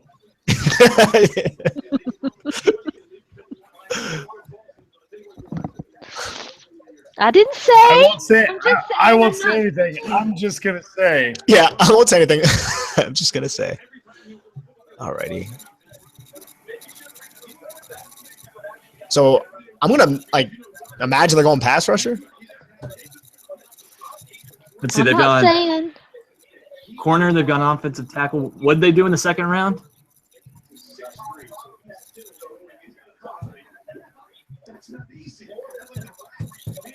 I don't know. Let me see. Yeah. Marcus Williams. Marcus Williams. That's right. That's right. All righty. With the 67th pick in the 2017 NFL Draft, the New Orleans Saints select Alvin Kamara, running back. Oh, There you go. Hey, that's a first round. so First round Alvin pick right Kamara, there. Mark Ingram, and Adrian Peterson. What? And you still can't trust the Saints running back in fantasy football. No. Wow. Two of them will just get Why? benched. I guess it's gonna. Wow. Is he more of Someone- a receiving back? Because they Yeah, haven't I think had- so. Is he gonna be the Tre'Davious cadet? Like the Sproles or Right. Someone get to Mark Ingram's Twitter account now. Yeah. Hey, that's Adrian. Yes. That's Adrian Peterson's. It's Adrian Peterson's replacement. Yeah. Not mine. Not mine. Not mine. Wait, I wasn't here, but can we talk about Carolina picking Curtis Samuel? Whoa, Let's, go please. ahead. what do you think about it, Sean? I was shocked. I mean, I guess he's another playmaker, so it can't hurt. But to me, I'm thinking that's what McCaffrey's going to do. Like, how many of those guys can you use simultaneously with that much of an investment? yeah, I mean, I it's, guess you can it's get really weird creative. to take both those guys. I mean, it's fun, I guess, but I don't know. I mean, I think that it would be very hard to anticipate what they're going to do. You could get both of those guys on the field at the same time, and you might put one in the backfield. You might line one up, and and it to me, I think I want to kind of circle back around to the whole, how do you build your team? Do you build your team? Obviously, you want to beat the teams in your division, but at some point you want to impose your will on other teams, and you want them to play your game. And it's going to be really hard for teams to anticipate what the Panthers are going to do when you've got guys who can harm you in a number of ways. yeah, I agree. It's just I feel like guys like Curtis Samuel, you need to have a plan in place when you're drafting, and maybe they do. But I'm thinking like that plan is going to directly interfere in my mind with Christian McCaffrey's plan, and I'm sure I'm sure they're both going to go on the field. It is like a something that defensive coordinators are going to have to game plan for, but it's almost like the diminishing return stuff because but you can't have them both on the field all the time. Just that's going to be kind of a special personnel package, I assume, unless. Actually, somebody I heard today on a podcast, maybe it was Josh Norris, said he thought maybe the Panthers took Julian Edelman as strictly as a receiver, or not Julian Edelman, Christian McCaffrey strictly as a receiver. And so I thought that was interesting if they took him just to be a slot receiver. I don't think it's wise to do that, but in that case, I just real quickly. it's just odd. I just real quickly looked up Jonathan Stewart's contract, and he's got.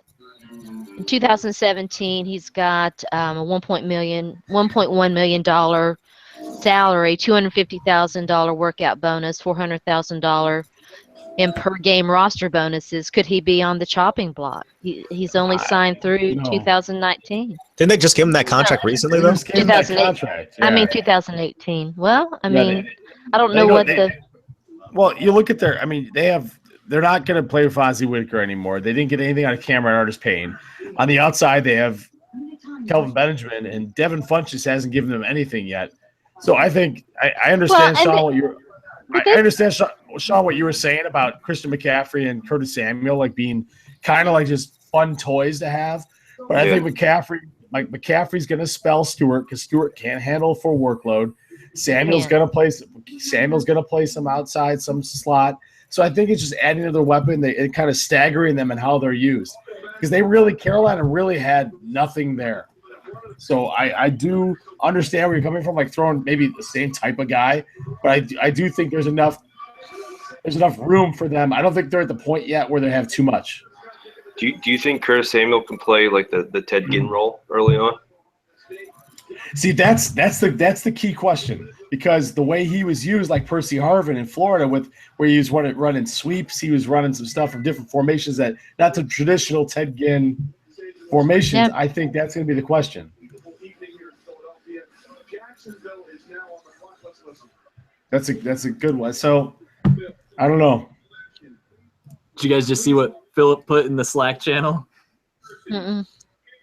Sammy Coates quote retweeting Martavis Bryant's tweet saying just a bunch of ha ha ha ha. Oh, that's gonna be a fun wide receiver room. Oh, Jacksonville. Oh, what happened? Dwayne Smoot. My guy. Yeah, I was gonna say Illinois right there for you, man. I was higher. I mean, I like Smoot. I thought Carroll Phillips had a better year this last year for Illinois. I don't think the defensive scheme did him any justice, because it didn't really show his all-around game, because really they just asked the front four to get after the pass rusher, and that's it. So I think he's a moldable talent. You've got a blank canvas there, because he really was asked to do one thing. So we'll see. Adding more youth to that defense, though. They're in Jacksonville. Miles Jack, Yannick Ngakoue.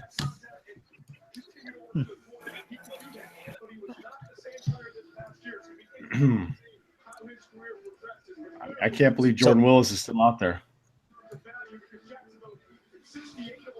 Apparently, the Jets traded their pick to Minnesota, so Minnesota has moved up twice tonight. Wow. Interesting. That's what happens when you don't have a first. Well, yeah. That's a good point. So where do you guys think Minnesota's going to go? We're trading up to do this. Josh Dobbs. Josh Dobbs. Let's see. They went West Lott. Let's see. They went running back. They went running back, right? Yeah. So I mean, Dalvin Cook. Offensive line, right? I mean, yeah, that's what I would imagine. Antonio Garcia, huh? Antonio Garcia, Dorian Johnson. Oh, Dorian Johnson, yeah. Elfline is still around too. Yeah, man, I keep forgetting Elfline. Yeah. First, we got to see where Los Angeles is going. Let's see. Look at Steven Jackson. The receivers, and corners. Chris Godwin. Oh, what? Cooper Kupp. Oh, somewhere John Ledyard just threw a hat or something. Was it really Cooper Kupp? Yeah, it was really Cooper Kupp. Oh, sorry. Oh, you didn't see? Oh, I apologize. Oh no, it's okay. But sorry, Jeff. Hey, the Browns took DeShone Kizer, by the way.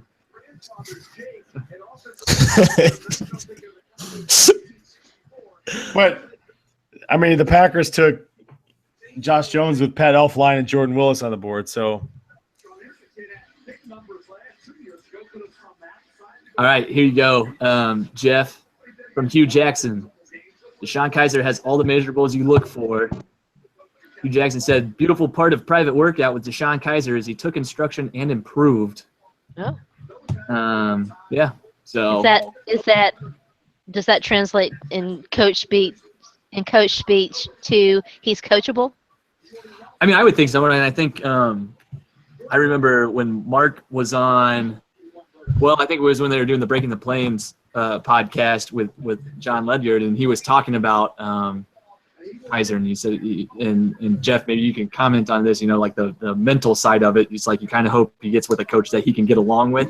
Obviously, there seemed to be some animosity between him and Kelly. So I mean, like Hugh always seems like a player's coach, you know, and so I feel like he would be able to really not nurture seems like such a soft word, but nurture them along, put them in a good position to get the most out of them. Yeah, I mean, I'm posting it actually right now, but I started working on a Kizer doctrine almost about his timeline over the course of time. And a big thing to me was that, I mentioned it last night, was that he was always the guy behind Zaire. And Zaire was a well-respected guy in that locker room. He was always fighting uphill battle to gain the confidence of his players around him because he was never supposed to be the starter. And that's what happened this offseason. Zaire was healthy. He was so well-respected in that locker room, and he was the same age of the upperclassmen. And Kizer was behind him, that Kizer was always trying to prove himself. And I don't think Brian Kelly was the most collaborative quarterbacks coach there is. So right. I think there's a lot of stuff at play here. The Titans Titans have traded up with the Patriots. With the Patriots. Patriots sleeps them every time. Vikings going up. There you go. So Patriots are now picking until 83 now. Patriots not picking until 83. Much to the chagrin of my sleepy fiance. I like the Vikings pick though. That's a great pick. She's a true hero for hanging really out with us, man. I tell you. She is. Okay, so so they traded up. Who are they going to take? Wow, Jake Butt. Jake Butt moving up for Butt. Moving up for Butt. Huh?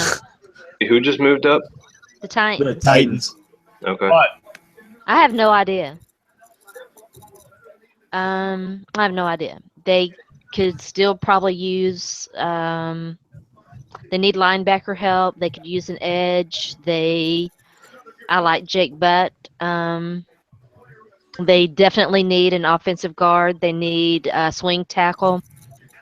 Watch them draft a fucking kicker and just chuck me now. Oh, I'm sorry. Oh my God, I'm sorry, guys. I'm sorry. Who do you think you are, Tack McKinley? Yeah, good one. Oh, there he is. Elfline. Oh my God. Oh, you just got that? You want to delay? It's him. I had to go up. It's Dalvin Cook and Elfline on my most hated team. Fantastic. Trust Ted Thompson, my ass. I like that a lot for them. Oh, no. Oh, rest in peace, my Slack mentions right now. Yep. Wow. Shame. In the second round, guys, come on. I mean, no, wait, we're in the third round now. Okay, never mind. I'm good.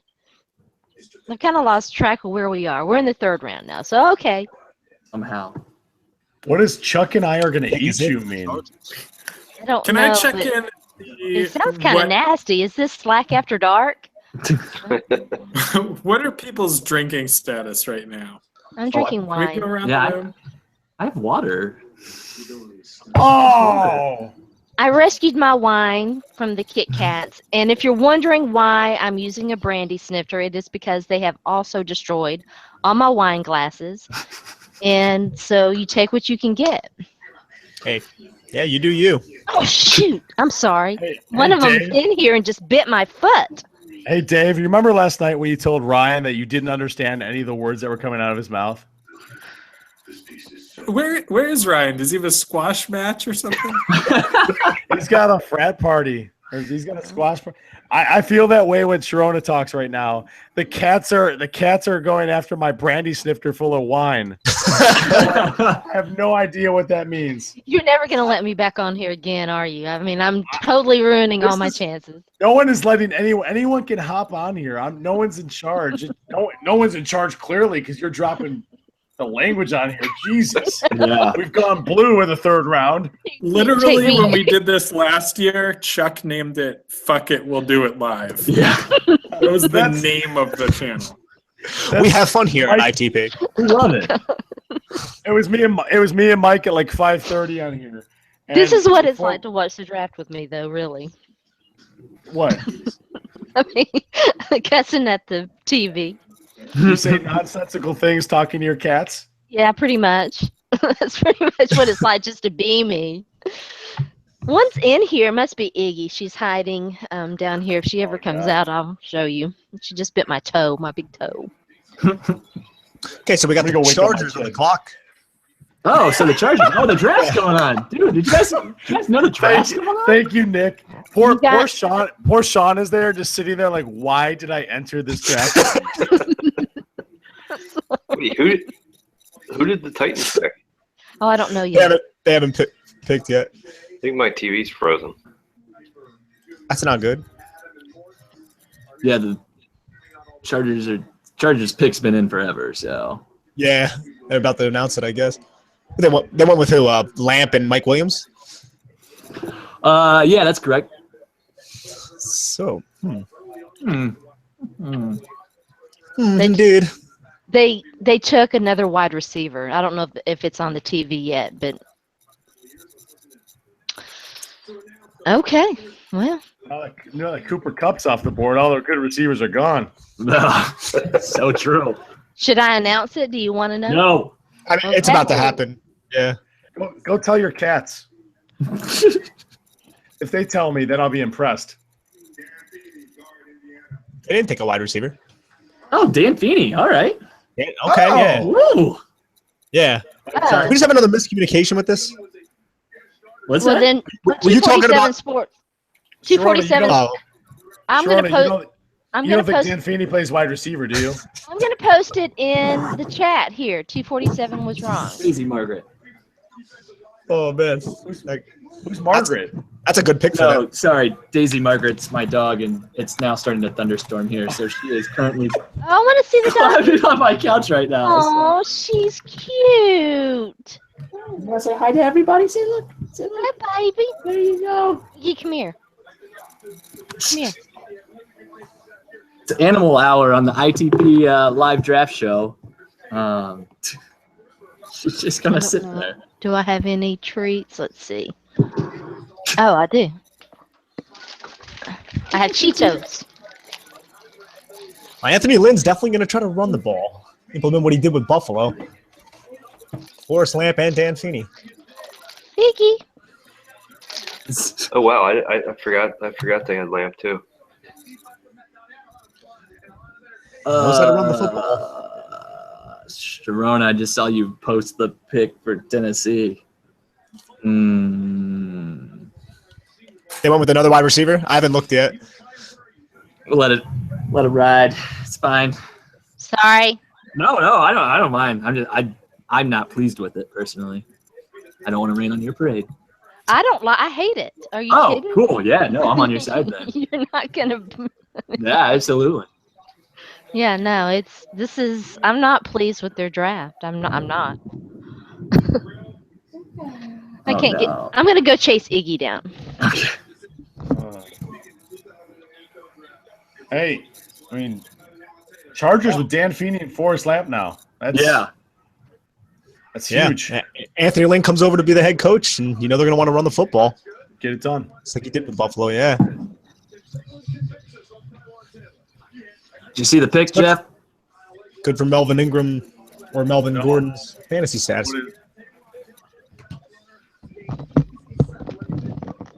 Am I going to be upset for a reason? I don't know. I mean, I don't know how you take your take on this player. So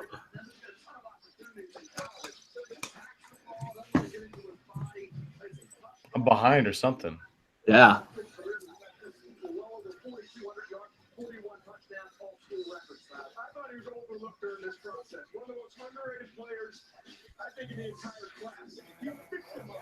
You are really behind, Jeff. They're announcing Tennessee's right now on my TV. Yeah, no, that's the one. Yeah. Yeah. Yeah, That's what I'm talking about. you're a good 2 minutes behind, I think. I'm Refresh your- watching. I'm streaming on my computer, which is probably why. Yeah. Oh, yeah. I'm watching on Twitter. Obviously. I'm watching a television. Me too. Awesome. I mean, Taywan Taylor, I like a lot. Oh, you That's, like Taywan Taylor? I do like Taywan Taylor. I granted, I liked him a lot more before I watched him in the offseason. I think it's one of those guys like Isaiah Ford. I liked a lot more during the college season than I did when I watched more tape on him. But I mean, Tennessee doesn't have much of a receiver, so just throw some guys out there and See what happens. Oh, Rashard Matthews is fine. Are they going to give up on Tajay Sharp already? yes. They've got. I mean, I don't know. Okay, well. Well, I mean, if that's Taywan the answer, then Taylor torched some of the best defenses in the country, like Alabama, Rice. Well, here's the thing. Apparently, they are expecting Marcus Mariota to try to score 75 points a game because their defense is going to suck. Makes sense. Yeah, no, I wrote the Taywan Taylor piece, the report for the guide. I don't know. I mean, like, I can see why you get excited about him because he's got the athleticism and everything, but to me, I don't see how you can really expect him to be effective anywhere but like in the slot. I think he needs a lot of space to operate. I don't think he's aggressive on the ball in the air. I mean, they just threw the ball a ton at Western Kentucky, which I think really boosted up his stats. I think everyone wants to point to his stats, and so I don't know. I wasn't that big on him, and especially not in the third round. So I still think Tajay Sharp is going to be fine. Maybe they'll trade him. Maybe he'll get an opportunity, to shine elsewhere. But at some point they're going to have to focus on the defensive side of the ball a little bit more. They really have expended so much draft capital on offense that that's why they're in the position that they are on defense. And what are they going to do? I mean, maybe they'll extend Avery Williamson, and maybe they'll pick up some linebackers later on in the draft. But it's frustrating to watch them ignore spots that they need help at. very understandable. Yeah, no doubt. So.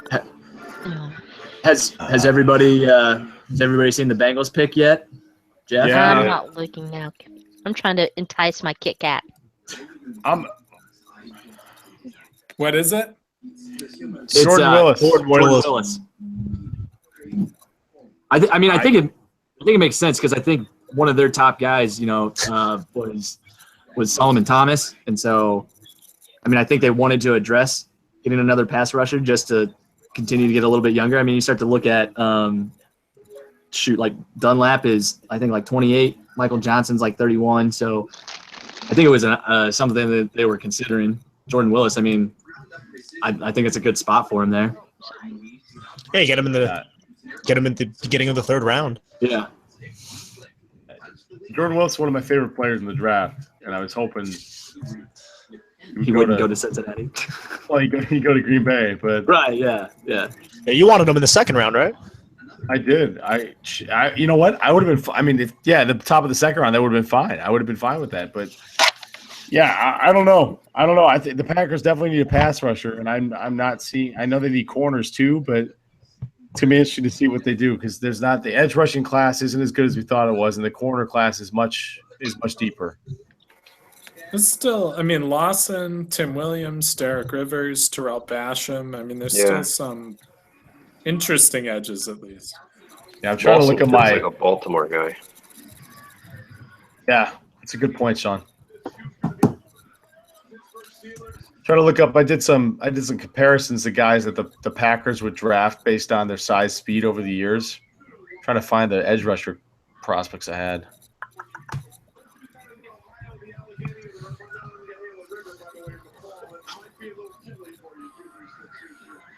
Baltimore, the second round went with a pass rusher. I want to say it's just escaping me who it was. They went Bowser. Yeah, they went Bowser. Bowser and Humphrey. So, anybody got a beat on what you think they're gonna do? They always do something well. They always do. The punter from Idaho. Just keeping my fingers crossed. We're giving that guy a lot of airtime. Austin Rico, friend of the podcast. That's right. Help those who help you, or whatever. Something like that. Whatever. He's the best all-around football player left on the board. That's who the Ravens will take. Actually, Antonio Garcia is still out there. I could see him taking him. Yeah, that's a good. that would make call. sense. Oh, Chris Wormley. I'd say that's sorry. probably one of I'm the best sorry. ones on the Yeah. Chris probably Wormley one is of the a best ones on totally the board good. too. Yeah. Just like Sean just said.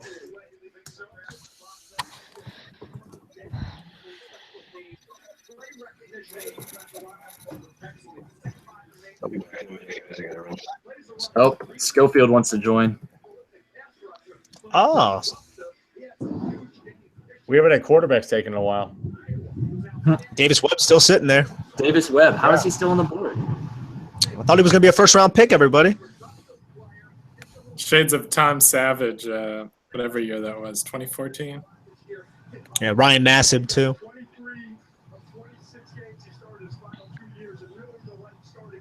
We go live to Sean's couch.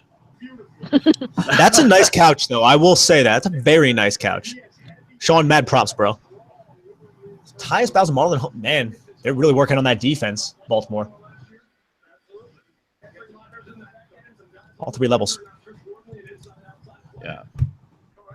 Oh, Falcons are already up, guys. Well, most of my matches for the edge rushers for the Packers are still available because I included all the candidates. So it's got Derek Rivers, Carroll Phillips, Avery Moss, Tarell Basham. Yeah, so they're still all good players still available.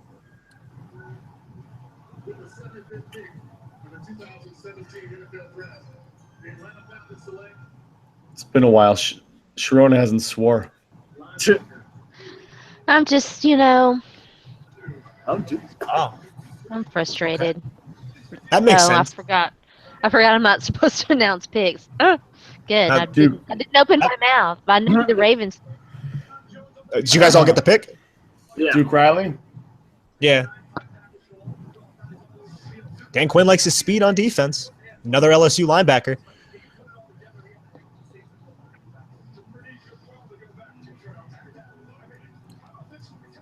Okay. Took Deion Jones last year, and now Yeah. Well, yeah. That worked out for sure.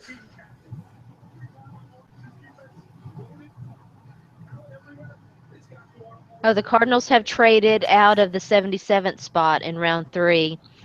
They sent To- that pick to Carolina for their Carolina. 3rd and 4th. Did y'all already announce that? I'm sorry if you did. No. No, we didn't. Nope.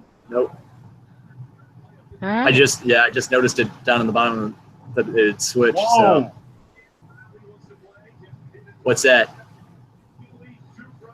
Albert Breer already broke the Ravens' next pick. And I think I just saw it in Slack. Is it in Whoa. Slack right now? Oh, what? I don't Yeah. know. Oh yeah. Philip just put it in Slack too. Yeah. wow. It's like They are football. they are revamping that defense. Dang. Oh, dude, the New Orleans pick. Oh, it's not bad. Who is it? Oh, there it is. Yeah. Where's Sean? Anzalone. Sean wrote the report. Yeah, Sean loves Anzalone. Sean's couch. What do you think? Well, Nick, I really like it. Playing in Florida, it needs to stay healthy. What do I know? I'm a couch. I get sit on. My buddy Nate will be happy. He was bummed they didn't get a linebacker with 32.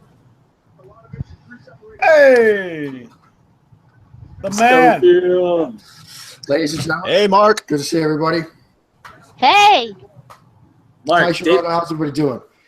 Davis Good. Webb still on the board. You shocked? Davis, I'm actually shocked that he didn't come off the board just now. I mean, with the Saints coming on the clock, I mean, you'd expect them to get a quarterback at some point in this draft. So I kind of thought that this might be the spot for it.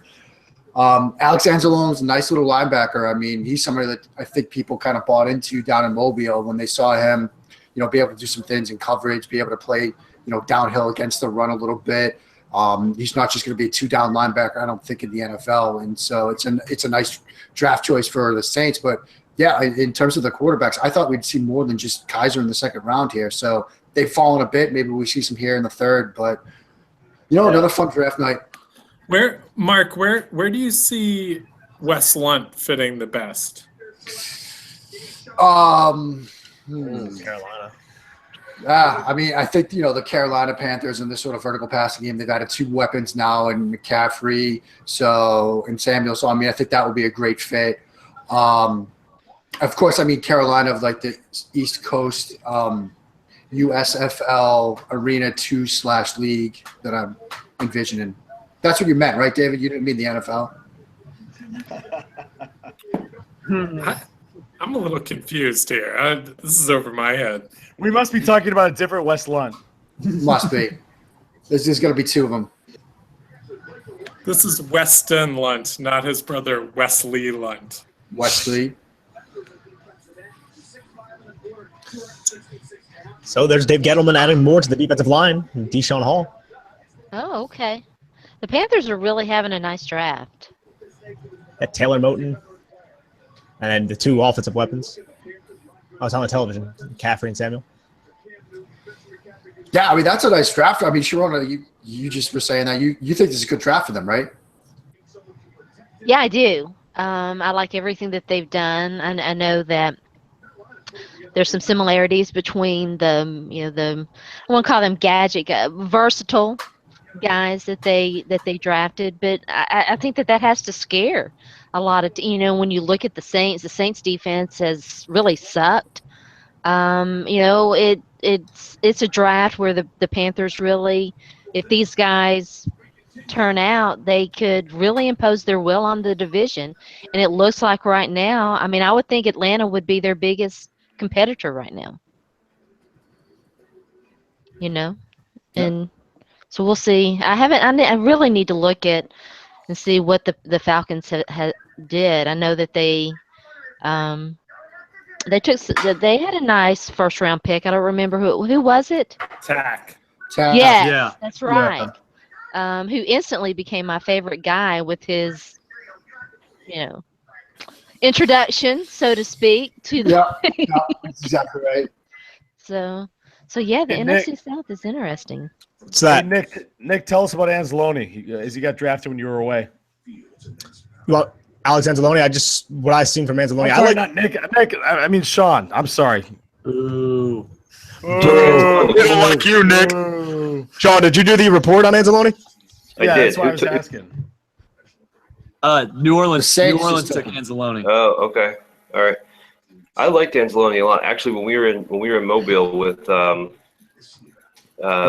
Blake Williams. talking to Blake Williams, yeah, he loved Anzalone, and he was raving about him in the meeting one time. He's just really smooth. It's weird. He was a 5-star recruit coming out of high school, a much bigger recruit than Jared Davis was, and he got on the field. He started playing early and just had tons of injuries. I think he only played like 14 games throughout his entire college career.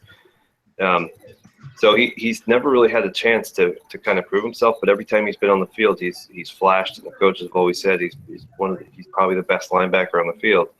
But I thought overall he was just really smart, really instinctive. I thought he was good getting off the blocks. To me, he fits best in a defense that lets him read and react, because he's a guy that can kind of just make everything right in front of him.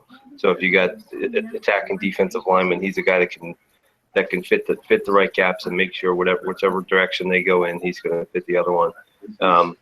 And he's really good in pass coverage too. He drops pretty well, and just looking at him, you don't think much, but he's really smooth and athletic too, and just smart in coverage. So I think he's just a good all-around linebacker, and I think he's a good value here.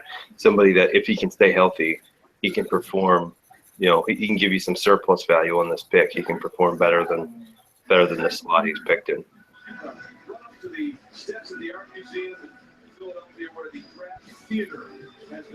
So the Ravens are going to go Williams here, and now the Jets are on the clock. Who'd the Ravens pick? Tim Williams. So that defense. Who's the top-rated safety? That's who the Jets are going to go with.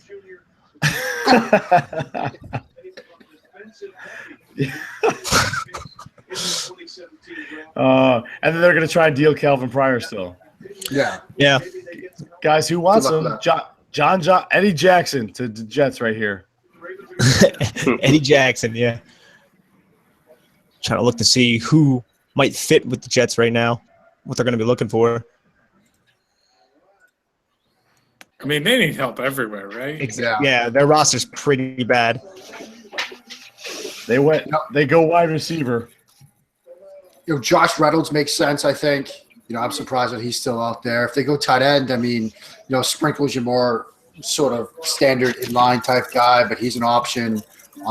Bucky Hodges is still out there if you want to go that route. I mean, that wouldn't surprise me at all. I mean, so there's some guys out there that the Jets want to get sort of an offensive skill type guy, either at receiver or tight end. So they'll probably draft a safety. Probably, yeah. So safety. Or that punter. Don't forget that punter from Idaho. It's coming. Maybe not.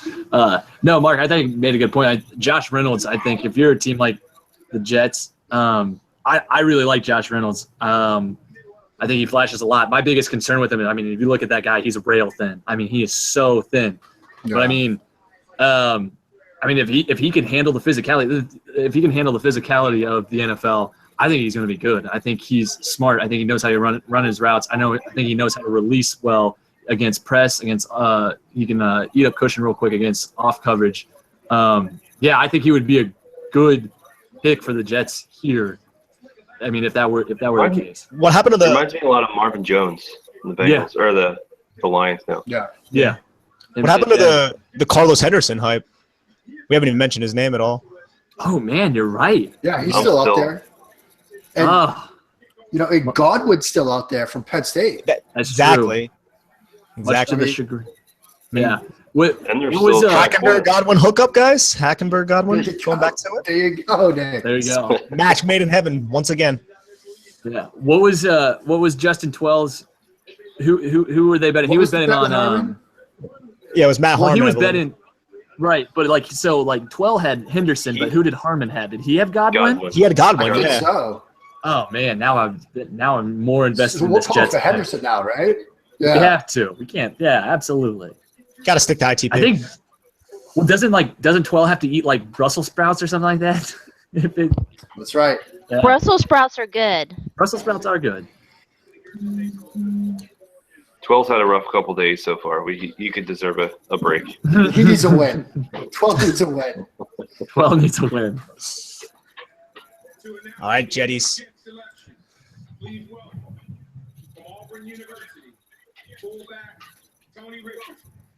Fullback love. Tony Fullbacks Rich. are people too. Thought they were picking a fullback. I was like, what? I know. I was like, wait, whoa. Sam Rogers is coming off the board here? Sam Rogers, let's go. Where's fullback Twitter at? Oh, wide receiver. ArDarius. I forgot about ArDarius Stewart. That's a good pick. Yeah, it's fine.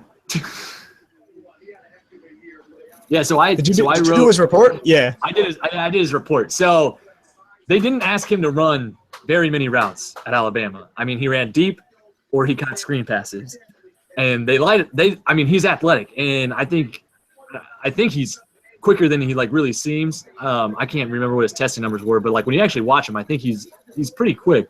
I could see that. I mean, I think you definitely got to plan on working it to get him the ball.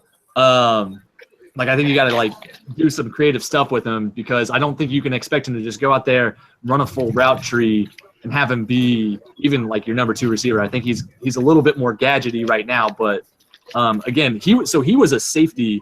They recruited him as a safety, and so he's still really new to the wide receiver position. He was a safety halfway through his redshirt freshman year, so he's still got a long way to go. He can be good. He's athletic. He's so athletic. So I mean, man, 3 draft picks from the SEC for the Jets. Right. Well, and the Jets taking a guy who used to be a safety, now a wide receiver, makes a lot of sense too with their theme. So hey, it's all coming together. Fits right in. Yeah. There we go.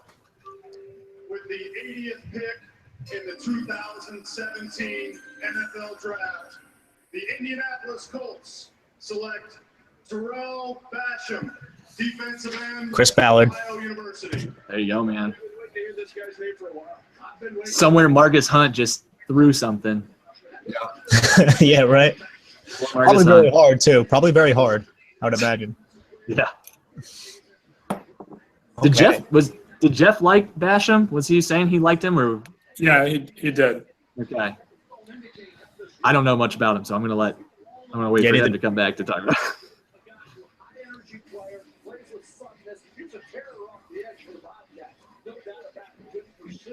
Ohio, though. And what's his name? We're still out there. Rivers and Paulson. And maybe they'll get to the Steelers. Yeah. Yeah, that's true. What did the Steelers pick next? Not sure. Great question. 94. So they're up in like 14 picks, 13 picks.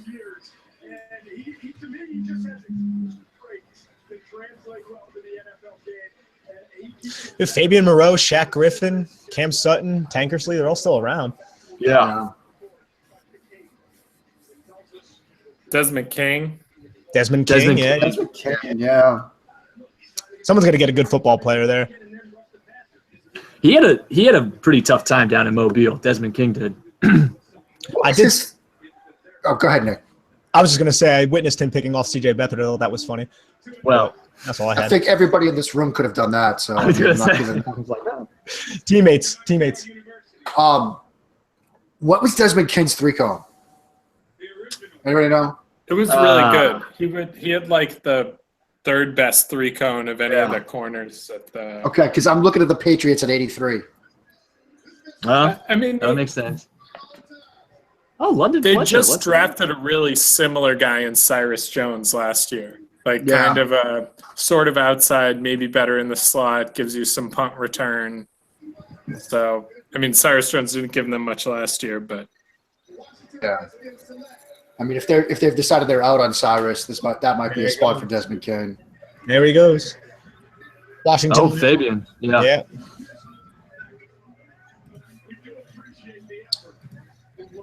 That's a good pick for Washington. That's a good pick, yeah. Who did they pick? Yeah. Fabian. Norman and now Moreau. Oh. Hey, Jeff, tell us about Basham. Why? He got picked like 2 picks ago. I'm not as big a Basham guy as other people are.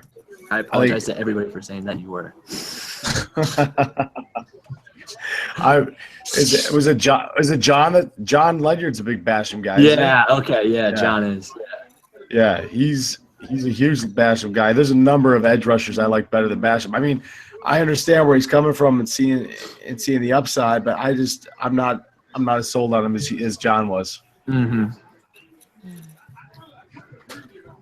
What about the fit in Indianapolis, though? Any defensive talent in Indianapolis right now. I really like what Chris Ballard's doing. I do, and he. I mean, Basham at least has the flexibility to play 4-3 end or outside backer, and I mean it's again with him it's a question mark in the playing in the MAC as a pass rusher was, and I know Khalil Mack came out in the MAC but his production was off the charts. So it's just whether or not that can translate and he can refine some of the stuff he's still raw around the edges with. But he's fine. He tested okay. He didn't test great in any one area. He didn't jump out at me. I mean, so as a Miami grad, I mean, I personally had to talk down on anything that comes out of Ohio. So, yeah, I get it. I mean, I like Moreau to the Redskins. That's a fantastic pick right there. Yeah, pair him with Norman and who they have Breland too. Yeah, I mean, that's a really good landing spot for him. He could probably could he come inside and play in the slot? Moreau probably can, I think. Yeah, I think he could. So I mean, that's how you could probably use him to start out. Now you're going to have. Think about playing Sterling Shepard twice a year. I mean, that's going to be a big spot. Yeah, sure. That's probably going to be his job twice a year. So. Evan Ingram too. Yeah. That Patriots Desmond. I mean, I know you're saying Cyrus Jones, but I mean, I think Desmond King is going to be better off as a safety, being able to read the field. People talked a lot about, King looking like a safety convert when we were down in Mobile, given how he sort of looked when he was in press situations, how he looked in man-to-man situations. It looked like, you've got to draft him either to be sort of like, if you're a zone-heavy, cover 2, cover 3 type guy, you could probably play corner. But if you're going to do a lot of like man-free, if you're going to do a lot of cover 0 stuff, like I don't think King's kind of the best fit. Obviously the Patriots do a lot of zone stuff. You've got McCourty back there behind you. I think it could fit.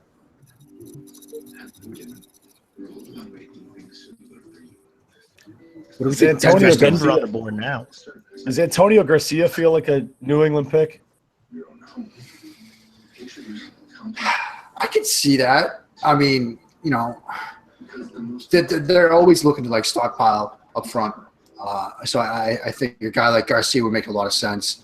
If they decide to go that direction, I can't get the King thing out of my head now. That's kind of where I'm stuck on. So, when they draft like some backup safety from Stanford, I guess we'll have to figure out who it is and start Googling. Truth. So Denver went with Walker and Bowles. And they're sitting here on the clock. Pick is in. Any predictions, guys? If you read the Slack channel, you'll know what it is. Ah, snap. Josh Dobbs. That's Slack channel. Josh Dobbs. It's Josh Dobbs. No, I'm kidding. No, it's not Josh Dobbs. I'm I kidding. want to see Josh Dobbs' name called. Wow. Come on, We'll get called. I'm ready. Shane Alexander is having I don't know. He's still pumped about that Ogunjobi pick. He's a Broncos fan now too. Oh, so Broncos, Browns. No brisket though. No brisket. Okay. Henderson. There goes Henderson. Twell, Yeah. baby. Yeah, goes Henderson. Justin 12 wins. Justin Twell. Let's go. Gotta go congratulate him now. Seriously. That's an interesting pick for Denver because you've got Sanders, you've got Thomas, kind of your outside guys. Now you get Henderson, Jordan Taylor. Underneath. Yes, Jordan Taylor. Don't sleep on him. Oh my God! I tell you, I had like 5 guys come after me when I posted that article on the roster evaluation, the needs before the draft. That was the most response I got, was that I didn't have Jordan Taylor listed as the number 2 or number 3 receiver. It was like Jordan Taylor hive came out of nowhere to come after me. Ridiculous. I didn't know such a thing existed. There was this story like that Manning like worked out with Taylor before, when he was rehabbing, and it caused kind of an inflated sense of his contributions. Didn't Manning buy him a suit or bought him his first suit? Yeah. Yeah, I like Carlos Anderson.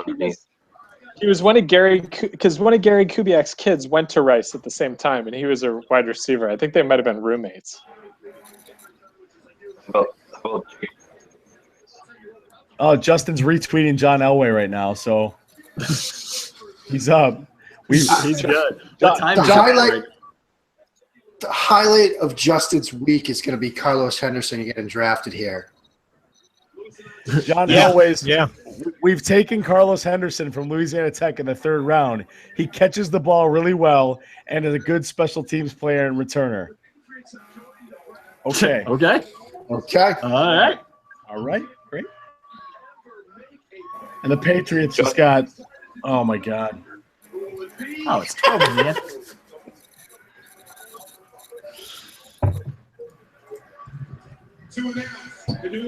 Here we go. Please welcome from the University of Iowa, 2008 Hall of Fame inductee,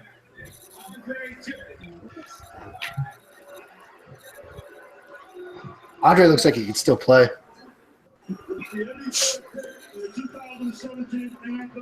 Andre Johnson is one of the. Are we talking about Andre Johnson here? Patriots also traded up to 85.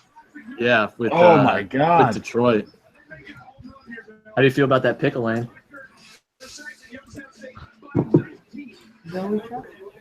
Just pumped. Fiance approves of the pick. Fiance stamp of approval. Yeah. You guys are good. Enjoy that Super Bowl next year. We will. Apparently, London Fletcher did something good.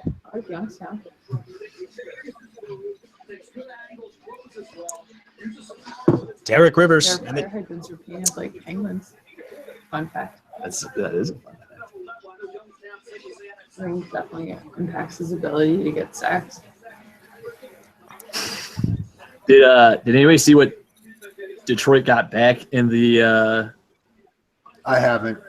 Okay, I got a buddy that's in New Orleans at a bachelor party, and he wanted updates. I was like, I got nothing for you. Really, he should be focused on being Right, that's what I'm saying. Yeah. Like, come on. Like, forget about the draft for one night. Oh, I was thinking the other way. I'm thinking skip the bachelor party in New Orleans, watch the Yeah. Like, come on.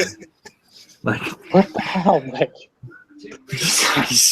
It's your bachelor party night in New Orleans. What do you? Come on. come on. And it's not his bachelor Yeah, party. exactly. He's Oh, just there it's not even for his? somebody's bachelor party. Well, then so. yeah, okay. It doesn't Right, matter. yeah, thank you. Yeah. It's New Orleans, please. Oh, yeah, Shane wants to come on, but he doesn't have the link.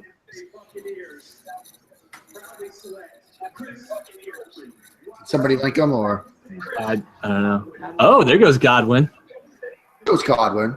All I right. think I have the link. I got it. Okay. You already got it?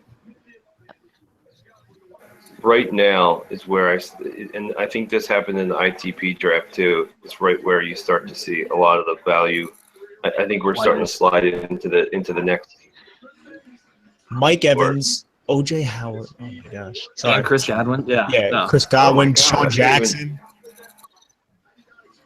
All right, so that's law of diminishing returns right there.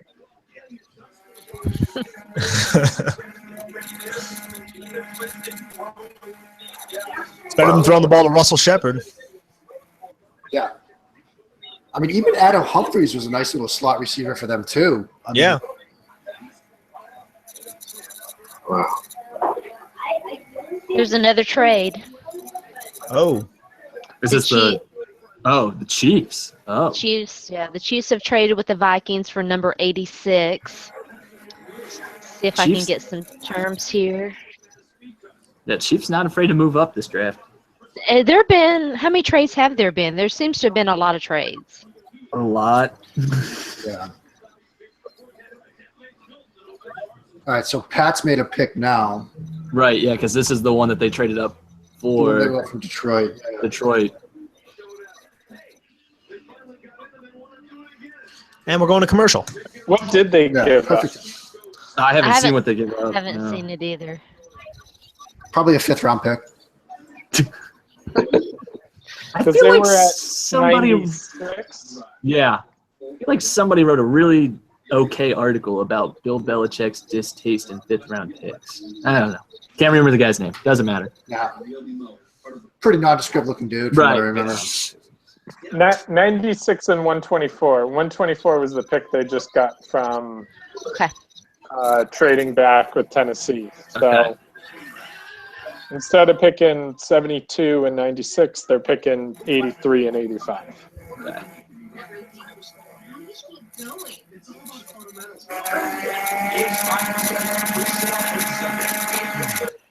What is going on? What is What is that? that? Who's guilty? Not me. Don't look at me. Well, I nailed that Patriots pick. 85. Yeah. It's Garcia. Is it? Is it? Yeah, it's a good pick. That's Patriot. Hold on. Yeah, I can that's get a on board with Patriots that. pick. Where's Shane? It's one of his Troy Trojans. I know. We're Right. going to get Shane on right now. Where is he? Gave him the Shane, link. I think Shane has to like pedal a bike in order to get his electricity going in his apartment. Is that the noise that we're hearing? Is that him That's pedaling? the hamster wheel. Yeah. He starts his computer then, and it takes like a 10-minute thing. Them danged wizard machines with their screens and whatnot. Sorry, that's a bad Shane impression. I'm sorry. I'm sorry. Yeah, don't do that when he comes on. Yeah, no. Everyone see the Archie signal on the Slack chat? Yeah. I did see that. I don't know what I'm being signaled for, but You're being signaled for something. You're just supposed to know. Oh, there's Shane. Nope. Going crazy on Photoshop. I just picture Rev just like sitting in a basement with a single lamp over him as he like works on all of those You'd be Photoshop surprised. pictures. You'd be surprised just how accurate that is. Oh, cool. Yeah. Rev, if you're watching, nothing but love, buddy. Oh, he's watching. He's Believe me, watching. he's taking Rev, notes. Rev is always watching. He is always watching. Oh, always. Hi, Rev. Rumors of the Giants are taking Davis Webb. Seriously? There's no rumors. I don't want to have to write about him. Have we announced that the Patriots traded up again? I'm Straight skeptical. up again? You're talking about the 85th pick, like the Detroit pick? They moved up to the Detroit pick, Sharana? I'm trying to. I scrolled past it. I'm sorry. They moved ahead of the Giants. Ooh. 2 spots ahead of the Giants. Yeah, I think that's 85. Yeah, That's this pick right now. Hey, Matt Slater. Hey, Matt Slater. All right. Specials team captain. All right. Yeah. Morgan Burnett just tweeted out something interesting from the Packers. Quarterback. There you go.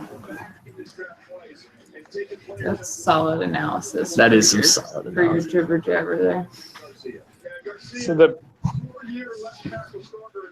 Patriots with no first or second round picks picked up ITPs, 5th rated edge and 4th rated offensive tackle. That's not bad. That's not bad. I think Belichick bought the draft guide. That Dan Hatman draft guide? No doubt. It's a great draft guide. Yeah, that Dan happened one. Dan did some good work on that. And Garcia, I mean, they just signed Cannon to a big contract, but Nate Solder, I think, is only under contract 1 more season. And then they've got Cam Fleming and Adrian Waddle behind them. Fleming was okay last year in a couple games, but I think that makes a lot of sense, tackle depth.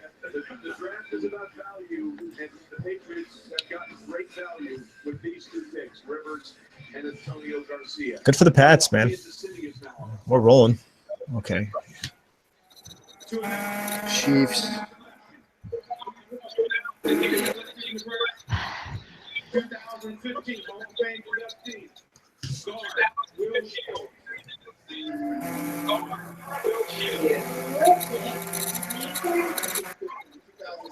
Sounds like a blender. Is someone sharpening pencils? Yeah. Oh. Okay, Chiefs. Oh, that's a nice pick. Yeah, we were just talking about that too, Mike. Actually, that was like an hour and a half ago. Oh. Yeah, Kareem Hunt. Uh-oh. Good pick. Someone answer that guy. Someone answer that guy on YouTube now that no, he's not going to the Jets at the end of the 3rd round. Oh, yeah. Hey, somebody. Yeah, tell that guy. Someone's about to get very excited. Is it me? I'm just gonna take my Josh Dobbs. I'm gonna take my, I'm not tipping picks. I'm just saying. I might take my headphones off. Hey, Shane. Oh, Shane's here. Hey. What's up? Hey, Shane. What's up, Shane? How you doing, man? Yeah, watching the Patriots win the Super Bowl Every year, right? every year.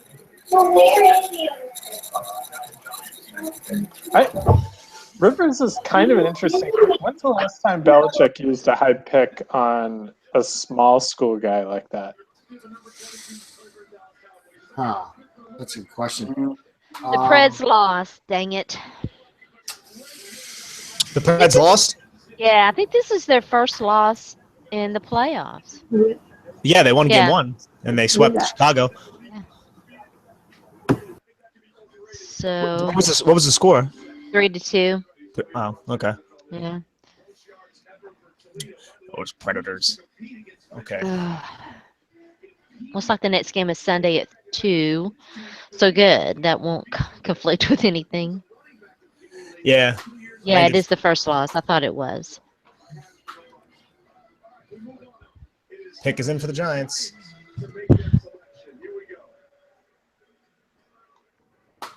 To announce the New York Giants selection, please welcome from the U, linebacker Jesse Armstead. It's retro. It's retro right there.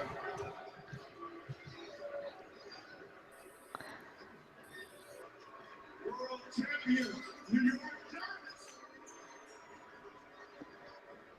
Who is the pick of the 2017 draft, the New York World champions.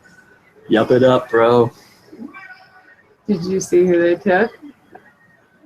Yeah, that's what I figured when Sharona said that. To be honest, now I'm not a quarterback guru by any means, and I don't want to sit here and like act like I am. But Mark, I have a lot of questions, and I know you're not particularly high on this individual. He's bad. Yes, I've collected that much information. Well, you guys have a lot of receivers now that he can throw to whenever he has to play. And that's, something. You guys can run hopefully a lot of 9 routes because he can kind of throw those pretty well. From what I hear, he's just incredibly inconsistent. Yeah, I mean, he's inconsistent. You're projecting him to sort of come in and run anything other than a Coryell type downfield passing game. Like he could do that and do it pretty well. My hesitation with him and sort of hearing him linked to be a potential first round draft pick was if you're gonna take a guy in the first round to play quarterback, you've got to be able to run a lot of different stuff with him. He's going to be pretty scheme diverse. And what I see in Webb is a guy who can throw the 9 route, who can do the deep stuff, has a big arm, has good size, but anything in that short to intermediate area of the field is really a projection for him. And that's kind of what the New York Giants want to do. I mean, they don't go downfield a ton of listens to Odell. And so, it's a bit of a projection from a scheme standpoint, but I think to Webb's benefit here, he's going to get a situation where he's not going to have to play right away unless Eli Manning gets hurt. And so he can come in and he can sort of build up that short and intermediate area of the field where he's lacking right now and grow into become that kind of passer because it was going to be a projection for him anyway. He can do it, and when he's forced onto the field sooner rather than later, worst case scenario type situation, look what they're going to have around him in terms of weapons. I mean, you've got 3 great wide receivers. You add Evan Ingram. So it's a situation where he'll have some stuff to throw to, but I still think he's a year or 2 away from being ready. I mean, there's some quality offensive linemen that are still on the board that I feel like could come in and potentially start for the New York Giants, and at least, be competition for them. Guys like Dorian Johnson, people we have been bringing up throughout this show. Nick, that's a good call with Dorian Johnson. I mean, I'm surprised with him out there. That's not where they went. I think that this is probably just a pick where, I don't know when their next pick is. It doesn't look like they don't have any comps here left in the third round. We only had 7 picks in this draft. They were probably just thinking, look, Webb's going to come off the board here. You've got teams like, maybe even Seattle at 26 that might go for a backup quarterback. The Steelers, not 26, 90. Steelers at 94 that might go quarterback. Maybe they're thinking, look, we can't get up right now. We just want to get our backup quarterback now and see how the rest of the offensive line shakes out. Yeah, I guess so. Do you think that he can legitimately be Eli Manning's successor, or is this just kind of a YOLO sort of pick? I mean, from how I value him and evaluate him, I would tend to say it's more of a YOLO type of pick than anything. But I think if you're going to make that move and draft him here, it's with the expectation that he's going to be your next quarterback. Because that Eli Manning's on the back 9, that he's only got a couple of seasons left. So it's time to start thinking about his replacement. So if you're the Giants, you're getting into that. Let's start taking quarterbacks every other year or so. See what we get in Davis Webb. If we don't like the way he's developing, say 2 years from now, and Eli Manning's probably in his last season or so, you take another quarterback, take another shot, because you always want to be yeah, I mean, sure, you always want to be a year ahead of schedule on that. Yeah, absolutely. Finding your best quarterback. Hey, Mark. Completely agree. I was looking at like Brad Kaya, and he's like applauded for his robotic like footwork, and I know that's big in Ben McAdoo's system. When Ben McAdoo came over to the Giants, what did he do? Eli Manning's 2-time Super Bowl champion. He changes his footwork. I thought like maybe that would make sense, maybe in the 3rd or 4th round, and he would fit more of the quote unquote West Coast style schemes that McAdoo has implemented. It's just Davis Webb seems like a total opposite with the, like you said, the Coryell type offense. I agree. Yeah. Yeah, that's a great point, Nick, with Kaya. And I'm surprised that Kaya wasn't, if you're going to go for a quarterback here, I think the guy that's going to fit your system, I think Kaya fits it better right now. I think Kaya would probably be able to come in and run New York's offense week 2, week 3 of the NFL. He probably would only give you half of what Eli Manning has given you, but he can run that offense and run it fairly effectively. I think with Webb, again, it's a projection to a West Coast style of offense. You got to hope that, the best throw that Davis Webb made down in the Senior Bowl was a skinny post that he threw in the red zone on a Thursday practice in the afternoon session in the red zone, where you could kind of see like, okay, that gives you just the smallest little glimpse of what he could potentially be in sort of a West Coast type of system. That's just one throw. I mean, it's a projection to get him into that system to try to come up with what he can do in it. Obviously they saw enough where they think that make that transition. You're buying into how you can develop him and how you can, have him do the work off the field. He's got a great reputation for being a film work guy and being a guy that's going to work hard. So, they're buying into it, and hopefully it pans out for them. But it's a reach, if you ask me. Yeah, especially with who's on the board and everything. Hey, Justin. Hey, Justin. So, Mark, where does Josh Dobbs fall now? That's a good question because,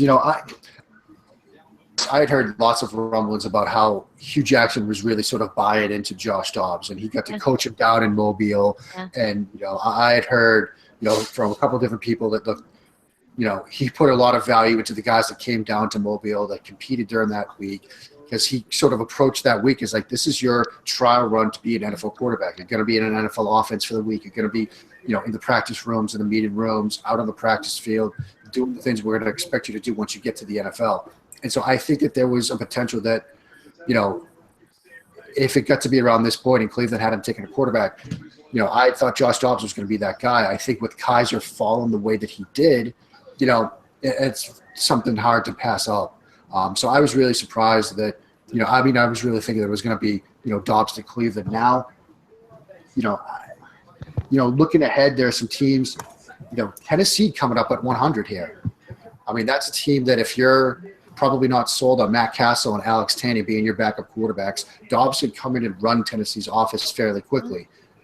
So, that might be a good fit. The Titans lately have been, quite fond of local guys, so that could happen, yeah. Yeah. Although they still have so many other things that they probably should do, but they would totally do that to me.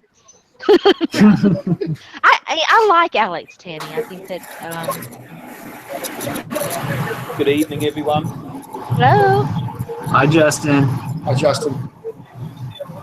Who's washing clothes in the background? Somebody's like making a protein drink back in the background with the blender.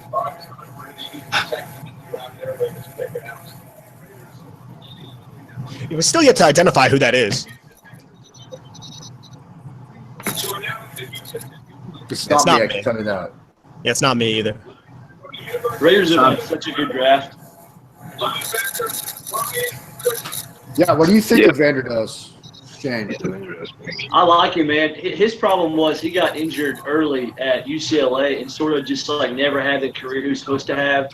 I was kind of like whatever on him coming to the Senior Bowl. I didn't really expect to be impressed, but I liked him in Mobile. He tested really, really well, and they just need a 3-tech like him that penetrates. So they got it. They feel the need. Ted should be really happy.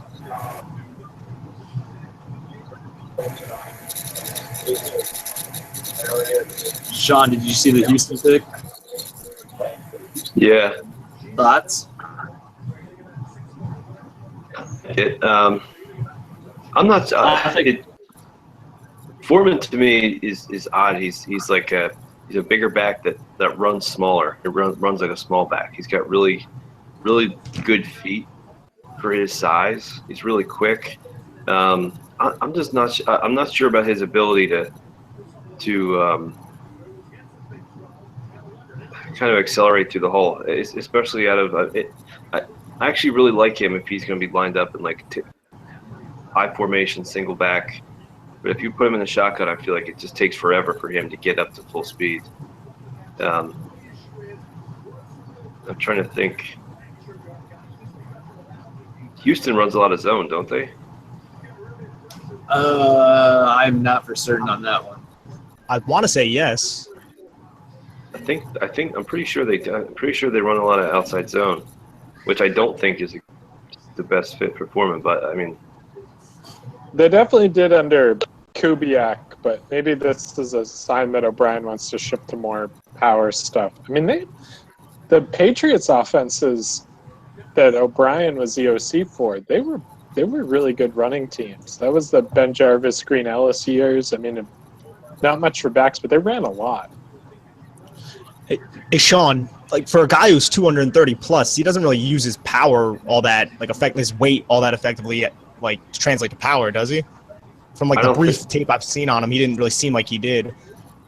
Yeah, I don't think he does. I think he can if he builds up momentum, but he runs like a smaller back. Like he's got pretty quick feet, but he tries to kind of bounce around, but he just, I don't know. I like him in the right fit, and I'm really curious to see how he does. Like he's a big question mark for me, to be honest. I'm having trouble figuring him out. Hopefully Lamar Miller won't have to carry the ball 25 plus times now. You also have to think true. he's Leonard Fournette light with like complete testing. He's built almost exact same as Fournette. The same testing that they have together, he did as good or better. And the Texas defense is going to be great. And so if they've got the lead late in games, he's the type of guy you can give it to. You don't have to worry about wearing Lamar Miller down. I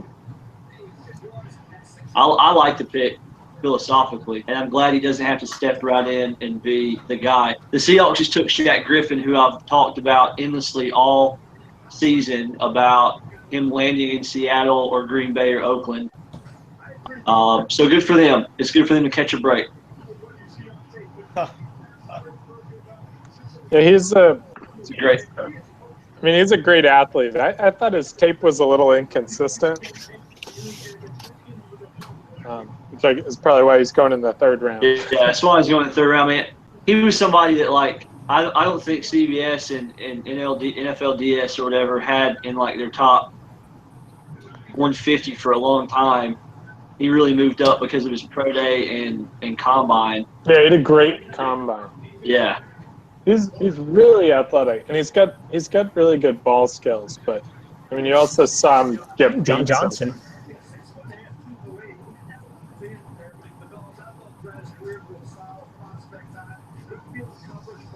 John Johnson goes to the Rams.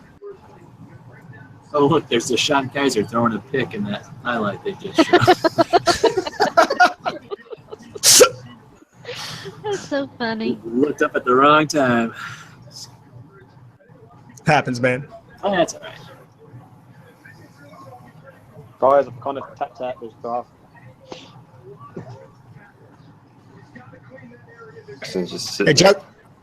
Hey, Justin, how do you feel about winning that bet?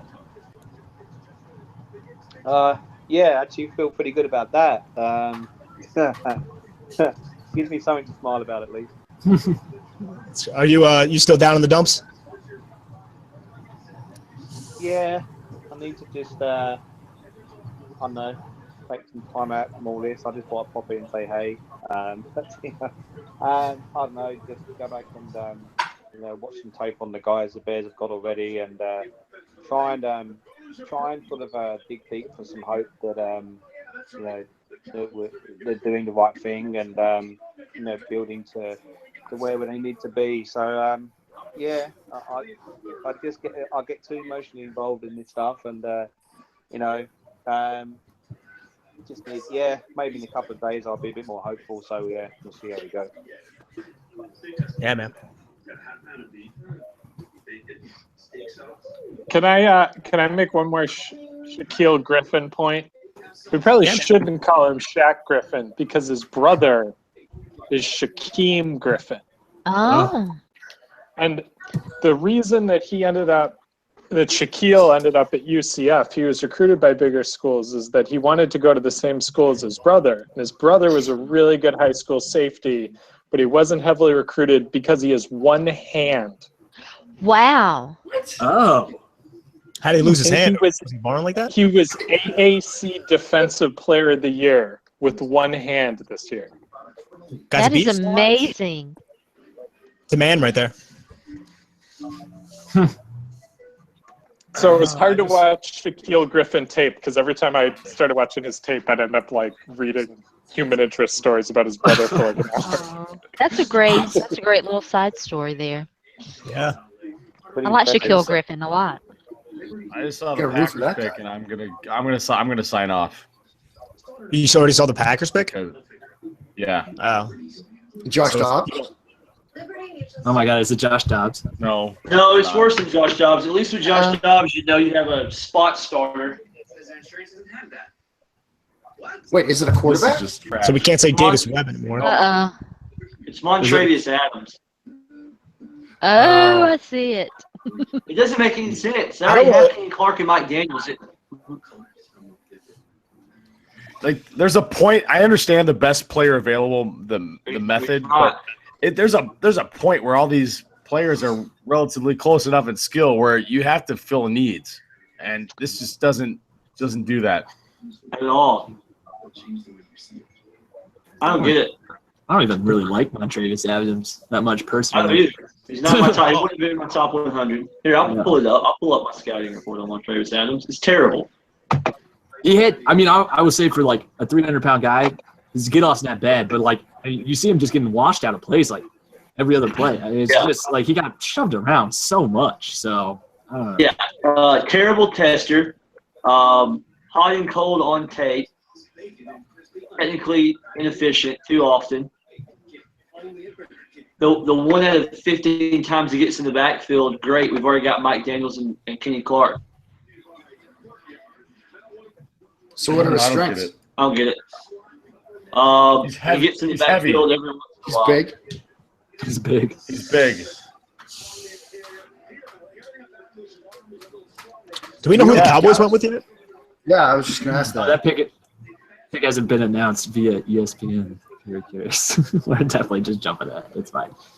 Yeah, I apologize. They might double down and go secondary again. Yeah, I mean, why not? They lost. Yeah, exactly. Barry Church, Carr, Claiborne. More booze, like crazy. I say they go Tankersley here. That's what I think too, man. Tankersley's still around, yeah. Didn't they really like him and like talked about him in even the first round? Who, Tankersley? Yeah, or the second. I just heard that they really liked him. It's possible. So it makes sense. I think this is a good range for Tankersley. I saw him as a pretty scheme-specific guy. He doesn't have good lateral agility. He has pretty good straight line speed and a good press jam at the line of scrimmage. So it's nice Seattle press cover 3, but this could be another guy meant to cover Sterling Shepard and Jamison Crowder. Yeah. Wait, who took who? Oh, Jourdan Lewis. Oh man, that's terrible. You don't like Lewis? I like Lewis. He's still under investigation, right? Or yeah. And Lewis had a much better 2015 than 16. His 16 tape was pretty iffy, and I know he's dealing with injuries, but I don't know. I was a bigger Lewis fan at the beginning of the season than I wasn't. I thought he played well last year, but just didn't have as good a year as I thought he should have. Yeah, he had like that one good interception that was completely unnecessary against Wisconsin, and everyone was just like, Jourdan Lewis, this guy's sick. But like, I thought he had pretty down week overall in Mobile. I mean, like you saw him getting beat by a lot of wide receivers down there, like in one-on-one drills. The thing I love about Lewis, I think he's the ultimate competitor. I just think he just balls out in every play. He gets in your face, and he's going to fight you to the end. And, like, he's not going to win every battle. He might have to move inside. I'm just willing to bet on his competitive toughness.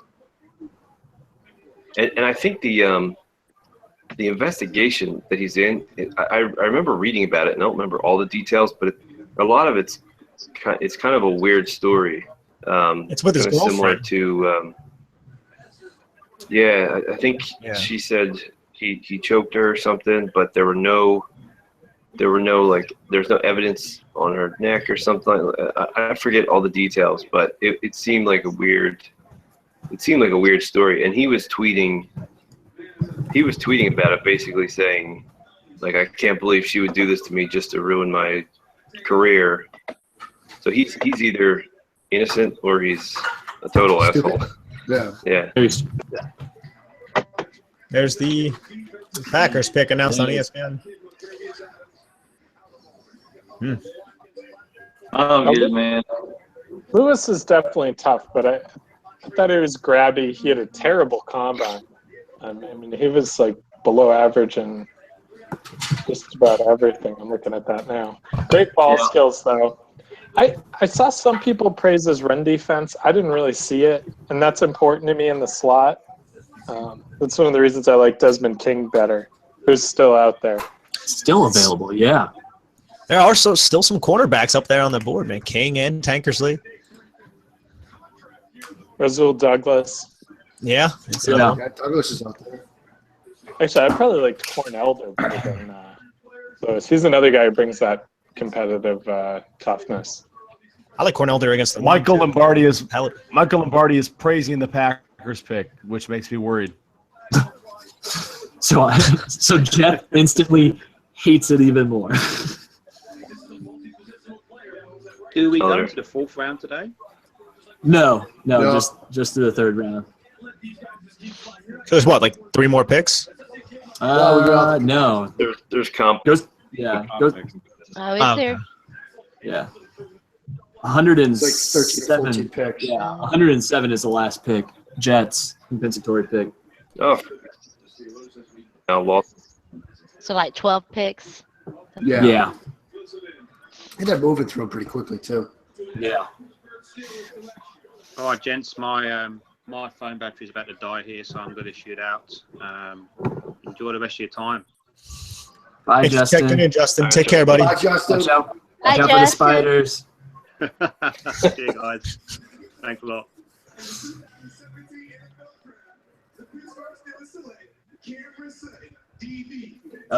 Oh. Cameron Sutton. All right. Boston's still on the board. Lawson's. Yeah. I thought Lawson was a great fit there, to be honest. I mean, I think I put him in the potential fits for them. I got 3 picks now, and he's not there. So the only thing that made me worried about Lawson's fall was I saw John Owning reference somebody that's legit saying that teams flagged his hip, and they're worried about Lawson's hip long term, and that's why he's falling. Interesting. That makes sense then.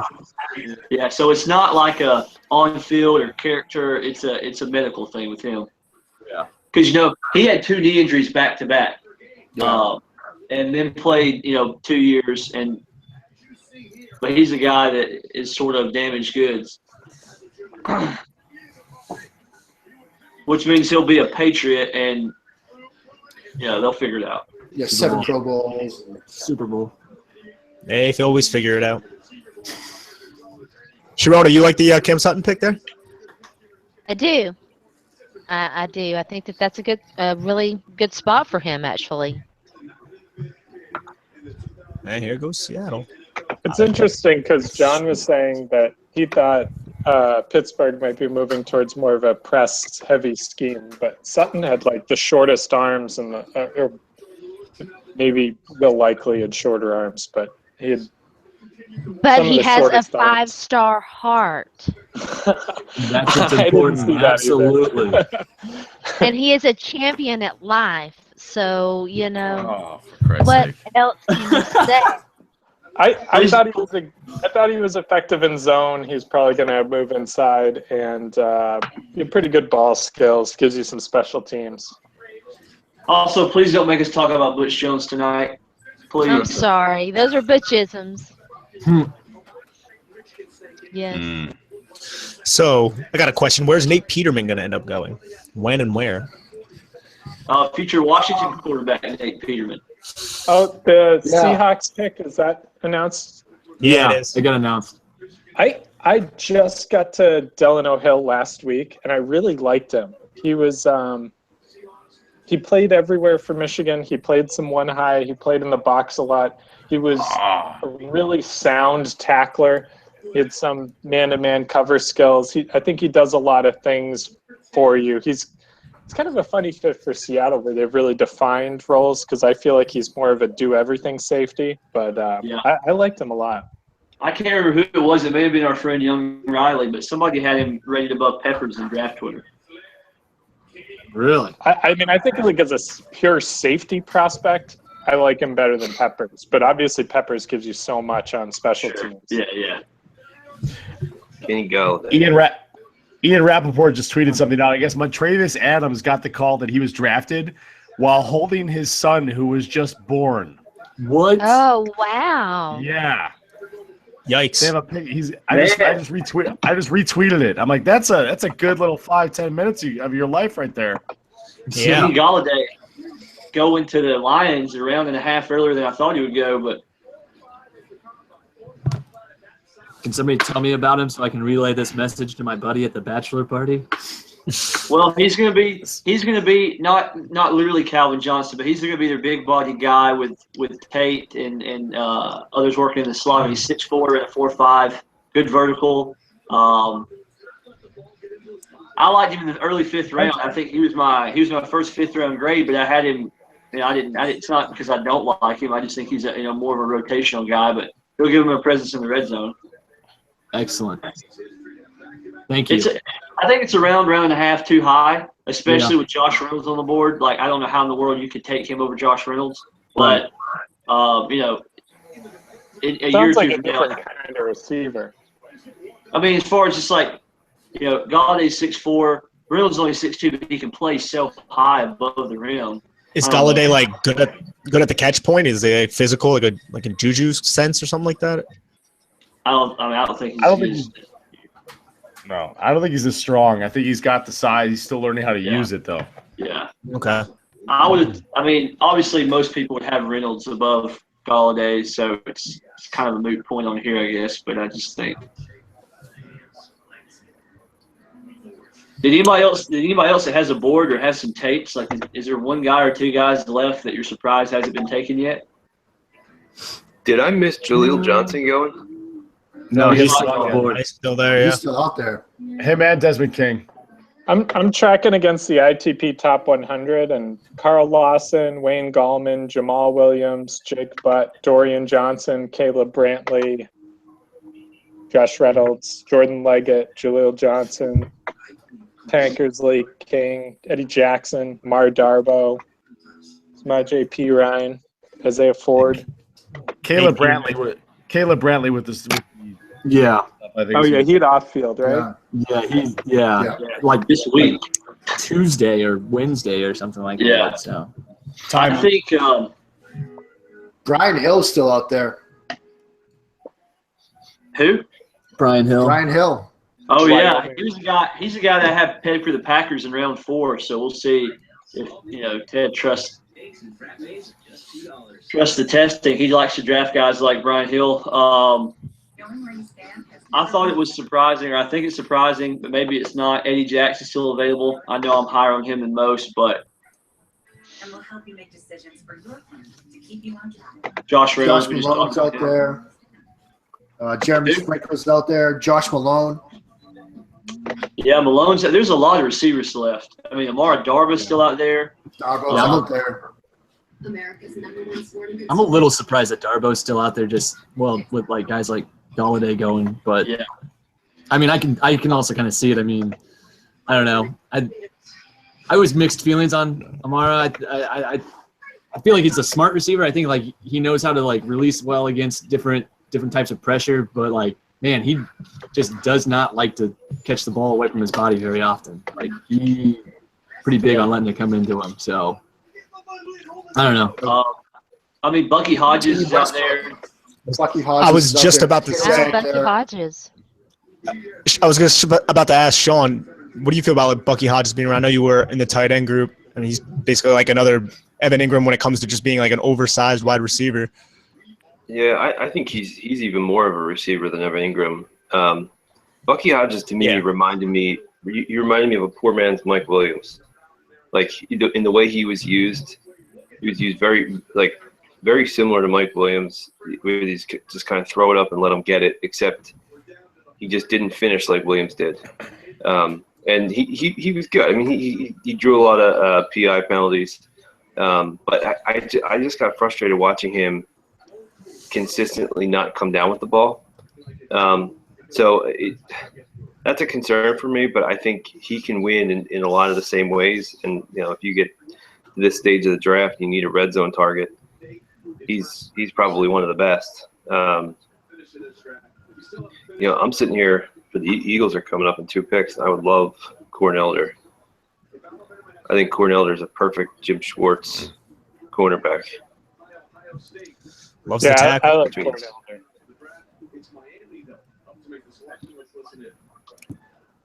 My highest rated edge player available is still Vince Beagle from Wisconsin. Didn't you say that he was the best pass rusher on Wisconsin? Is that you? Don't think that's me. I had Watt 16th over. I apologize then. That was Justice Mosqueda.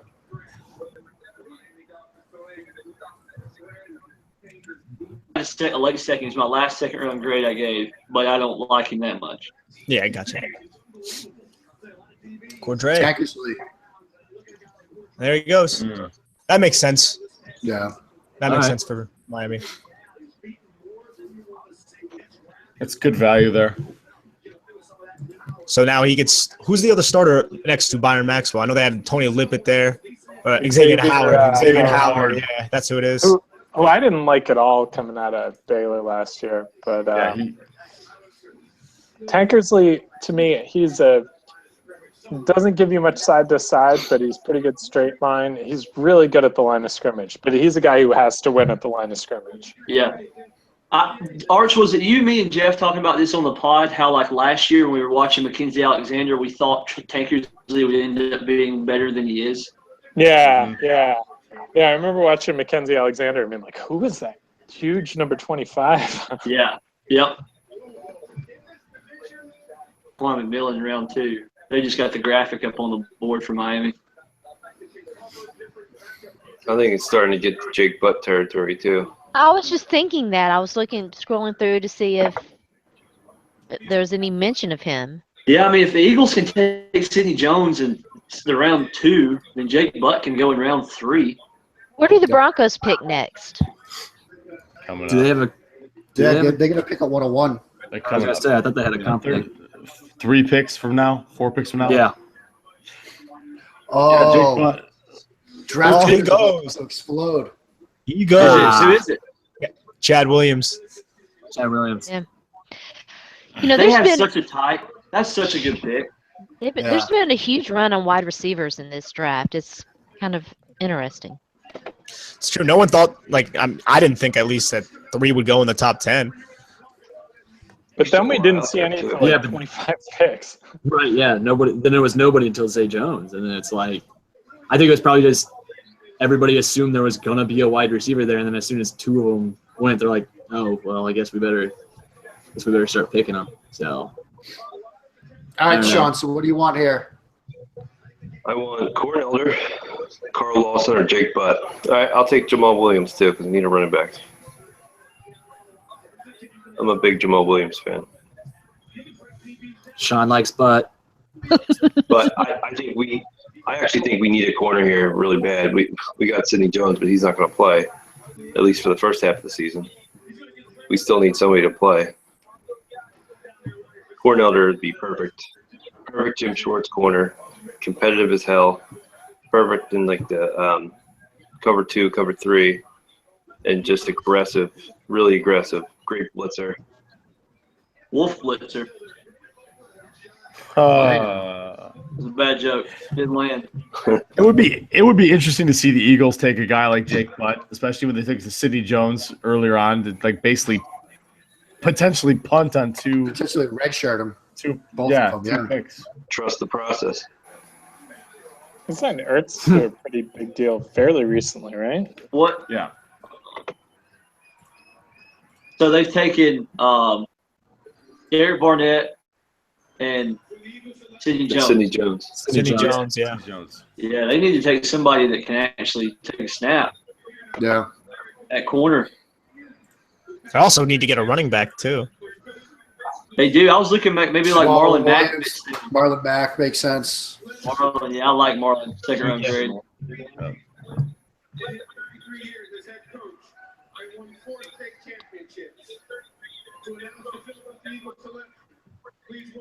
Sean, why didn't they ask you to read a pick? Yeah, man. Well, Oh, sorry, 40-yard dash. Come on. Well, I'll have to explain that in a second.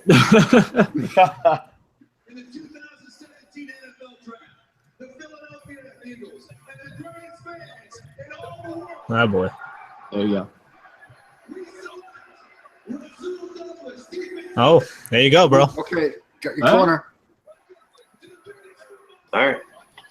Very different kind of player than Cornelder. Although I'd say Douglas is a really competitive guy too, but a lot bigger, longer guy. Yeah. You got to cover Dez and Odell. Douglas was one of the guys that didn't test as well for his size that I thought would test better from his tape. Yeah, I was really intrigued by him because they played him a ton of off, but yeah, Arch, I think you and I were talking like during the Senior Bowl or right when we were starting the draft guide, and we were talking about him being an ideal Seattle type cornerback. Yeah, but then he ran a 4.59, and that's but terrific ball skills. I mean, you watch his highlight reels as good as anybody's.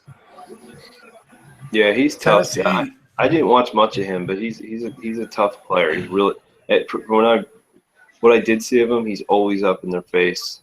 He's always battling. He's a big time competitor. What did you guys think about how was he versus the run? I think Matty did his profile, and he wasn't like a big fan. I saw him use his length to disengage from blocks a few times in a way that impressed me, which, I mean, like you could pretty much write has trouble disengaging from blocks on like every cornerback's profile. Yeah. But so I was impressed by that. But Matty, you saw a little more of him than I did. I think he wasn't too impressed with him. But I think he's got that build. I think he can be physical. They just play, like they play so much off. It's like they're playing like 12 yards off every play. I don't think their scheme did him a lot of favors. I was interested to see. That's Big 12 football for you. Yeah. You got to play off, or you're scored on in that conference. I remember watching Richard Sherman in college, and it was the same. I mean, I'm not trying to compare him to Richard Sherman, but I mean, it was the same sort of thing where Sherman just played off the whole time in Stanford's scheme, and it was just like total waste of his skills. Sharona.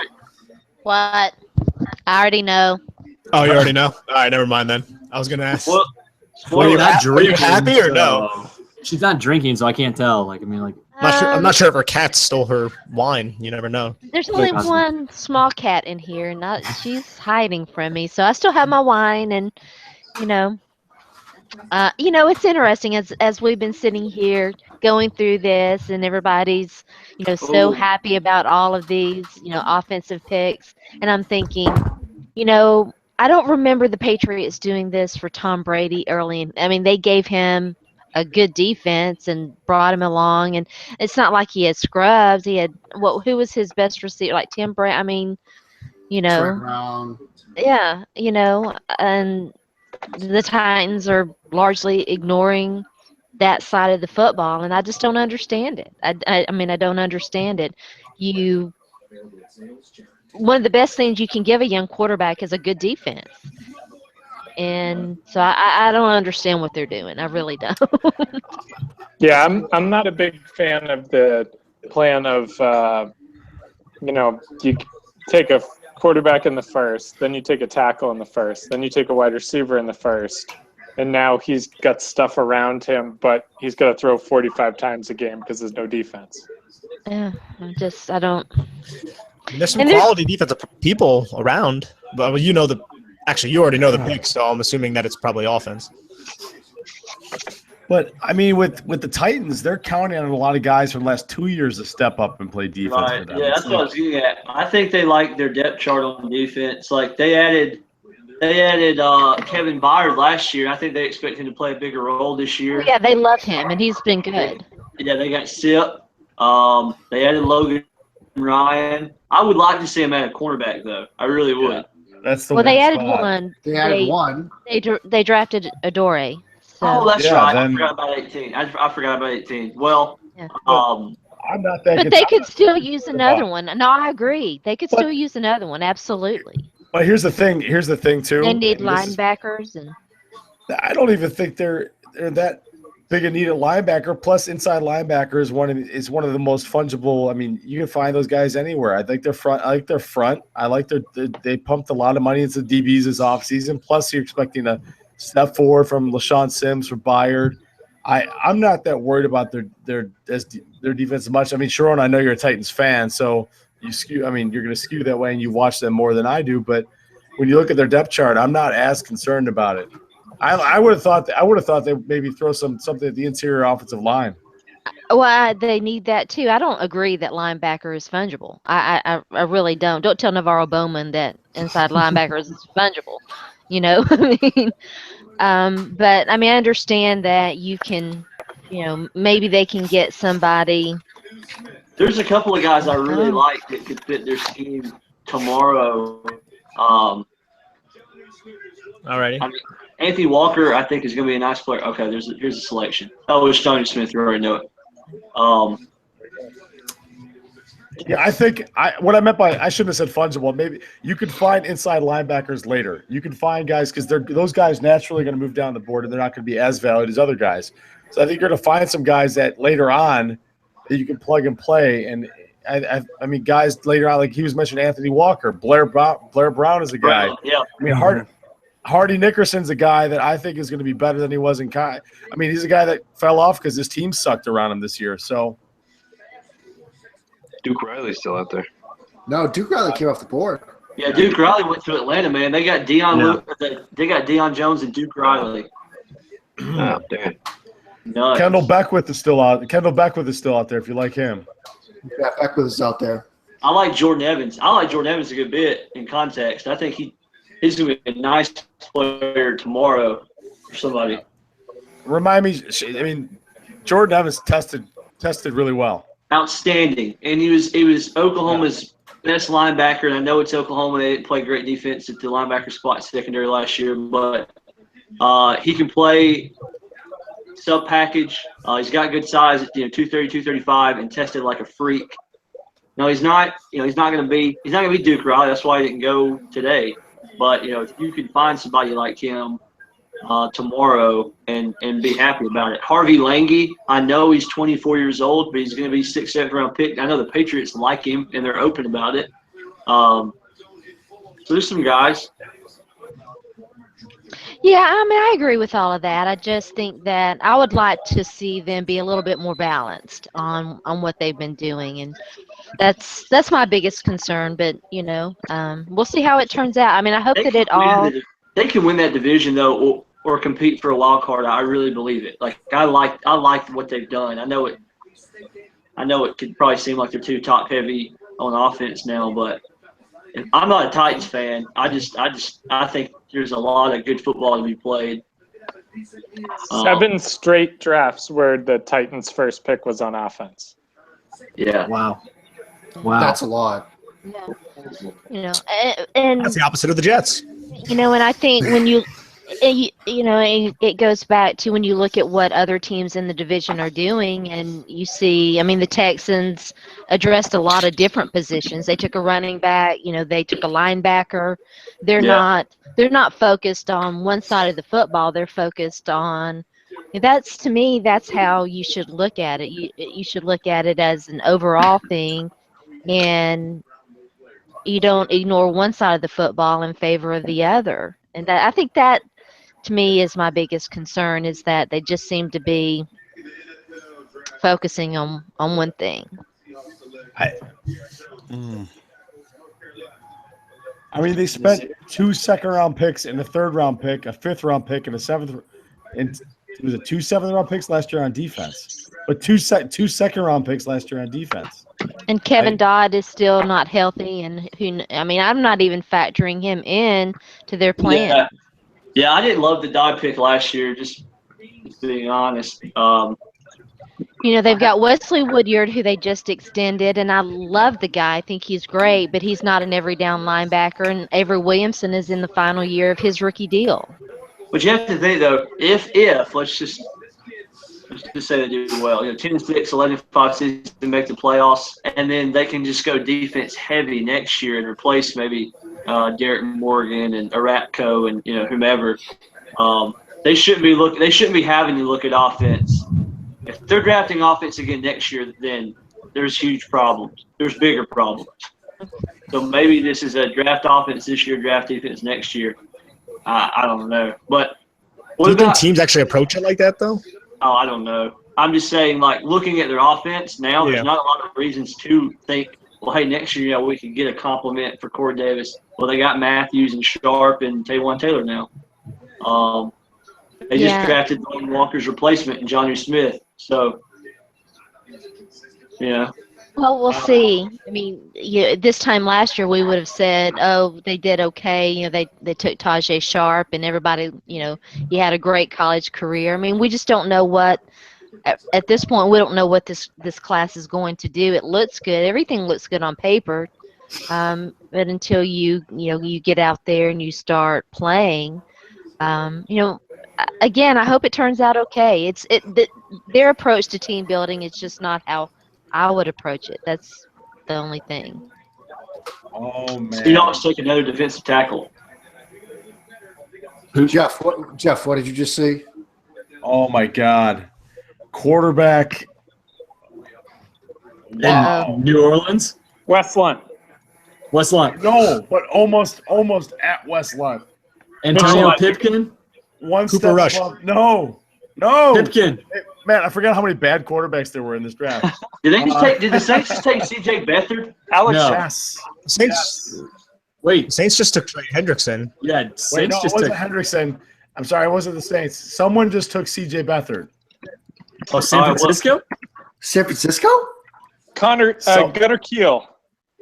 Oh, Gunnar Keel. Someone just took C.J. Beathard before Nathan Peterman, Josh Dobbs, and Brad Kaya. And Antonio Pipkin. And Antonio Pipkin. So was it San Francisco? Yeah, San Francisco, I guess. And West Lunt. And West Lunt. Trey Hendrickson is a great pick for New Orleans. The fact that we just segued back to Trey Hendrickson tells you what you need to know about C.J. Beathard. No, I'm just looking at how the Saints have dominated this draft. I know it's on paper. It doesn't count till they start. But, man, they've taken athletes, high-end players, if they're healthy. Yeah. That's the thing. The injury concerns with 3 of them. Yeah. And they have They're boatloads of going to be injuries. healthy. He was Hendrickson was one of the top 2 matches I had for the Packers edge guys that they were looking like the types that they draft, and he the strength size speed combination is there, and I think that would have been. That's a great. I like that pick a lot if the health is there.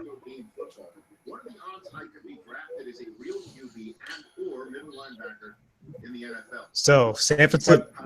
Sorry, Jeff. No, I was going to say C.J. Beathard. Ugh. I know. Yeah. And one of my good buddies is a big Iowa fan, so he talks a lot about Beathard. He just said that they never really had any weapons around him to help him out. Well, a couple weeks ago, I got into. I was like, defending CJ Beathard-Hill like an idiot. But I basically said the same thing just because my brother's an Iowa guy, so I watched a lot of Iowa, and their weapons this year were terrible. I mean, there was stuff he was doing though that was not on the weapons; it was on him. But at the same time, I think he struggled because he knew he didn't have a lot around him. I mean, but still, you're taking him ahead of guys that Nathan Peterman. I would have been surprised. Yeah, I wouldn't have been surprised to see him in the second. Brad Kaya too. I mean, it's kind of ridiculous when you think about it. Jeff, though, I hear what you're saying, and I understand what you're saying about the Titans. And again, I hope that it all turns out. What? Yeah. So Saints man. Oh, I was like, where did that come from? Saints. I love what they've done. I know that the injury questions are there for a couple of these players, but I respect them going in on defense this draft. What did you think of the Ramczyk pick at the end of round 1, Shane? So I was listening to Mickey Loomis's interview, and they were on the phone with Reuben Foster when the Niners traded out. Have any of the pass rushers graded within a half a round of Ramczyk. He was a high-trade player on the board, and they just took him. Now, on a personal level, I thought he was first-round talent, top 25 player on my board. He'll play right tackle for them, and that way Andrews Pete can stay inside at guard. I liked it a lot. It was one of those things where they have a need coming up for a tackle, and he was by far the best pick on their board, and they just got highway robbed with Reuben Foster. So instead of reaching on a pass rusher, they trusted their board and took Ramczyk. So I liked it a lot.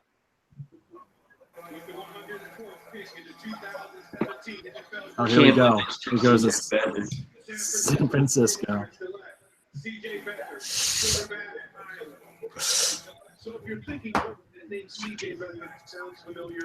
Where'd he go, John Lynch? Woo! He did have some crazy hair, guys. He did. He did. And his grandfather is Bobby Beathard. Yeah. Mm-hmm. 4-time Super Bowl champion executive, yeah.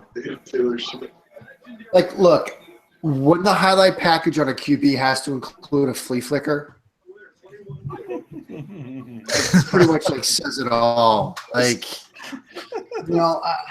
I think he can run Shanahan's offense. He can do the play action stuff. He can operate under center and give them the looks that they were running last year in Atlanta and that you'll probably see them running in San Francisco. He's kind of a poor man's Brian Hoyer, which is interesting because you got Brian Hoyer as a starter. So and Matt Boyd. Way to double down. That's my thought. I made the point earlier that like San Francisco is sort of where Cleveland was last year. So this is their Cody Kessler. I think that's a good point. They know they're still a year away anyway, so they get a guy that maybe you can see what he looks like next year. And, since we've all been told that next year's quarterback class is better anyway. I mean, Yeah, I don't know about Cody Kessler, Darnold, let's go. Yeah, I mean, CJ Beathard, if you would have, again, it's another guy like we were talking about Kizer. If you would have evaluated him after last season, you probably have a much different evaluation on him than you do now. Yeah, you'd probably say he'd come off the board in the 3rd round and you'd be okay with it.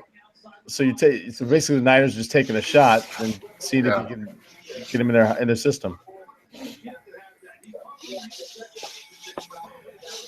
I really like outside. I wasn't a big fan of the Kamara pick, but I really like what the Saints have done overall. Yeah. I thought Marcus Williams was really interesting because, it kind of seems to me like they took sort of a similar player last year in Von Bell. Mm-hmm. So I don't. It could be two things. One, they're going to start playing a lot more like 3 safety look, or maybe 2. They liked what they think they could get out of Marcus Williams eventually physically, and Kenny Vaccaro is on thin ice. At that point, I think they look to go with somebody more of a strong safety, but I think that's an indictment more on Kenny Vaccaro. Yeah, but can you play – like if you're going 2 safeties, can you play Bell and Bell at strong safety essentially? Because Williams is, I mean, he's a free safety. I don't think he's a strong safety. I don't know. I mean, I'm just trying to guess their thought process. I would think they have to like Von Bell, or at least still wonder what they've got in him. I know they doghouse Caro there for a while, so. They've doghoused everybody on that defense. Wow. Staying home, guys. Steelers. James Staying Conner. home. Yeah. I love watching James Conner run. Good Yeah. for that guy. I mean, Seriously. wow. He looked like a future, top 64 pick until the cancer, and he was good after it. But I think that probably has to affect teams. You're not going to take a kid. He still went 105, third round. That's still very high for someone that just beat cancer a year ago. Yeah, and wasn't he saying he was up like 60% last season? Yeah. Yeah, he was. Like, he was still not all the way back. He's a fun player to watch, though. He's so good. Wow. Yeah. Staying in Pittsburgh, they're gonna. He may be the most loved Pittsburgh Steeler ever. And let's be honest. Other than Le'Veon Bell, the Steelers have had these guys, and I think in the past to play running back when they've had to get yardage out of guys because either Bell was hurt or suspended or what have you. I think Conner's going to fit in perfect there. Yeah. We've still got a lot of running back talent on the board. You've got Wayne Gallman, Jamal Williams, Mack. Yeah. There's a good amount, yeah. I'd see a lot of that in the fourth. Yeah, I'm a big Marlon Mack guy tomorrow if he doesn't go at the end of this round. You guys had him on Pylon U, right? We did. Friend of the pod, Marlon Friend of the Mack. pod. Friend of the pod. We also had Forrest Lamp on the pod, who the Chargers stole. Mm-hmm. Just want to get that out there in public. Subscribe to Pylon U, people. Leave a review. Yeah, leave a review, 5 stars. Everybody knows the rules.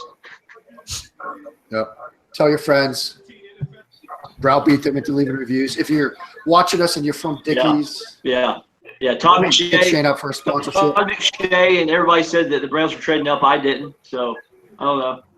There you go. There you go. Shane, how are you not like 275 pounds now? Great question. What? You just post these heaping plates of barbecue every day, and you're like a normal-sized human being. So He doesn't show the aftermath. Are you doing a lot of like aerobics or something? no, dude. My metabolism is going to catch up eventually. Like in a year or two, I've got to cut this out. But like this girl that I kind of knew in college, like she's my friend, but not like we talk every day. Her husband. Friend zone. No, her husband like saw a picture that I posted on social media and randomly texted me. Like, this is a person who would not normally talk to me is what I'm getting at. And he texted me, he's like, hey man, how much barbecue do you eat a week? So much barbecue. I budget $300 a week for barbecue. Have we talked about the Steelers' next pick yet? Because it's a good one. Connor? Yeah. Yeah. I love that. Yeah, that's a great pick. Seattle just took Darboh. Yeah, Seattle did just take Darboh. They're having a heck of a body draft. catcher. Who's going to be the last person on our guide to go? Caleb Brantley, because he won't go. Yeah. Very true. One of my evaluations. I blame you. I blame me too. I don't know. Did John Johnson get taken? Yeah, he did. Yeah. Who? I think. Do you guys listen to the Locked On NFL Draft? Because John's got a bet with Trevor Sikkema about whether Samaje Perine goes. There's only 2 picks left. John Johnson went to the Rams. Yeah, it was the Rams. Yeah. Oh, there's Beckwith. Beckwith to the Bucks. Oh. If he's healthy, I mean. Yeah. Can he play 3 downs? I don't really know much about Kendall. Yeah, he can. I don't really like Beckwith, to be honest. I don't either. He flashes. He's a super super freak athlete, and you look at him, he just looks the part of an NFL linebacker. But he makes some big time splash plays, but he's just so inconsistent, and he gets lost in the backfield not in the back, but he gets lost trying to key and diagnose the backfield all the time.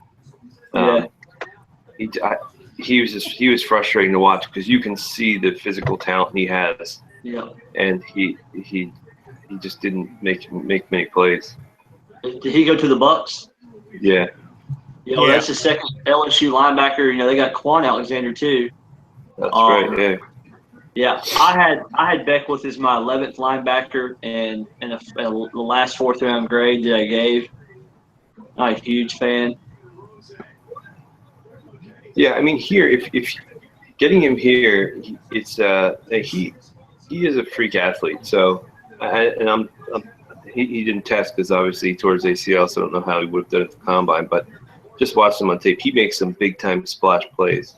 If he could ever put it together, or if he can get in it, a good system where he's not asked to do too much, get some simpler reads, he might be able to do pretty good. I just wouldn't put him in the middle and expect him to be your every down middle linebacker right away. Hey Jeff, do you know who goes next? Next isn't tomorrow. Yeah, I've been staying on Twitter kind of. Yeah. So I say, that's started tomorrow. So. That is started tomorrow. So Jaleel Johnson's a D3 guy? What? Jaleel Johnson's still out there, right? Yep. Yep. Yeah. Did the draft just go off? Yeah, man. No. Yeah. It's over. Round 3 is over. That was the end of the third. I thought the Packers picked. Never mind. All right, I'm out.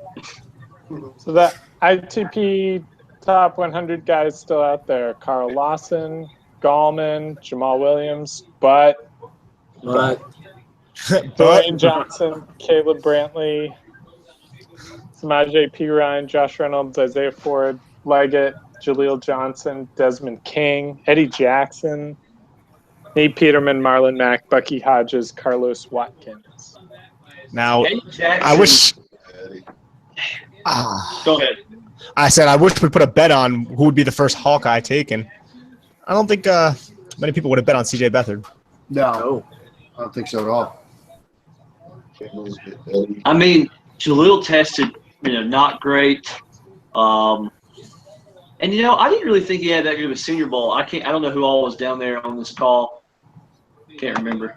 But I wasn't super impressed with him. I don't guess teams are either.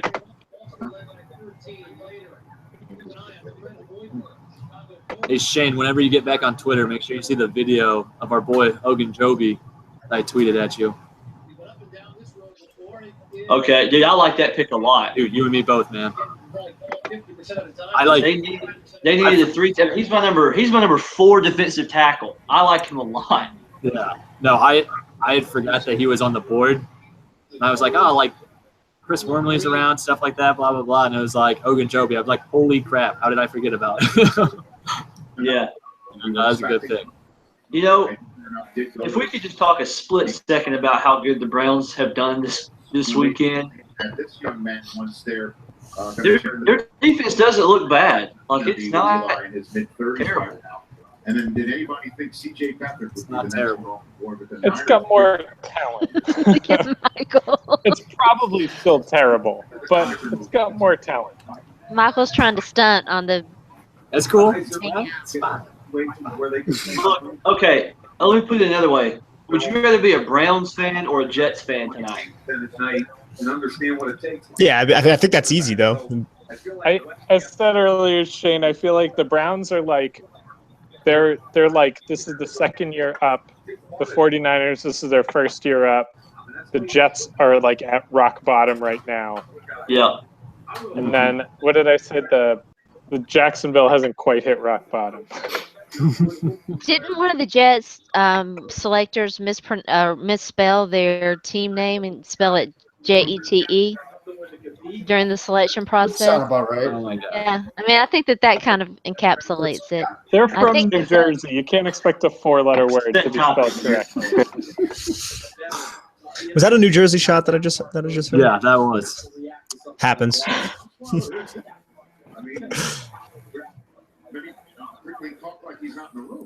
Shane, were you gonna say something about Eddie Jackson? Well, I was just saying, I was looking at my best player, excuse me, my best player available heading into tomorrow. And unless I've missed somebody, and that's what I was doing right quick, I believe I only have 4 round 2 grades that fell out of the first 3 rounds. Eddie Jackson, Josh Reynolds, Bucky Hodges, and Vince Beagle. And so I'm guessing that Eddie's knee or Eddie's leg maybe isn't healed as well. I haven't heard anything on him, and I live here in Alabama, and I know some people. I can't really get much info on him, so maybe it's not as good.